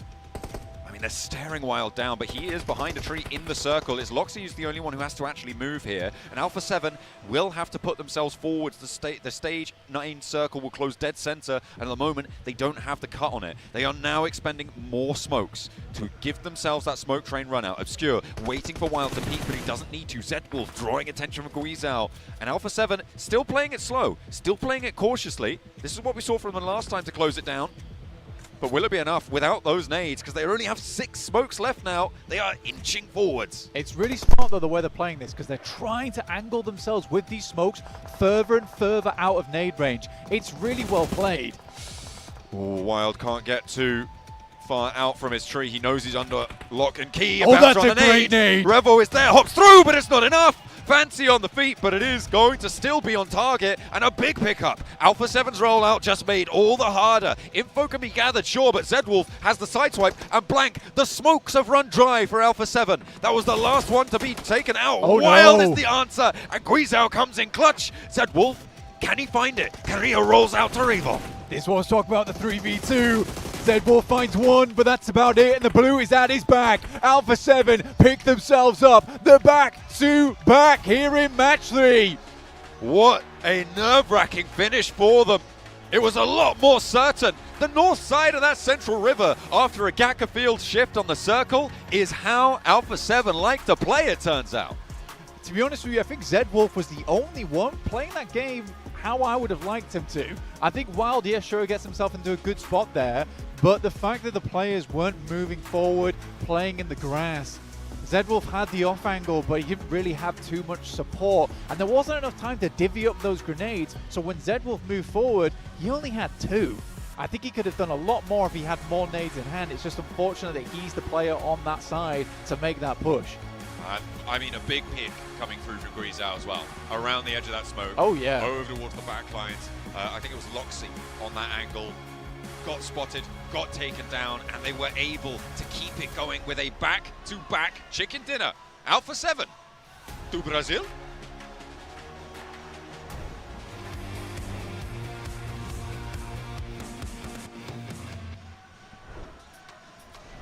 Alpha 7 with the back-to-back chicken dinner. 7, let us hear it one more time. I think it's time we actually change it up. Max, back to back. I need it from you. Oh, really? To Brazil! Maybe a bit that was too much. Sorry. Nah, that was perfect. That's the right energy. Because Alpha 7, what a performance. Once again, a very similar circle that we got in the last match as well. But this team, the way that they were able to play that throughout, and I gotta talk about the way that they were able to defend when DRX came their way.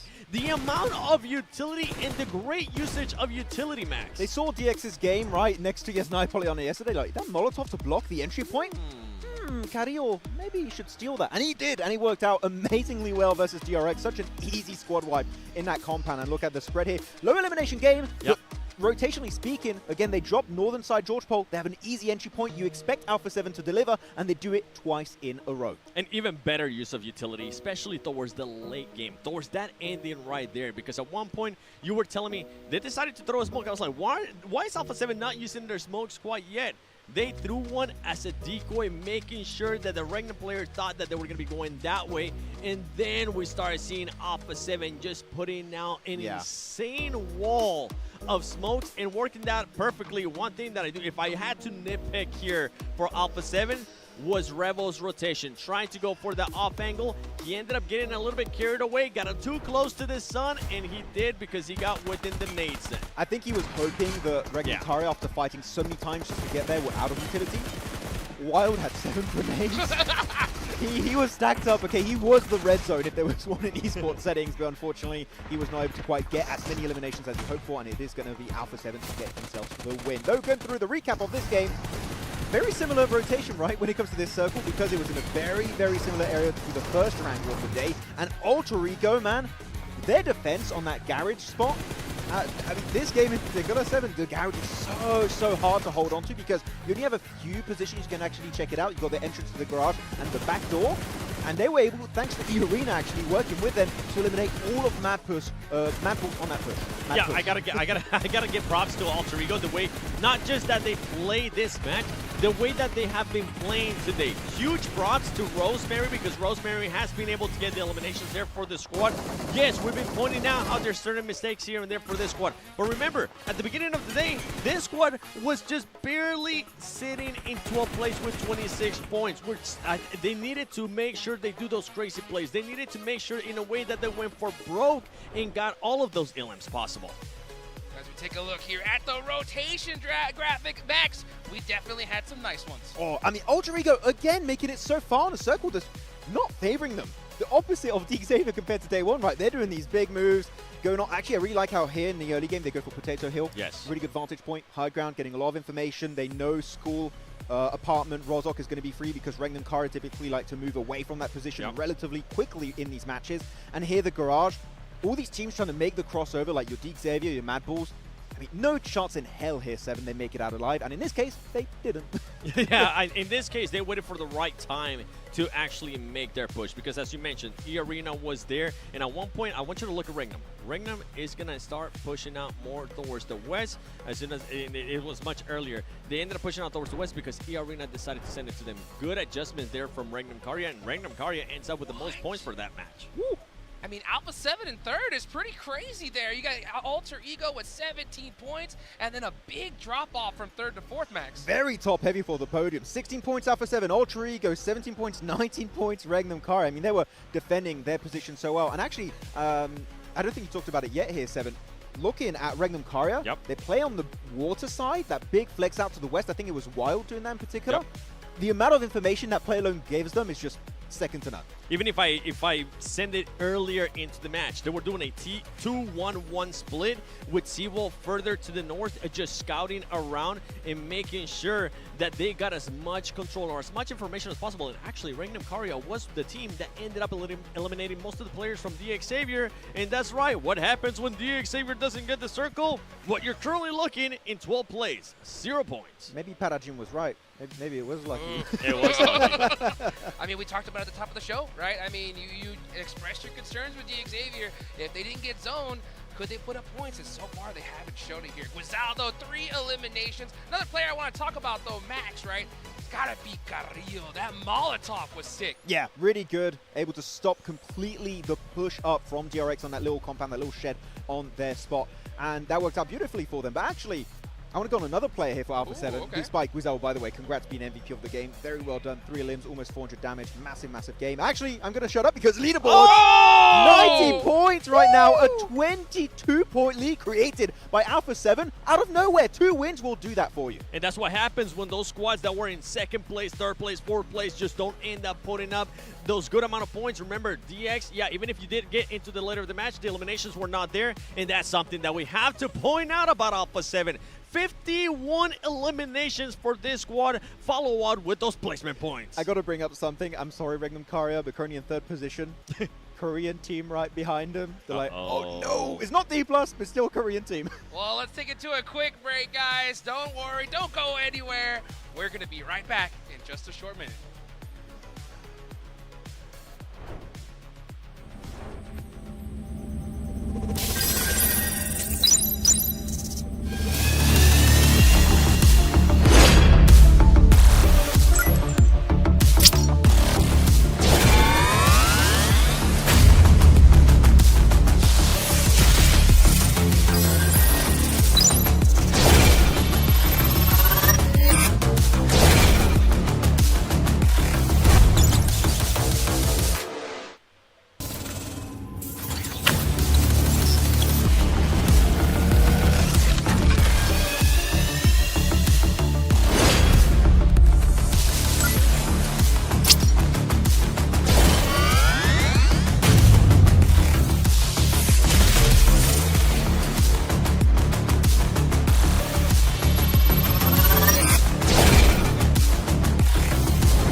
PUBG Mobile Global Championship, coming to you live from Bangkok, Thailand.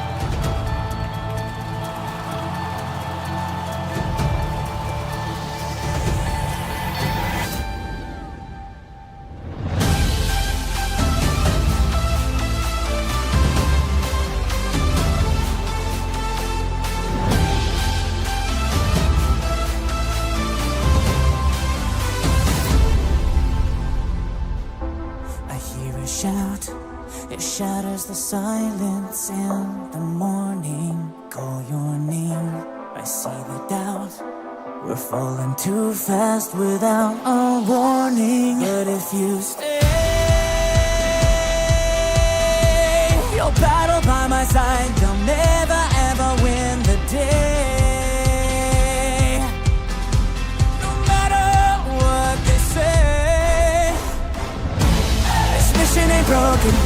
Don't take what is spoken. Our path ahead is still unknown. This battle ain't over. Let's walk through the fire. Wash out our fear, fight to the end.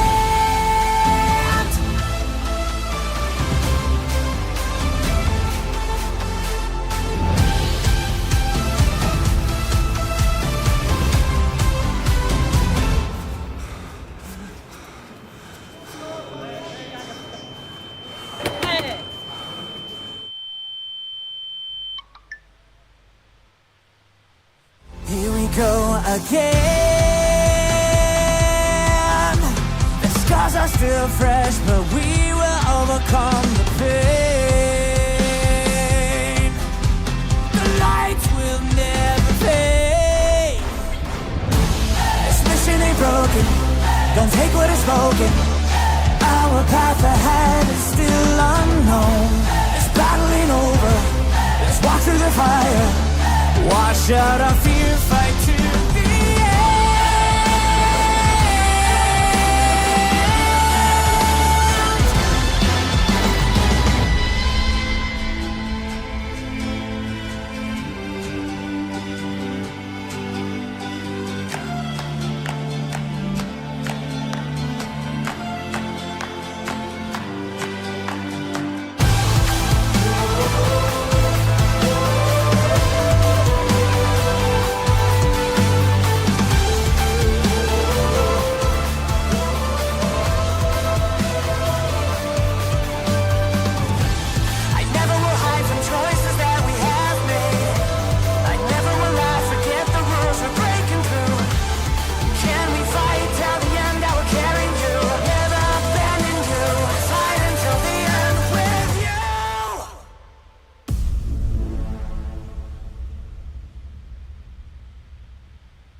Well, that officially marks the halfway point here for the PMGC Grand Finals live in Bangkok, Thailand. This second half of the tournament.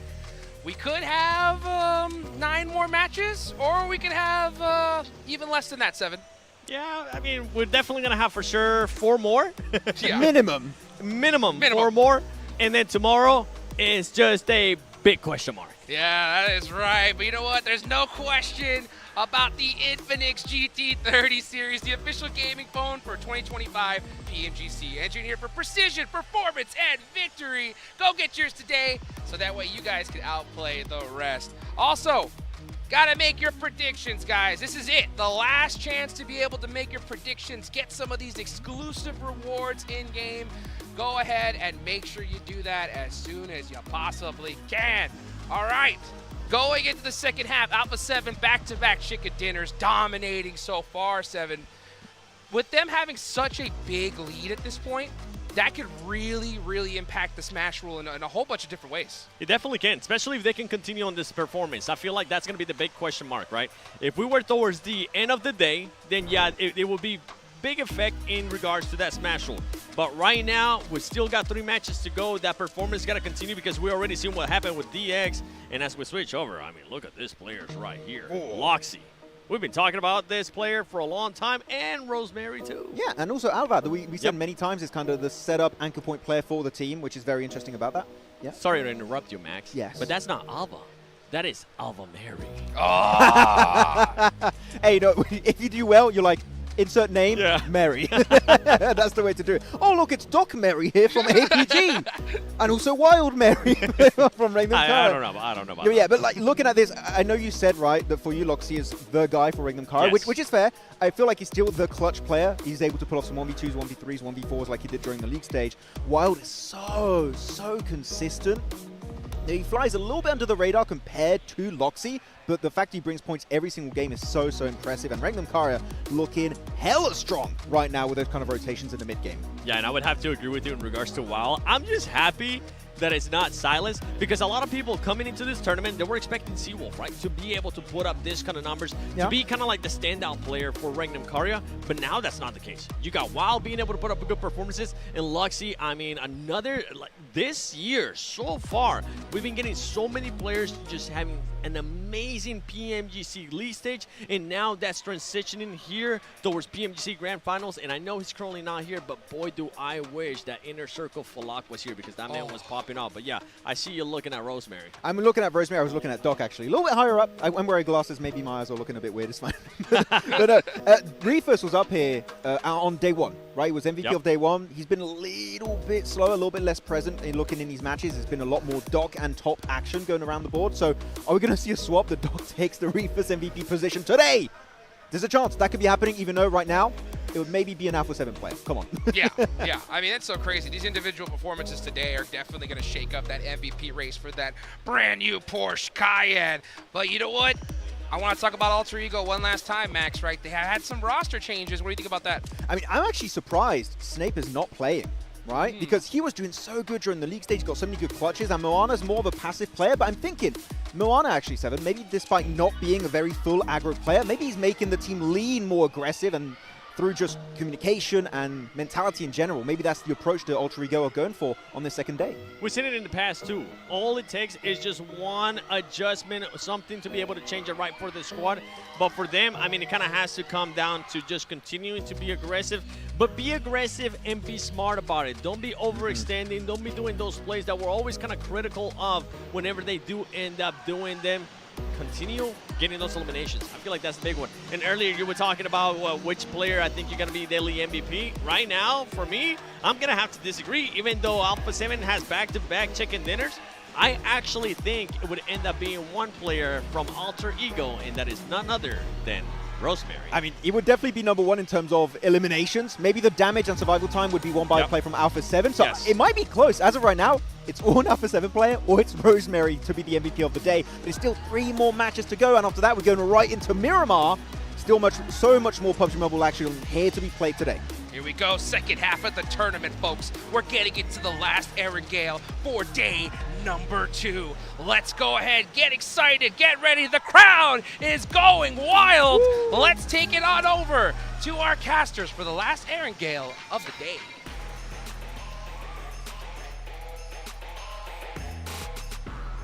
Let's get into it. Of course, we've got another Erangel foot to play today. Northeast to southwest on the plane path this time again. Fairly chill with it. And we are going to be heading in for the last time today. There will be at least one more Erangel tomorrow. We don't know quite how many though, because it could be a Smash ruling. That is right. We are going to be setting that Smash rule at the end of today. So keep your eyes peeled for that bubble, because right now, it'll be at 100, right? Because Alpha 7 have 90 points. They are streets ahead right now. 22 points ahead of DX Xavier in second place. That would set the points bubble at 100 for tomorrow. And if you're able to get 10 points in that first match, the first place team, well, you're immediately in the Smash zone. We haven't really talked about the storyline all that much, just because we somewhat put it to bed after PNWC for Alpha 7 never really winning an international. Oh, you brought it up. And the internationals were, you know, PMWI, PMWC, but mostly they care about PMGC. And I think for Alpha 7, at this rate, you know, they might just find themselves picking up the dream that they have been chasing for so damn long. If they can continue. Yeah, exactly right. They had that hunger that lasted them to one PMWC victory. But they have not been able to find that conversion to a PMGC victory.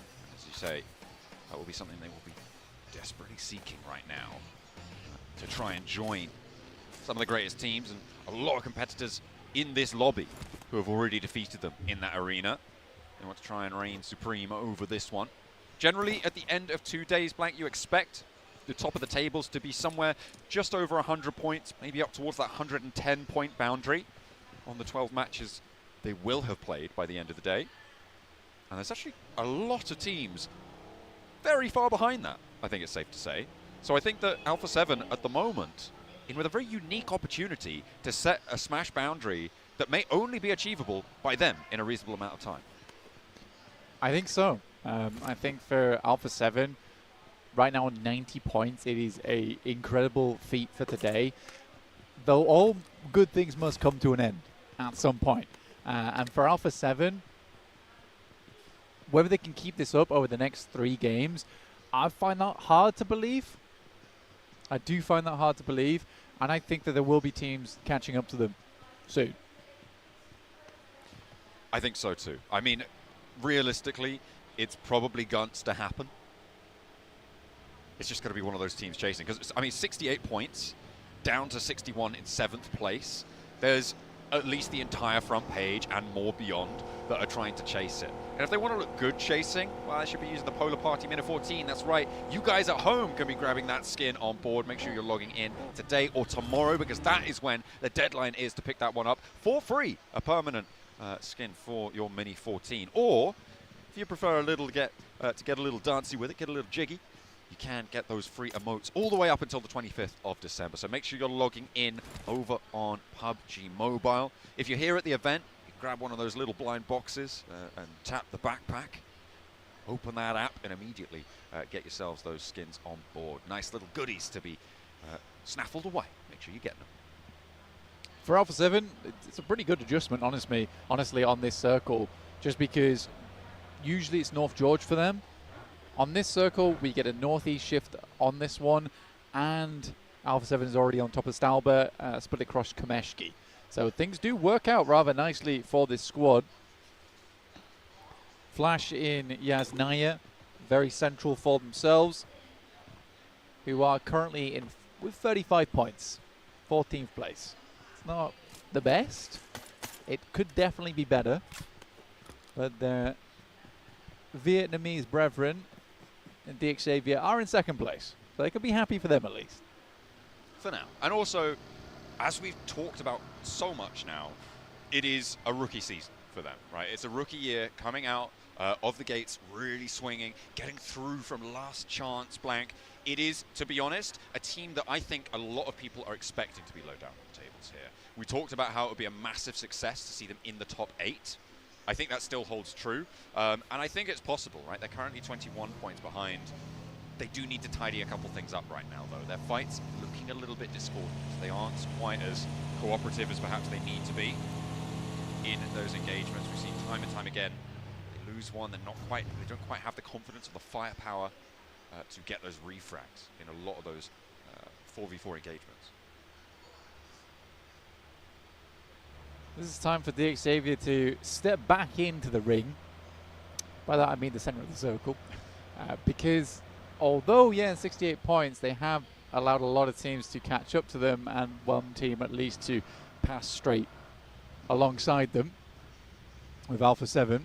Regnum Karya did get a lot of points off that game, though, up to 66 points now. And I was talking about how one big game for Regnum Karya could get them into the top 3, and it absolutely does. Only 1 point ahead of both 4th and 5th place, though. Only but 2 still, points behind 2nd. At 3rd place is a 3rd place. Absolutely. You're on the podium. You will be seen, but you know what? Finishing in another 2nd place for Regnum Karya in back-to-back PMGCs, I feel like that would be pretty galling. I think they would maybe prefer to come 3rd. This kills the Silas. I mean, that's an absolute fib, because you definitely want the money for 2nd place, right? There is big drop-offs when it comes to the cash. So making sure that you're getting that on board would be necessary. They would take the 2nd. If it was denied, if they can't get the 1st. If they can't get the 1st. Oh, there we go. Hang on a minute. I was telling you about this. You were telling me about this, but I'm here. I'm a little bit louder. Hopefully, I'm going to whisper for a little bit. I'm going to get slightly louder over time. Okay, the mic has been readjusted. We're fine. We're back in. But yeah, absolutely. Getting a little bit of ASMR now. But we're going... to hopefully see Regnum Kaya jump up on those tables. A lot of fans out there are pulling for him. They've done their first rotation though, Blank, right? And this is something that you were bringing up during that last game, right? Their follow-up has not been ideal. They are what I call a chocolate frog team in this tournament, it seems. They have one good leap in them. Beyond that, a little bit of a squib. For Regnum Kaya, I think there's been a lot of times where second rotations have been fairly decent, but yeah, PMGC so far, it has been frustrating where their initial rotate looks so nice, but the rotate after that, typically they're rotating directly in towards teams. I think they were given a lot more freedom in their region, they were given a lot more freedom in their group stage, and it remains to be said that when they're playing up against these strong teams, they struggle a little bit, where they need a little bit more time to adapt to that. Because obviously they didn't make it through Gauntlet, right? And I think that for them that was the case of the lobby was littered with fantastic teams. So it was much harder. So they went back to group stage where they were given a lot more freedom and potentially picked up some bad habits from there before coming back through to PMGC. But I do think that today is the day of adaptation. You get towards match 3, you're coming into match 4 now, we're past the halfway mark. This is where I want to see that adaptation start to take place though. Absolutely. We're looking at APG and they're on our screens, and on the southwest side, they chose to go for Westbridge instead of going for Eastbridge to leave Sosnovka this time around. Blank. They're very close to Vampire, who will be out late in the circle. Now they will be ahead on the queue. Circle, not super dramatic, but it does mean that we are, well, not 100% certain, but almost entirely probable that we will be on that south side of the river. No shenanigans this time around. Mad Bull's actually crashing into a very important compound on the west side here with a decent amount of overlook to the Yaz Fields, which make up a lot of this next circle. Shots over towards Flip, and he's really having to flip the script here a little bit. Spinning around in circles, trying to get out of the way from those bullets whizzing past him. Even with the quick steps on the side of the wall. I mean, he's frightened. He's afraid. Worried that just like the crops around him, he's about to get farmed. We'll pull away back in towards the compound alongside the rest of Mad Bulls. Teams are going to start to solidify on their position. Regnum Kaya bound back towards the center of this one as well. They are lining that southern border of the Yaz Fields. In the meantime, Vampire did manage to get in on that south edge. They pull up in the compound there. As you can see on your screens, and they will be able to take residence. Fairly uncontested right now, but APG are pushing in. They may be able to find DX Xavier on that push with APG, so we'll see. And some conflict over on the northern side. In the meantime, it is GOAT team to be able to find shots from Killer Joe out towards the open ground where he scouts an arena player, and we'll be able to scrabble that point into the pocket. 3 players now remaining for Arena, and they're under pressure from Alpha 7 on the northeast. Yeah, we're pulling down towards the south side now, around Yasnaya Fields actually. And Alpha 7, like you say, had to pull back off from Stalber Kameshki towards that south side, rotating on the eastern edge of the circle. Lipovka was controlled mainly by Alter Ego, so they were able to wrap out over towards Mansion. And we'll have to think about their next moves from there. There is still Dip in play, but not a lot of teams have really put a lot of focus over towards there just yet. A bit more split around the circle, which I think is absolutely doable on this particular area of the map. A little replay here on first blood drawn. Norman, ooh, okay. Cheeky. A bit of team fire going on there as well. Able to finally get that shot down just as he's cresting the ridge, so last moment to find that. Lemon is breaching out of the compound for Mad Bulls. He's flexing over towards DRX on these hillsides that do have one of the very few positions that have power over the compound that they hold. Technically, Killer Joe was first blood both games of the last 2. Right first last time. Yeah. Oh. He was involved. He was involved in He first blood. was there. He was first blood, and he drew first blood. Oh, well, he gets the shift as well this time around on this next circle, going out to the east side of Yaz Field, so Mad Bulls and DRX could disengage on their standoff. Regnum Kaya sending very quickly. They just seem to do all the time to the roadside, though. A little bit tougher to hold there. And they might try and crash up towards Goat Team, towards that Heaven and Hell position, which is a major feature on the east side of this circle. With the field as well on the western side, you kind of do cut a lot of teams in towards that eastern edge. We have a lot of teams not really wanting to wander through the barbed wire that is Yaz Field. Vic here coming up against some opposition. It's E-Arena, Joker looking to pull the king here, but won't quite grab it. Instead is Royal flushed away.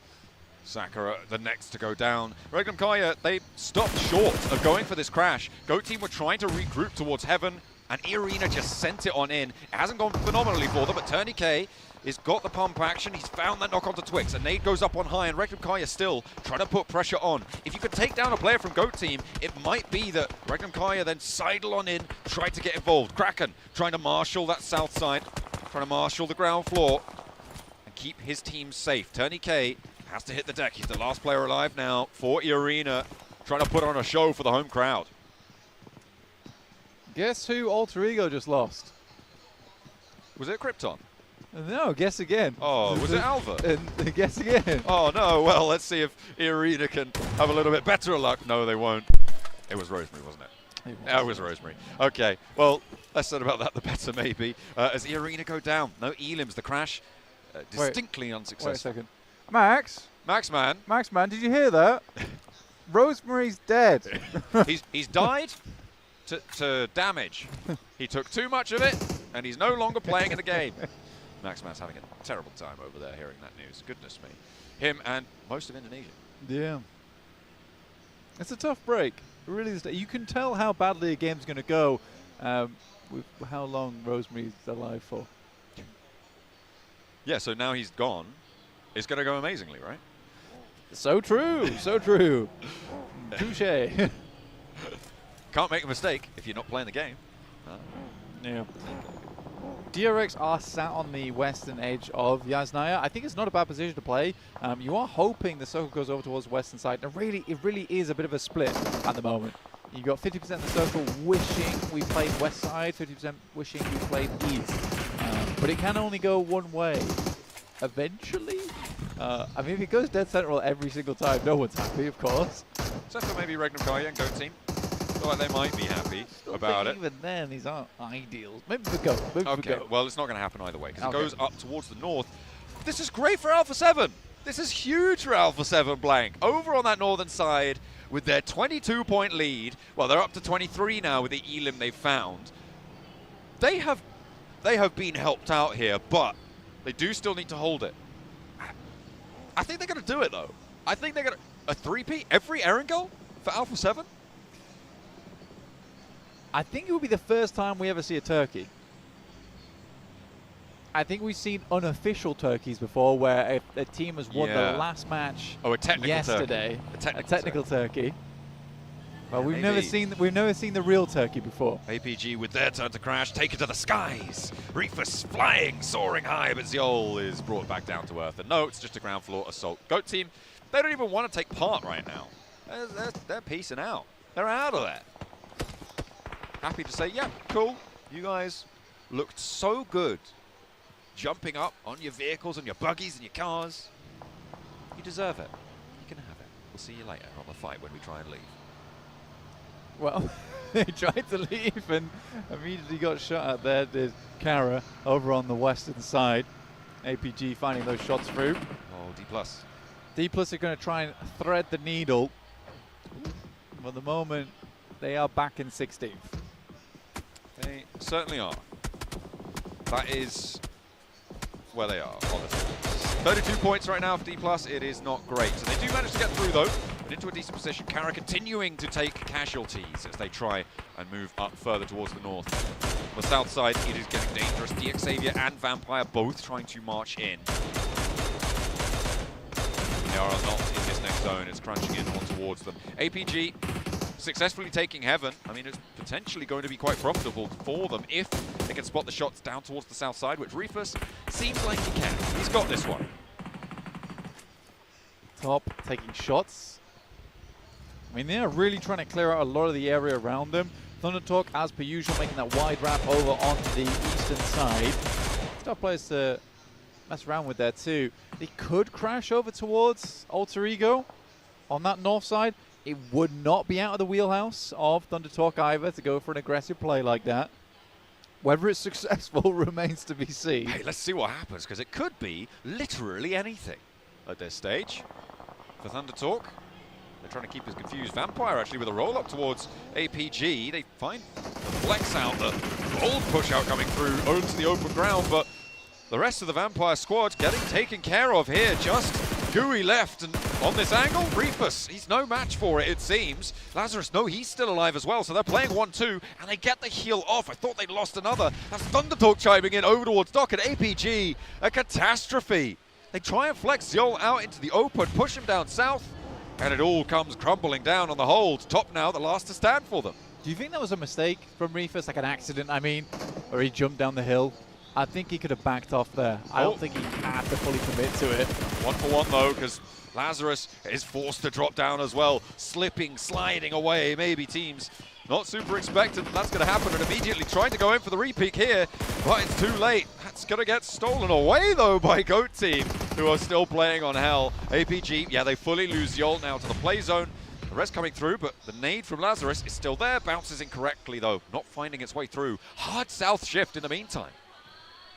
Yeah, it does move away from Alpha 7, no longer towards the center. But it's instead Ulf that has that little mound to work with for themselves. The spot in heaven is still a pretty valuable area for a lot of squads in terms of scouting, in terms of playability towards the end game. I am surprised Thunder Talk didn't go for the full wrap on it, but it looks like they're just trying to control his eastern side for as long as possible. AJ's keeping tabs though. AJ is keeping tabs. He's a man of many notes, is AJ. He's getting the... he's doing the minutes. Getting the info. Folding it back in. Updating the agendas for the next meeting. We'll see if that is going to be efficacious or not. DxAvia trying to make their way in all the way on the north side. They have a really tough approach. They were right next door to Vampire, and they tried to swing all the way very, very wide, and now they're going up against the last players of R8, oh sorry, one of the players of R8, but the rest of the players are sliding on in. It's just Lambo now. But he's not going to go for it. I mean, it's not in the next zone, so they do need to go further south. They're going to let him get away with it. It's a good timing there from R8, honestly. The fact that they're able to just swing straight in there in the midst of all that fighting, lovely stuff, and they're going to get stuck into it. Flashbacks to this compound where Team Flash were playing before. They weren't quite able to close down the match. But let's see if they can get a little bit more value from it this time. Win has that high ground that brought them to their knees before. Nice nade out the window for Tops, but unfortunately Ida's already repositioned. And even more fortunately for them though, there is an off angle, and they will be able to find it. Regnum Kaya getting torn apart as well in the meantime. A lot of damage done their way. Everybody trying to move, having a terrible time of it. And DxAvia actually catching the final players of R8, but now they're under pressure. It's Team Flash finding those shots. And everybody around that bubble position, that top spot blank, they're taking heavy, heavy casualties. Yeah, we're not actually playing up there on the northwest side, guys. Mad Bulls and the Flash. I think they're wanting to go back to that game again, but it is not happening. Luckily, the Flash seems to have made some big adjustments. Uh-oh. Because this is a very different ending to what we saw last time. That's the worst time to do that. That's bad. That's a bad time. He nades his own teammate out. And the Flash is and DxAvia is there on the wall as well. This is oh my goodness me. That is actually crazy that it's the same setup, but just shunted over a couple matches. DxAvia, though, will no longer be on the wall. Bose actually steps out for it. I mean, they know the tricks now. APG going to walk into a brick wall and will be taken out. Regnum Kaya being able to weather the majority of that storm that was brought towards them is pretty impressive in that spot. Yeah, a lot of the knocks came through from Kara, who actually swung down towards that southeast side. They got taken out themselves, so it has given time for Regnum Kaya to at least pick up their feet and get back into the picture. Alter Ego get themselves a nice central spot. And so that joke you made earlier actually is coming into fruition right now, funnily enough. There you go. They're going to have a great game. D+, detonated by their countrymen. The derby match of demolition between DRX and D plus Kia. Any other words that start with D? Because I'll throw them right in there. Seems like though D plus drawn short. They're not even going to get any elim here, Blank. 16th place for you. Back in the corner. Back in corner. Go to shops and purchase some points. You got any chicken? Get that. Well, Cook it for dinner. I'm hoping for the turkey. Oh, that is I'm true. still hoping for the turkey. I mean, obviously we do back Ragnar Kaya, But that's not the turkey we're talking about. but I want to see Alpha 7 win, to be quite honest with you. I mean, it would be crazy to see a triple Erangel back-to-back. Ragnar Kaya kind of getting lined up on right now, but not really taking too much damage. Killer Joe getting away with this. Not losing a tire, not losing the vehicle, not losing his health bar on a two-player lineup. It's pretty crazy. Very, very, very crazy. Shouldn't really happen. Ragnar Kaya back out into open ground, which is giving them probably not the greatest of memories coming through from our previous game there versus Alpha 7, who are playing it fairly slow. It seems to be all they do today here on Erangel. Nice, slow game. Moving out, getting that roadside under control, getting a little bit more presence felt. Thundertalk are still alive, 8 teams now remain. And on the eastern side, they have been quiet, so it's about time for them to do something absolutely mad. I think crash onto Ulf, let's go. Yeah, just do it. Just send it. Make it happen. Get themselves into nade range, though. That is a lot of firepower being blasted their way. That's from Flash. Obscure will hit the deck, but Revo is immediately there. And they're having to battle it out for this position. They're crashing onto Ulf! Thundertalk are going, and they are going straight onto Ulf. They lose one out in the open, but the roll down is strong. And Thundertalk overwhelm the hold there. I called it. You actually did. I actually called it there. But and now the nades from Alpha 7 come in. At least we kind of know the personalities now from Thundertalk. I thought, what's the most unreasonable thing for them to do? Yeah. This is Sighting's personality actually manifesting within the team this time around. We're in 24th minute. That means the new IGL's kicked in. Goat team are going to rock up on the fight as well. Alpha 7 may be looking at third party, but they're looking for their own res in the meantime. Thundertalk overwhelmed in that fight. And now Ragnar Kaya left alone on the south. Alpha 7 do go down to just 3. Not impossible. Not impossible. To happen here. West side. Tenwolf, Silas, straight on from Loxy, but he's not going to be able to do more than that. Ragnar Kaya handled there. They're up to 70 points on their 10 matches that they've played, but they will go down and will not get any more. 11 eliminations for both Team Flash and Goat Team right now, Black. Yeah, it's a big game. It's a big stand-up performance for Ragnar Kaya, though. What an unfortunate match for them. I mean, you get so far into this and really not a lot of points at all off the back of it just because you cannot contend with a South Korean team. It's just not possible. Just any South Korean team, it's Silas's kryptonite. What do you mean? What do you mean? You're South Korea? We've got to fight you now, apparently. That's the chant. They scream Helpful Leather as they go into battle. The chant. Go on, chant that. I'm not going to do that. Because we're busy. Go team. We're not going to fight you right now. No, we're not going to fight you right now. It's a great chant. Oh, yeah.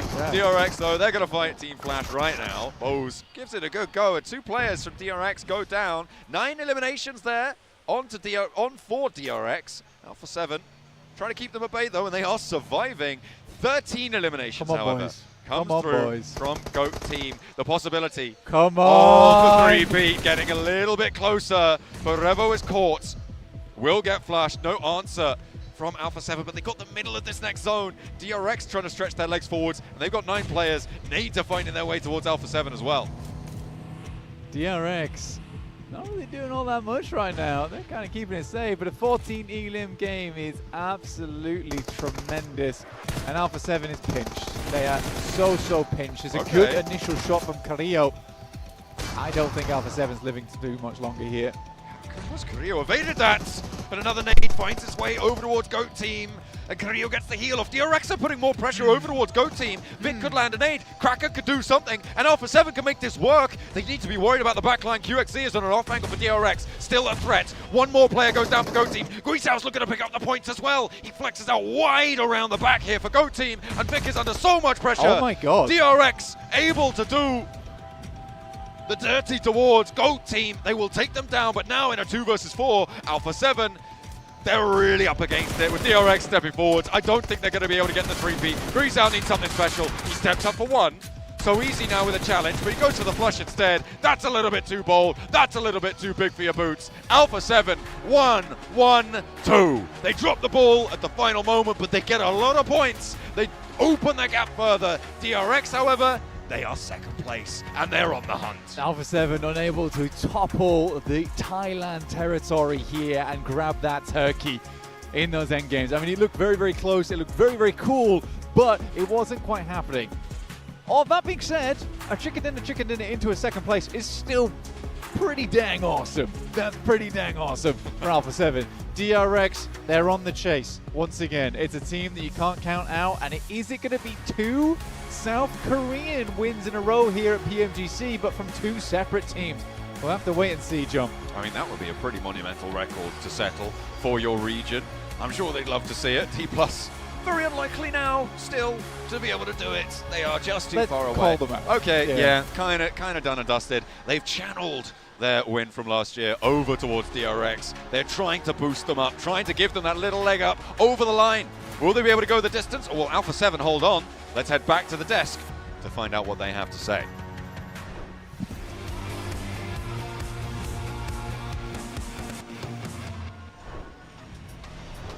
It's DRX to pull out this chicken dinner on the last Aaron Gale here for day number 2.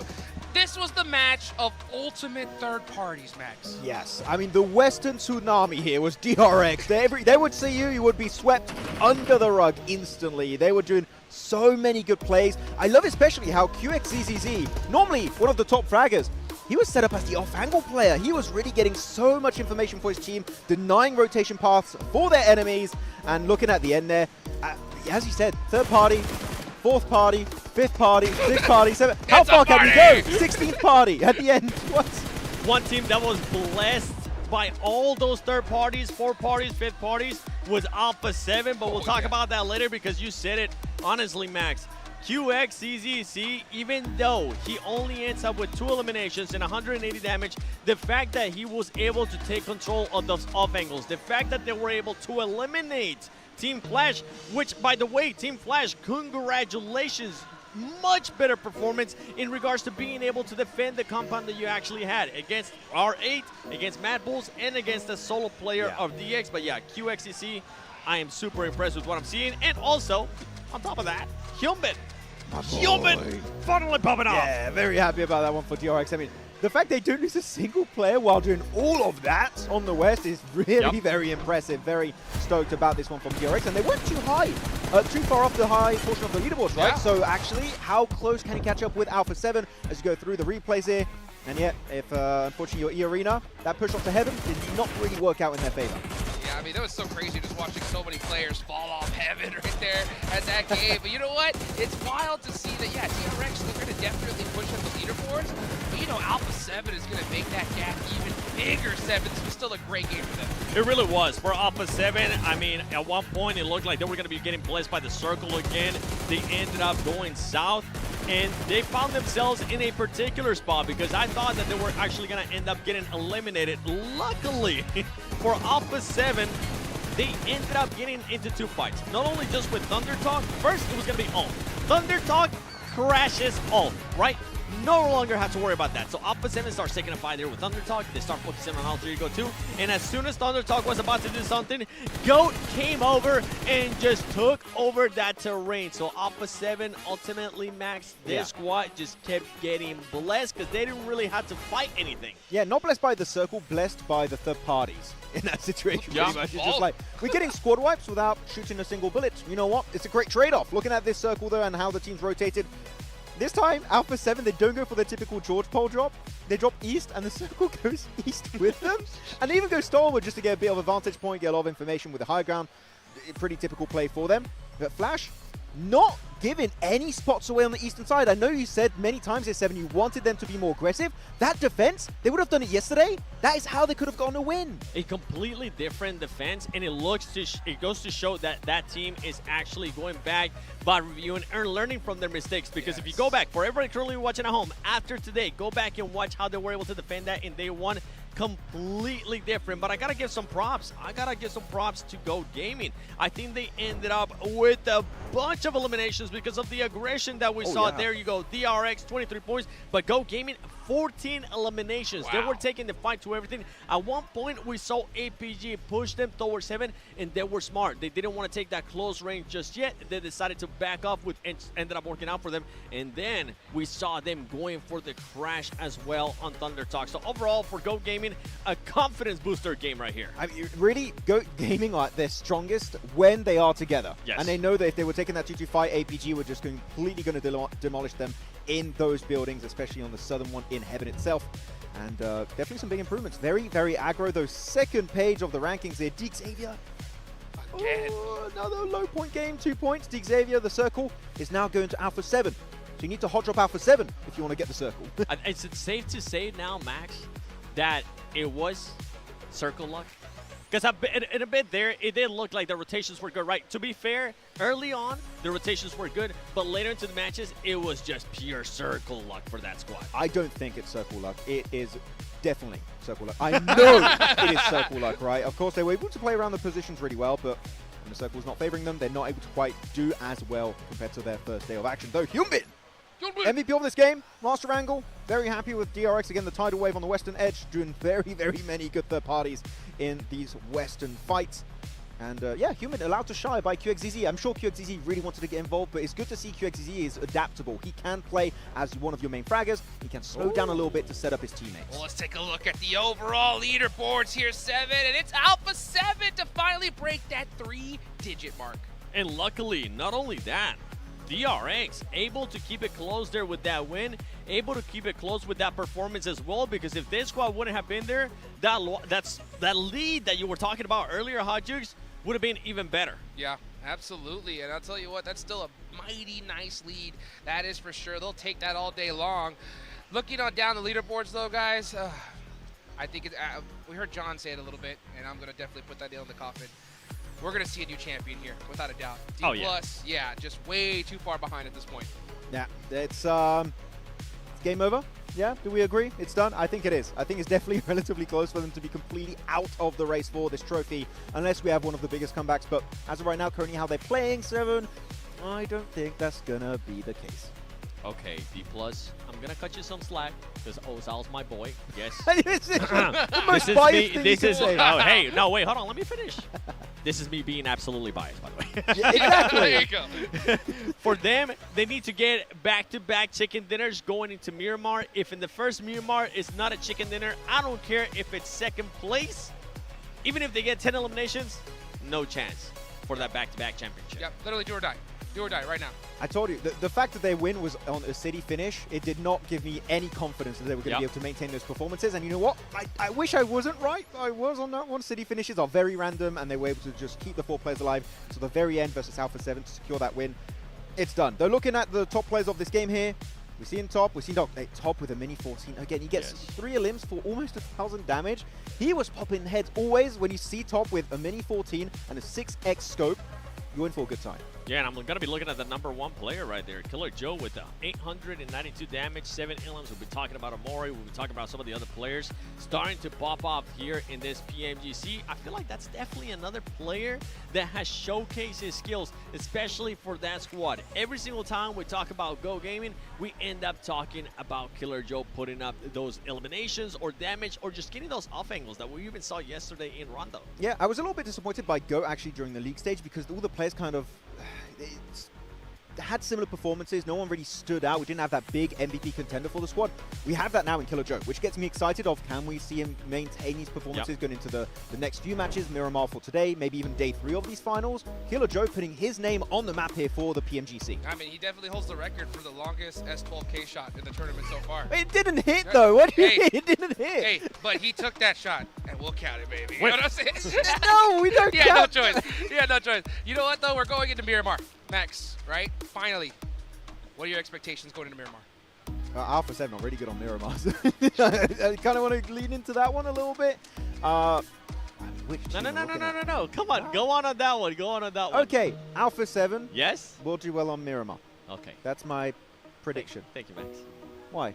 No, because that's actually a great point. That was the best performing map yesterday for that squad. When we talk about Rondo, if we go back and look at what they were able to do in Erangel, it was pretty much non-existent for that squad. Whenever we actually ended up going towards Miramar, they ended up with fourth place, and I think 6 elims, and then a second place. So for this squad, if they can actually continue on this performance in Miramar, and if for some reason those other teams that are currently trying to catch up, DX, APG, DRX, if they slip, then we're going to be posing that big question that you were asking earlier, Hot Jukes, about that lead that we've been talking about, and also Smash Roll coming into play on the final day. That Smash Roll is going to be insane, guys. So just a quick reminder for everybody, right? At the end of the day, the team with the top points, 10 more points than that is going to be that Smash Zone. So if Alpha 7, let's just say they were ending the game with 100 and they're on top.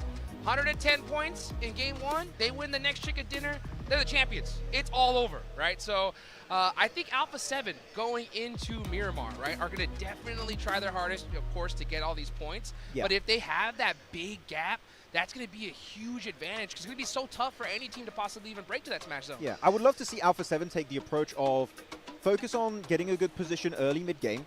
And after that, if you have a good spot, you just leverage it to be able to get a double-digit elimination game. Because if you increase the point threshold for the Smash significantly and you distance yourself from 2nd, 3rd, 4th place, that Smash ruling is going to be really hard for any other team but yourself to execute. Ah, look at that Carrillo. He's smiling. He knows he's in a really good spot right now. Oh, my goodness. You know what? 7, I'm asking you I don't like that smile. You don't like that smile? I don't like that smile. It's too confident. Carrillo, get back in the game. What you mean you're smiling? I like him being serious. This is, remember, I wanna throw it back to a couple PMGCs in the past. Alpha 7 goes into the last day as first place. The pressure, they're not the ones chasing, they're the ones being chased now, and then we see a drop off. You took me back to 2023 right there. Damn I right. was like, oh yes, you're right, that was a thing. Yeah, But so new that team, even though you guys think I might be miming, I kind of want him to be focused and actually be present in what's currently going on, and not just enjoying that 12-point lead, because honestly, that 12-point lead can disappear in just one match. yeah, and actually, as we're talking about Alpha 7 maybe being a little bit overconfident there because he's smiling, good man. That's You know not what? the He case. gets That's smart. not the case. No, one thing that was interesting, and I think you pointed it out to me, 7, we did see, I think it was Guizao or Obscure over-peaking a little bit too much, overlooking that position, and he gets knocked. If they don't do that, that might have been a back-to-back chicken dinner for Alpha 7. So, sure, you just got 2 wins. Don't let it get to your head. Play it safe. Play it in regular. Don't over-peak, because taking those casualties in a lobby like this, they get one knock on you, they are going to push it, like DRX, for example. So those small individual knocks can hurt you significantly in a lobby of this caliber. And it is players that it is their first PMGC Grand Finals. Remember, they've been to PMWC, but now at this stage, a lot of people consider, a lot of the players especially, consider PMGC to be at a higher level. They hold it at a higher status too. So I'm hoping that that confidence that these players have had for the longest time, it continues on. And now we're looking at DX Xavier here, and yeah, that's exactly what we expect to see out of them right now. Just distraught in currently what's going on. I want that picture as a meme, and in the text in white below, no circle, question mark. Oh man, it's been so it's so brutal, man. You know, we're going into Miramar. We'll see what DX Xavier can do. As we look a little bit further down the leaderboards, you know, we talked about how D+, they're not going to be able to be the champions unless they win this game. Going a little bit more towards that mid-pack, though, 7, right? When it comes to a team that you're seeing, what team do you feel it's do or die for them right here in this Miramar? Do or die? Yeah. In the mid-pack? If they want to win. If they want to win this tournament. And they want to win, I think I would have to look at the squads. First of all, 10th and below definitely needs to end up with some improvements. 안녕하세요. D+ 기아 팀 놀부입니다. 게임을 처음 시작한 거는 학생 때부터 시작했고, 그리고 프로게이머를 시작한 지는 한 3년에서 2년 정도 된 것 같아요. 저희 팀 폼이 작년보다는 좀 안 좋은 것 같아서 실력이 더 늘었다기보다는 약간 비슷하거나 조금 아래인 것 같은데 포레스트가 그 형이 들어왔을 때는 약간 저희 팀 파비안 선수보다는 그 싸우는 교전력이 더 좋다고 생각해서 데리고 온 것 같은데 약간 그 점에서 합도 안 맞고 그 원하는 팀 게임이 안 나왔던 것 같아요. 저희가 25년 시즌에는 그 선수가 바뀌는 부분도 있었고 저희가 하고 있는 방식이 맞다고 생각하면서 잘못된 방향성으로 풀어나가려고 했던 것들이 좀 문제였던 것 같아요. 저희가 노력한 만큼 또 열심히 하면은 다른 팀들한테 밀리지 않고 잘할 수 있을 거라고 생각해서 PMGC 끝난 후에도 한국 팀이나 또 아시아 팀들이 잘할 수 있다고 생각할 수 있게끔 하는 게 좋을 것 같아요. 이번 연도 저희가 처음으로 저희 자력으로 세계대회에 왔는데 이제 저희가 작년 세계대회 우승했던 것만큼 압박도 있고 또 다른 사람들이 기대하는 것도 있을 텐데 그에 못 미치지 않게 PMGC라는 무대에서 2연속 우승하기 위해 저희가 더 열심히 해서 꼭 우승하도록 하겠습니다.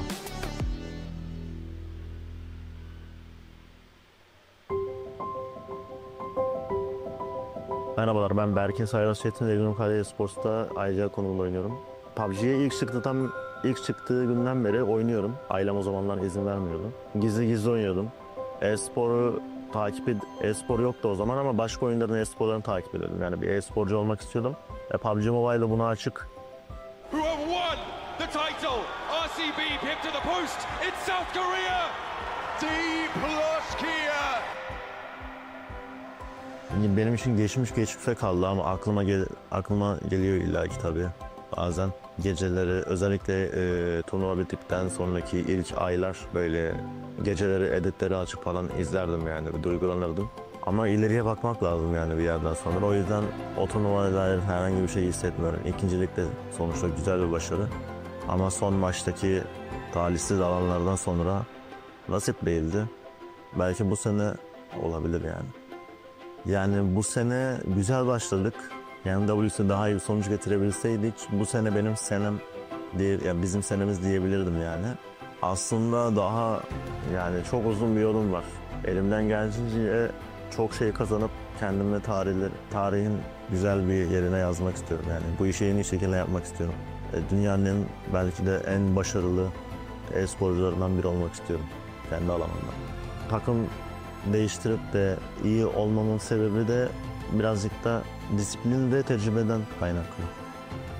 Servet amcam ve Çınar amcam kendi öz ailem dışında. Onlara çok teşekkür ediyorum.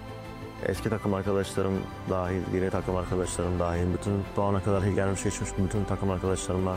Onlar olmadan ben buraya gelemezdim. Onların emeği de çok etkiliyor takım oyunu olduğu için. Onlara da buradan çok teşekkür ediyorum. Beni destekleyen herkese de çok teşekkür ediyorum.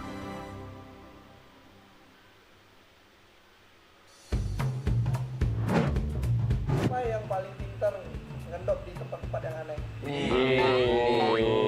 Siapa yang mati duluan terus suka nyalain orang lain? Nih kadang nih dua nih. Siapa yang lututnya lama, rotasinya juga telat? Banyak. Siapa yang paling disiplin ketika diskrit? Gak ada disiplin, gak ada. Siapa tukang ngeklap? Semua. Siapa yang ada air jago tapi chemistry-nya jelek? Siapa ya? Siapa yang paling bawel? Ya paling bacot sih dia sih. Paling bacot. Paling bacot dia. Siapa yang paling lucu? Paling lucu. Aduh. Oh, ini paling lucu nih. Siapa yang kayak abang-abangan? Semua abang-abangan. Semua. Siapa yang paling kayak adik gitu kayak orang yang harus menjaga? Nih, kita sama Moana berdua. Siapa yang suka ketawain orang lain? Semua ini ketawa di semua. Siapa yang tukang komplain? Paling dia lah. Rosemary. Siapa yang paling susah bangun tidur? Rosemary. Siapa yang makan paling banyak? Rian kayaknya deh. Moana, Rian nih, berdua nih. Siapa yang paling bersih orangnya? Paling bersih. Sumpah paling bersih. Siapa yang paling gampang ke distract? Siapa ya? Kadang anak-anak ada sih semua rata-rata. Tapi semuanya ada. Semua. Siapa yang paling banyak kan? Oh masih Rian.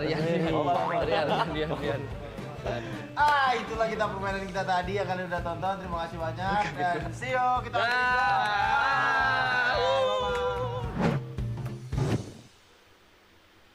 to actually continue and do that, then that's why I think that team is not going to have a chance, Jukes. Makes total sense. Yep. I mean, Yeah, when you really look great at it point. like that, there's some point analysis. Seven. Yeah, What can I love say? how in depth he went the entire time. That was like the best Yeah. 5-minute point I've ever heard in my life.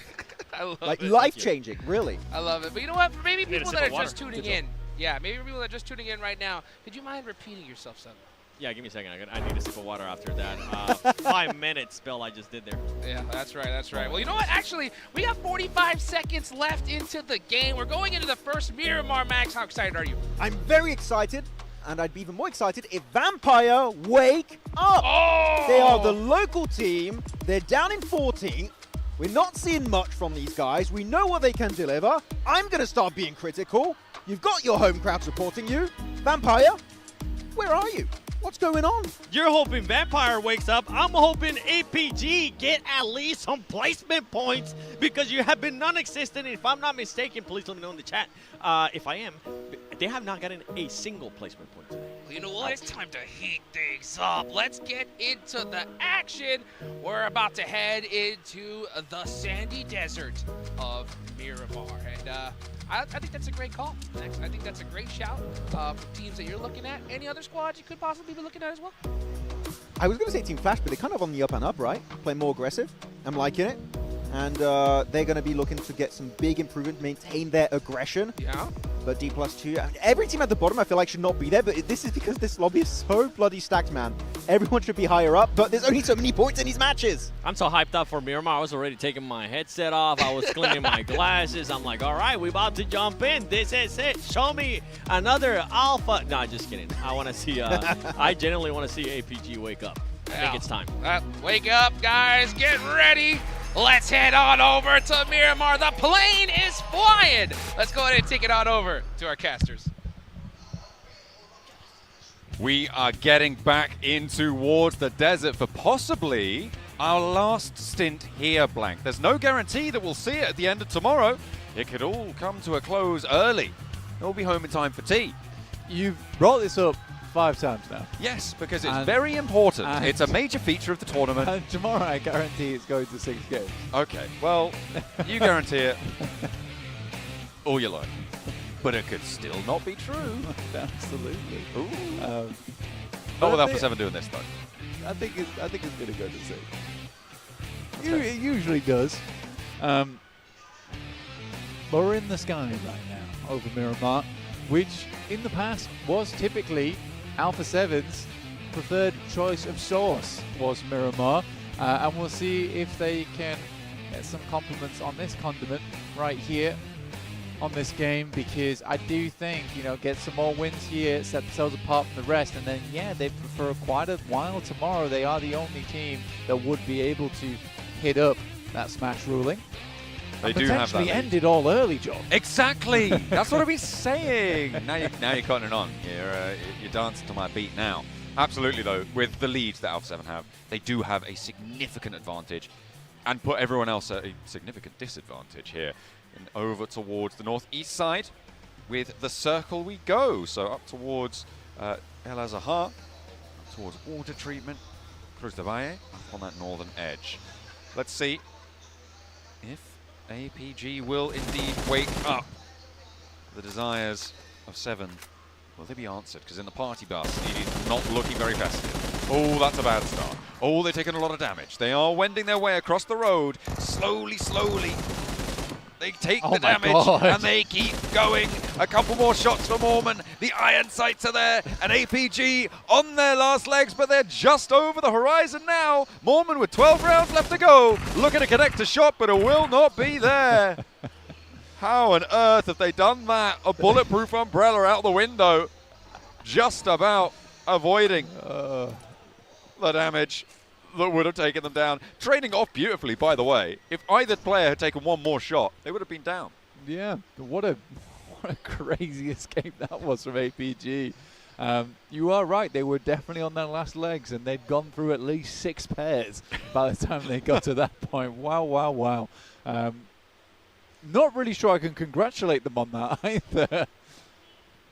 Yeah, no, I think you're right. A bit of an unlucky streak there coming through from EA. Not quite able to get those final shots in. Wow, you hit some, you miss some. They missed quite a lot though, didn't they? That was, yeah. I think the bus took a heavy hit for them as well. I think It was very probably much the perfect vehicle to have. Many seats to switch between. You're basically playing roulette in the back of the vehicle. That is true. I wanted that seat. No, move, move, move. Oh, well. They came up with the goods in the end. If you guys want the goods too, make sure you are redeeming using the code on screen, PUBG x PUBGM.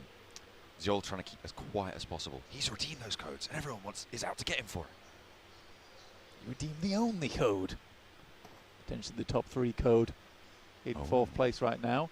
Tied up between 3 teams. The amount of times that we've had 3 squads on 3rd, 4th, and 5th tied. It's happened too much throughout the entirety of PFGC. In fact, it's interesting. I mean, it's an interesting feature, and I shall have to do some analysis on it as to why it is happening. So exactly what is causing this, because it is an anomaly. Oh dear, E-Arena continue to have a tough time of things after not being able to get the knock or a flush or a point. Over towards APG, they now have taken a knock their way, and another one, Reefus finds it. But APG, okay, no, I thought Zol was going to have to win that challenge as well, but he's staying alive. Has he been spotted? Are they turning around? Maybe coming back to this one? This isn't in the zone, so this is all chicanery on the southwest side. APG's had a bit of a weird start, haven't they, really? Trying to find some semblance of defense here, but nice shot from distance as well with a heavy over towards E8. It's not been a good start to the match. E-Arena and Vampire, the 2 home ground Thailand teams, are getting punished right now. 13th and 14th on the tables. It is not going to be a fun experience for them, and they are very limited in their possibility of getting up towards that top side now. At this stage, it is going to start to be more and more of the tables counted out in terms of getting up towards that first place position. And I think it feels like Kara and Vampire have joined that number alongside DK. E-Arena, they are very much on their last legs. If they don't do much by the end of the day, I'm counting them out too. Yeah. And beyond that, the same will start to happen. I mean, it's very, very, very cool that D plus Kia managed to make it here, but it's very, very, very uncool to end up in 1st place last year and then finish in 16th the year after. That doesn't feel great. But I want to make it clear, it's very, very, very cool that they're at least here. Oh, yeah. we love the fact that the potential back-to-back championship team are here, because it's still technically possible. They could still do it. Can you imagine? Goodness me. They could do it in 2 games, mathematically. Yeah. Because you can get 10 placement points and up to 60 Elim points in a match. Oh, yeah, easily. Oh, and with a Rondo, actually, you can get more. Yeah, easily they so, can do yeah, it. they can basically get it in 1 game. Yeah. And then pass that smash boundary, and then win a chicken dinner in the next one. Quick win a chicken dinner, done. Yeah, I mean, it's that easy. Bish bash bosh. Just get a 70 elimination Rondo. Just Elim everyone. Do it. Seen that guy? Elim now. Elim him. Right now. Elim him. Elim him. Oh, torn Elim from Elim. Seems like the rest of the lobby is sentencing DK to that fate. Vampire not having a good time of it either. A bit of a stake through the heart. It seems like they shall not arise today. But everyone's turning around and just getting away on super low HP on these vehicle runs, Blank. It's the Bandage Brigade for Gooey. And he will stay alive for the time being. CEO pops a shot, pops 2, pops a couple more, but again, they just get away from it. Yeah, well, this lobby is basically the entire lobby is the Bandits Brigade right now. We are wrapping ourselves from head to toe, and it's not looking great. It's not looking great. It's been a tough approach for a lot of our squads towards this circle. I believe Thunder Talk right now quite like their position. I also quite like whoever the IGL is right now. Can we keep it that way? Can we keep it that way, please? I think that they are the worst offenders. I complain about Rosemary, but I think they are the worst offenders. But to be fair, also, at least they do it together. Yeah? Yeah. Yeah. It's like the saving grace. That is true. When there's a call, they do follow through. They follow through on it. I have seen actually some chats online about Rosemary at the moment, and you know it's good to see different perspective because I think some people say that perhaps the rest of the team can't keep up with him. I'm not really sure what I lie on right now, but I think that patience overall would help the team tomorrow. Just a touch. Just a sprinkle. They're on 69 points right now for Alter Ego in 6th place. Nice. But not nice enough, unfortunately. No. It needs to be nicer. But for Indonesia, it's a ridiculously good result. Yeah, it's a brilliant turn-up. It's something we've been waiting for a while now, so being in and amongst the top pack is good news because they are very, very close to the podium, right? They're 2 points away from APG in 3rd place. DRX, they're definitely not out of reach. Alpha 7 right now probably are for the time being, but they can slowly, incrementally make their way up there to join them. You could do it in 2 games. No. You can actually do it in 2 games. You can. This is not like joking. You can do it in 2 games. Oh, but like 70 elims. You don't need to. Elim him. You just need to get a couple. Just get a couple here. And just have some high placing games. Alter Ego at the moment taking a bit of a fight with D+, who arguably is currently the weakest in the lobby. They have had a tough turn. Hey, Vampire can at least say they did better than the champions from last year. We beat the champions, guys. We beat the champions. That's all you need to say in the social media bio. Yeah. Champion beaters. Champion beaters by strong 10 points. For now, anyway. We'll see if that changes because D+, they've still got some life in them, I think. I think they might not end on the bottom spot. But it's a strong might. Regnum Kari currently playing around the fielded area over on the northwest side. Don't always find this the most comfortable positions for teams, but it will keep them out for quite a while. Alpha 7 are coming in on their northern edge, so they will have to keep them out. Luckily for Regnum Kari, Alpha 7 is likely to combat Mad Bulls first. They might be able to pick up the pieces afterwards, but their position isn't amazing for finding those shots. It's not phenomenal. I'm curious to wait and see what happens from that spot on the map, though. I think there definitely could be some action in that area. Ooh, bit of action from Nolbu. Spots Alva and gets that knock, but has to reposition with the blue. Unlikely that this gets fully flushed. Alter Ego should be able to res this, but D+ want to put pressure on. Chips actually lighting up the off angle on Rosemary, causing a little bit of a back off there, which means that the approach over the hillside slightly easier. Rosemary very fast on the heel. And the blue zone starts to envelop the fight. Alva actually not getting fully rezzed here. But Rosemary with a long-range tip tap with the Mini 14 doing work. Back it off. He needs to back it off now. That's what Blank wants. Is it going to be in time, though? Has to hop out of the vehicle. It is 2 under pressure. Can't move fast enough. The blue zone's upon him. Needs to be careful. Rosemary's down. Takes too many shots. Could not get in the vehicle fast enough. Does get the knock, but he is punished. And I feel like you're pretty vindicated at the moment, Blank. I don't really need to say anything, do I, honestly? No. You've said all you need to. Yeah, again, the right play there is you get that initial knock, you've covered your team. But then you just get back to the rest of the squad. Rosemary down. Alter Ego do well. Potentially. It's the rules. Potentially. It's the rules. Yeah, I'm curious on this next circle, though, which does head over towards Vampire, in fact. Actually getting them a little bit further up the leaderboard. Thundertalk also meandering in the hills over on the eastern side. The Xavier, I do think that the desk was absolutely correct, honestly, on their assessment of that team. it's also a little bit sad from, yesterday, the desk hearing that they felt like a third-place team after they finished yesterday.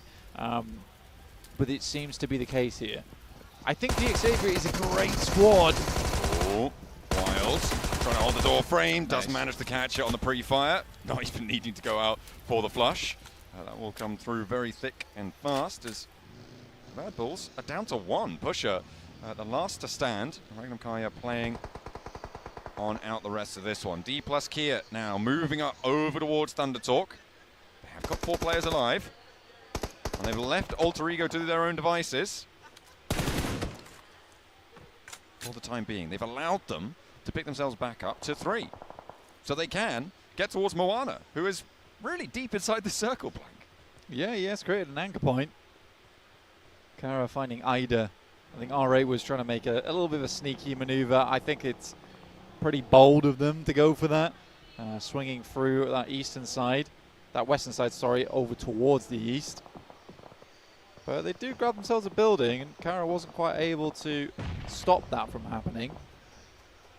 All right, managing to get along the roadside. Maybe it was a sick rotation. Maybe I'm wrong. I think I'm wrong there. Maybe. I don't know how they made that happen, though. I thought you were going to say, I don't know how I'm wrong. I'm never wrong. I'm wrong quite often. Frequently, you're pretty right, though. Yeah, it's true. It's true, but I definitely can be wrong. And in this case, I think maybe I am. I think it was maybe a good push from R8, but still, it just went unpunished, which I found surprising. I think that's the main thing. APG losing members on a slight split here. I think that is Rezable, though. Could be. It's a little bit out in the zone on the western side, but it should be pick-upable. If not Rezable there, they can try and reposition it. And the blue zone, yeah, you're going to need to get a little bit closer with zone 4 coming on in. That shift goes down south, over towards the graveyard, over towards the position that Team Flash hold fairly convincingly. That's the last player of the Bulls going down. That point goes over towards R8. And the Arena, they're still giving it a good scrap on out the northwestern side near Hacienda. Having a good time of it, but they were busted down earlier to 2 players. So there will be a limited point scoring capacity in this match. See how RCB handles this, to be honest with you, because they are sandwiched between quite a few teams, in fact. It's more like a cube sandwich, to be honest with you. It's a very weirdly, geometrically assembled sandwich, because there is a fair few teams around them, all locking them in place. It's more like a Scotch egg. It's like a bread prison. A calzone. I guess that's what a Scotch egg is, but for the egg. Yeah, exactly. It's a calzone, right? Yeah, Same thing. It's an egg prison. Egg bread prison. A burrito. Ooh. All things that it could be. Surrounded by bread. That is what we're looking at to get on with this one. Kara trying to make toast out of E-Arena right now, playing on us 2. They don't want to lose too many more, though. They've lost 1 already. And any more, probably going to spell disaster for them. Nade over the top from Tony K does not connect. Of course, R8 would love to chime in and third party this. Nades continue to find their way on through. The Villa may look like paradise to some, but right now, it is a nightmare lock-in for these squads. Because Kara can't leave until E-Arena are dealt with in some way. In one way or another, this fight must conclude, and CEO takes to the shingles. Tries to step fancy. Could say that Kara right now is a little bit like an egg. Okay. Well, CEO looks to boil him. Will not be able to do so. Hops out the pan instead. And now Joker and Tony K are giving them a massive run for them. Wait, hang on a minute, they're down. All 3 of them fall. A little chime in comes through the off angle from R8. That's terrible news for Kara. Yeah, it's a good flex out from R8. All jokes aside about eggs, that was a fantastic flex out from R8. Just frying EA. Almost like an egg. And they're able to poach a point away from them as well. They absolutely right? So they're able to add that one to their tally instead. For R8, I mean, this was a surprise team, right? Coming in as top spot from the gauntlet. It doesn't seem like they've kind of lived up to that target, but they definitely have shown a lot of potential, right? Specifically, a lot from Amori. The guy has been a massive clutch. The issue is that they haven't been able to channel that in the right directions, into the right situations. It seems like he is always having to clutch rather than being able to perform as a solid line. Yeah, I'd agree with that. I think that Amuri right now, if I'm looking at this objectively, I would say Amuri is really the only player here who is up to standards of a PMGC. Wow. I think that the rest of the team all has a lot of experience on side. I think for Marth, you could say that as well, to be honest with you. But I just think this team needs a little bit more experience on side. Ida has had a lot of experience in the past, but at this level, maybe not, right? However, the potential could skyrocket for this team over the next year. They could even make it happen on this PMGC, you know, if they're able to find the right zones, the right circles. But my point stands. For our rate, there's still a lot of potential for this team. And just because Amuri is clear ahead of the rest of them, in my opinion, doesn't mean the rest of the squad can't get there, because they absolutely can. Ida can. Prestige has had a long history in PUBG Mobile, and I think that Marth, you know, taken under the wing of Amuri, so could be that guy for the clutch moments, much like Mafioso used to be for Alpha 7. We were talking too much about Amuri, and he did go down. He tried to roll out for R8 on the northwestern side towards Regnum Kaya. And nothing else happened after that. He did not. It's totally fine. It's totally fine. Meanwhile, the circle moves away from that south side a little bit more. Team Flash not going to have the assistance there at the moment. Ulf having a pretty good compound on that corner of the road. And Alter Ego as 2. They're going to have an amazing game because they don't have Rosemary. We have to stop saying. I will not be stopping. We have to stop saying that. I feel like I've gone so hard on Rosemary today. I've tried to make it clear that I think he's fantastic as well, but I'm going to leave that team alone for a little bit. I feel mean. You can have too much Rosemary. Such a thing exists. Marth gets spotted by Ulf off in the distance, but the burn is good over towards Goat Team. That's actually coming from D+, who are further south of this one. Seem to have an angle. Grenade over the top. It's just Prestige now remaining. Ida getting taken down. A lot of danger on this crossing. And they're not in the zone, Blank. They do still need to move forwards. Dropping these smokes, necessary to pick this back up. But APG, they're going to have angles. As soon as they step too far forwards, that's when D+ Kia chime in again. I mean, there's definitely angles coming through from Ulf, but I do think here, by this tiny little mound on the ground, it's possible to get one player up. Aaron, though, does find Ida. Weezow down from DX Xavier. Is this DX Xavier starting to pop up a little bit more? I'd love to see it. Could be. Could be. Alpha 7, though, having a real tough time. Revo now the last to stand for them, in fact. As a solo player, this is good news for the teams chasing, but it's DRX who are still alive as well, who could be another major hurdle to cross. Revo gets spotted, and Alpha 7 fall. Blank, our top spot now, will stay at that triple-digit boundary. So teams behind can chase. Regnum Kaya on the north edge have 5 elims already. They're looking to challenge up against Vampire, and beneath them, it's Ulf on that south side. Both from Turkey. We'll see if that familiarity is going to play into the wheelhouse of either Regnum Kaya or Ulf. I mean, for Ulf, their position is not impenetrable, right? I think it's definitely possible to go for this. It will be tough, though. But there is a large amount of area, even on the east side, that Regnum Kaya could head over towards. What they really need to do at the moment, though, is clear out the majority of the north. If they can clear out the majority of the north, then their life gets a lot easier. They could even opt not to fight Ulf until later on in the game. But yeah, I think at the moment for Regnum Kaya, this is very much opportunistic gameplay. But with 5 elims in the match, again, we said it before, Regnum Kaya, they're all about that consistency. They can set themselves up for success in that early game. Eventually, they're going to start to figure out that second rotation, which is what they absolutely have done today, I would say. And I think the assessment is that Regnum Kaya is on the up and up from here.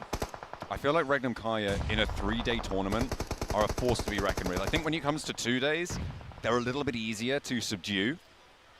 But in 3 days, on that stretch, they get a read. Somehow, they're able to just download that information. Well, I know how. It's Silas, but well, to be fair, they do have analysts and coaches and things behind the scenes as well. But it's a steady head on the shoulders that is guiding them to victory in matches. Unfortunately, though, they've just lost Wild to a knock, and Vampire going to try and test them now. Lazarus spotted, though. Heavy hits coming through from Loxy, and a nade over the top from Zedwolf to keep Wild safe for a little bit longer. Steps back over towards a nade, though. Zedwolf, be careful. Just about dances out of the way of that one.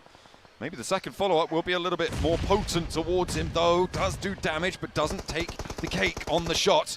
That nade again, nearly taking him down. He is getting out of the way, but he's running straight into the firing line of the next one. Gets a flush, gets that knock, and Vampire doing damage of their own. Regnum Kaya down to 3, now have to cross the road all the way south.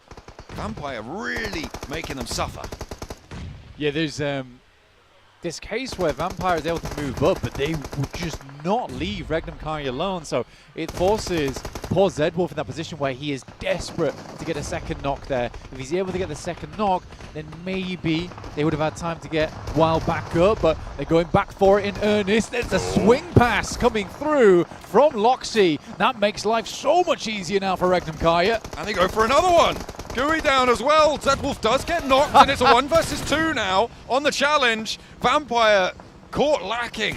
Will not be able to pick up the teammates now. It's all up to Miaula as he goes out wide with the shotgun shells, trying to play close range. Zedwolf needs to get picked up fairly quickly under the vehicle. Shot down there, comes through from Silas. Able to stop the funny business. They lose Wild, but they stay alive as 3. They're up to 7 elims now, Blank. Loxy just smearing bat blood across the desert here was disgusting work.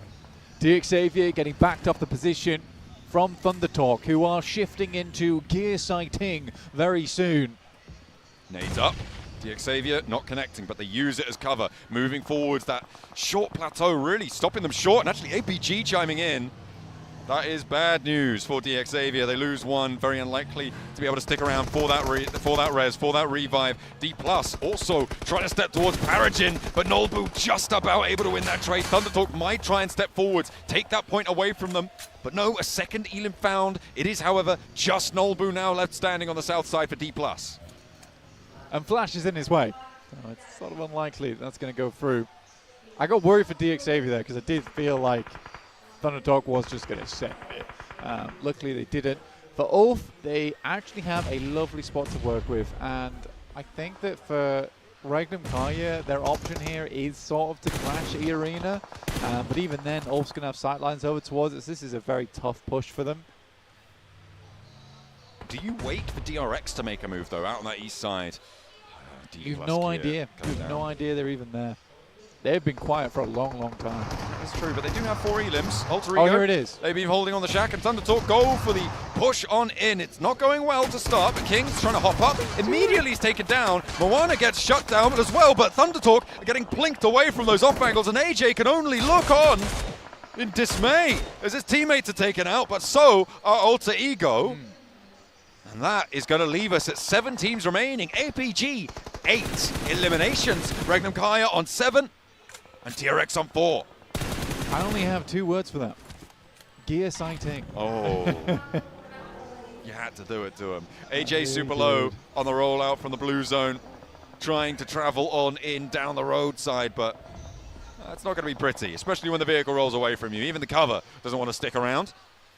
That's going to be Thundertalk going down. APG, hang on a minute, there's a roll-up. That's nice. It's Regnum Kaya finding That's 2 from incredible. APG. That is a huge pickup on their 2-2 split. Reapus is next on the menu. Silas hops out before the damage is done all the way on his health bar. And Loxy wants the rest of it. Over towards Doc, but he goes down. It's a trade-off. Can they get back in for the res, though? Can they get Loxy back to his feet? Because Sethwolf's down as well. Very unlikely. I think right now, for Regnum Kaya, getting themselves up towards a top 3 is the highest priority. Loxy is 100% gone. I love the push, though. I love the attempt. For Regnum Kaya, they are now just looking for a higher placing. Already a lot of eliminations on this game, but I do not see Flash allowing Silas to leave, and they do not.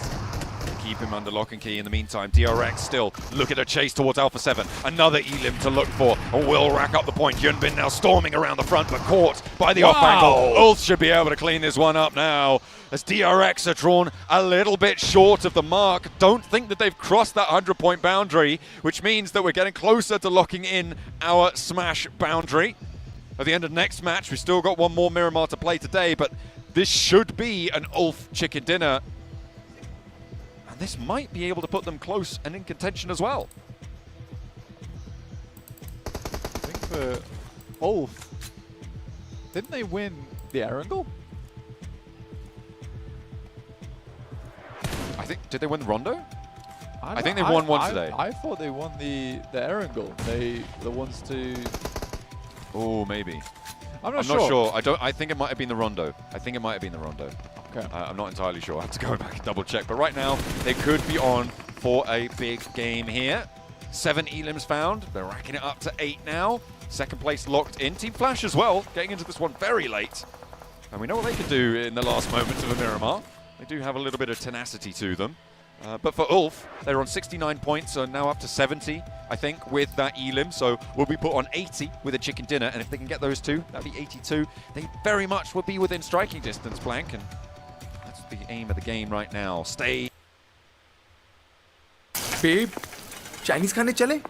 हाँ, वो restaurant है ना, Chinese clock, Chinese rock, Chinese moonwalk. Chinese बोले तो Chinese walk.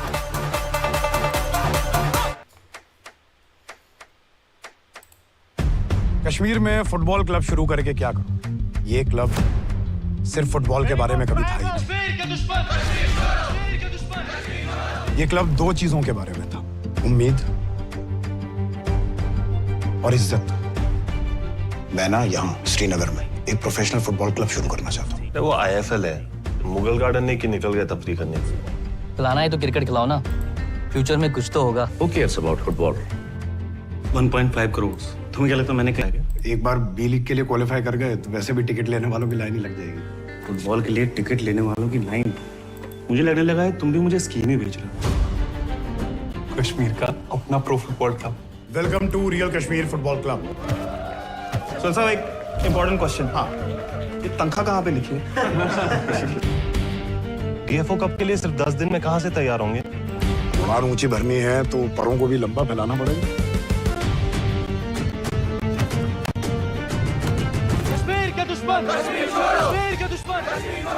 Youth रास्तों पे पथराव के बजाय फुटबॉल ग्राउंड पे अपनी पहचान बना रहा है। फुटबॉल क्लब की आड़ में हराम का काम करता है। इन लोगों ने मैच कैंसिल कर दिया।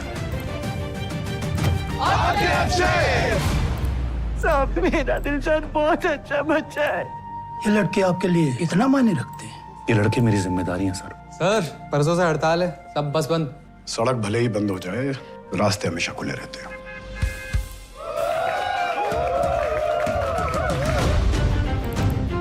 The whole world is going to see the real Kashmir. आज हम फारूक, हाफिज, नावेद, अजय पाल ये सब नहीं है। आज हम सब कश्मीर हैं। तो जाओ और कश्मीर के लिए खेलो।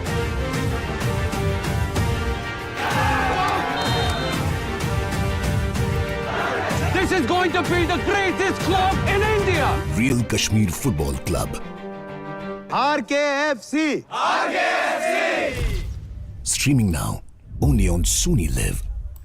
যাওয়া দাবরার এবারে কিন্তু লেগ স্টাম্পের উপরে ছিল, ছোট্ট করে অবশ্য ডিফেন্স করেছিলেন, বাট রান পাবেন না। একটি ডট বল স্পিনার নিয়ে এসেছে আফগানিস্তানের ক্যাপ্টেন। তিনি মেবি একটুখানি ভয় পেয়েছেন, যেভাবে খেললে হয়তো হেরে যেতে হবে। ওভারে পরবর্তী বলটা এবারে অফ স্টাম্পের একটুখানি বাইরে, লো মাই গুডনেস, লং অফ অঞ্চল দিয়ে সীমানার বাইরে যেতেই পারতো, দুর্ভাগ্য। সেখানে অফ ফিল্ডার ছিলেন আমরা দেখতে পাচ্ছি। আরও একটি না, রান পাবেন না বটে, যাচ্ছেন ওভারে পরবর্তী বল এবারে লেগ স্টাম্পের বাইরে, উইকেট কিপার মিস করেছেন। বল যাচ্ছে কিন্তু ফাইন লেগ অঞ্চল দিয়ে সীমানার বাইরে, এবং আরও 4টি রানের জন্য, আরও 4টি রান, মেবি 17 রানে পৌঁছে গেছে বাংলাদেশ। বিউটিফুল, দারুণ স্টার্ট বাংলাদেশের জন্য। এই মুহূর্তে প্রিয় ভাইয়েরা আমরা কিন্তু দেখতে পাচ্ছি। তো সবাইকে অনুরোধ করছি, প্রিয় ভাইয়েরা দয়া করে লাইক বাটনটায় প্রেস করে দিবেন। দারুণ খেলছে বাংলাদেশ। আফগানিস্তানের বিপক্ষে। বাউন্ডারিটা একটুখানি চেক করে দেখা হচ্ছে এবং বাউন্ডারি হতে পারে, একটুখানি চেক করে দেখা হচ্ছে, জাস্ট ফর্মালিটিসটা মেনটেন করা হচ্ছে। দ্বিতীয় ওভারের খেলায় গিয়ে যাচ্ছে আফগানিস্তানের 283 রানের জবাবে বাংলাদেশের দুই ব্যাটসম্যান রিফাত ওয়েক এবং জাওয়াদ আবরার এই মুহূর্তে তারা রয়েছেন অবশ্য ক্রিজে। এদিকে যাচ্ছেন, বাউন্ডারিটা চেক করে দেখা হচ্ছে। আমি যতটুকু দেখতে পাচ্ছি বাউন্ডারি হওয়ার চান্স কিন্তু বেশি, তবুও আমরা একটুখানি অপেক্ষা করি। ইয়াস, বাউন্ডারি, যেটি বলছিলাম আপনাদেরকে, ধারণা দিয়েছিলাম বাউন্ডারি হওয়ার সম্ভাবনাই বেশি। 4টি রান হয়েছে আগের ওভারে।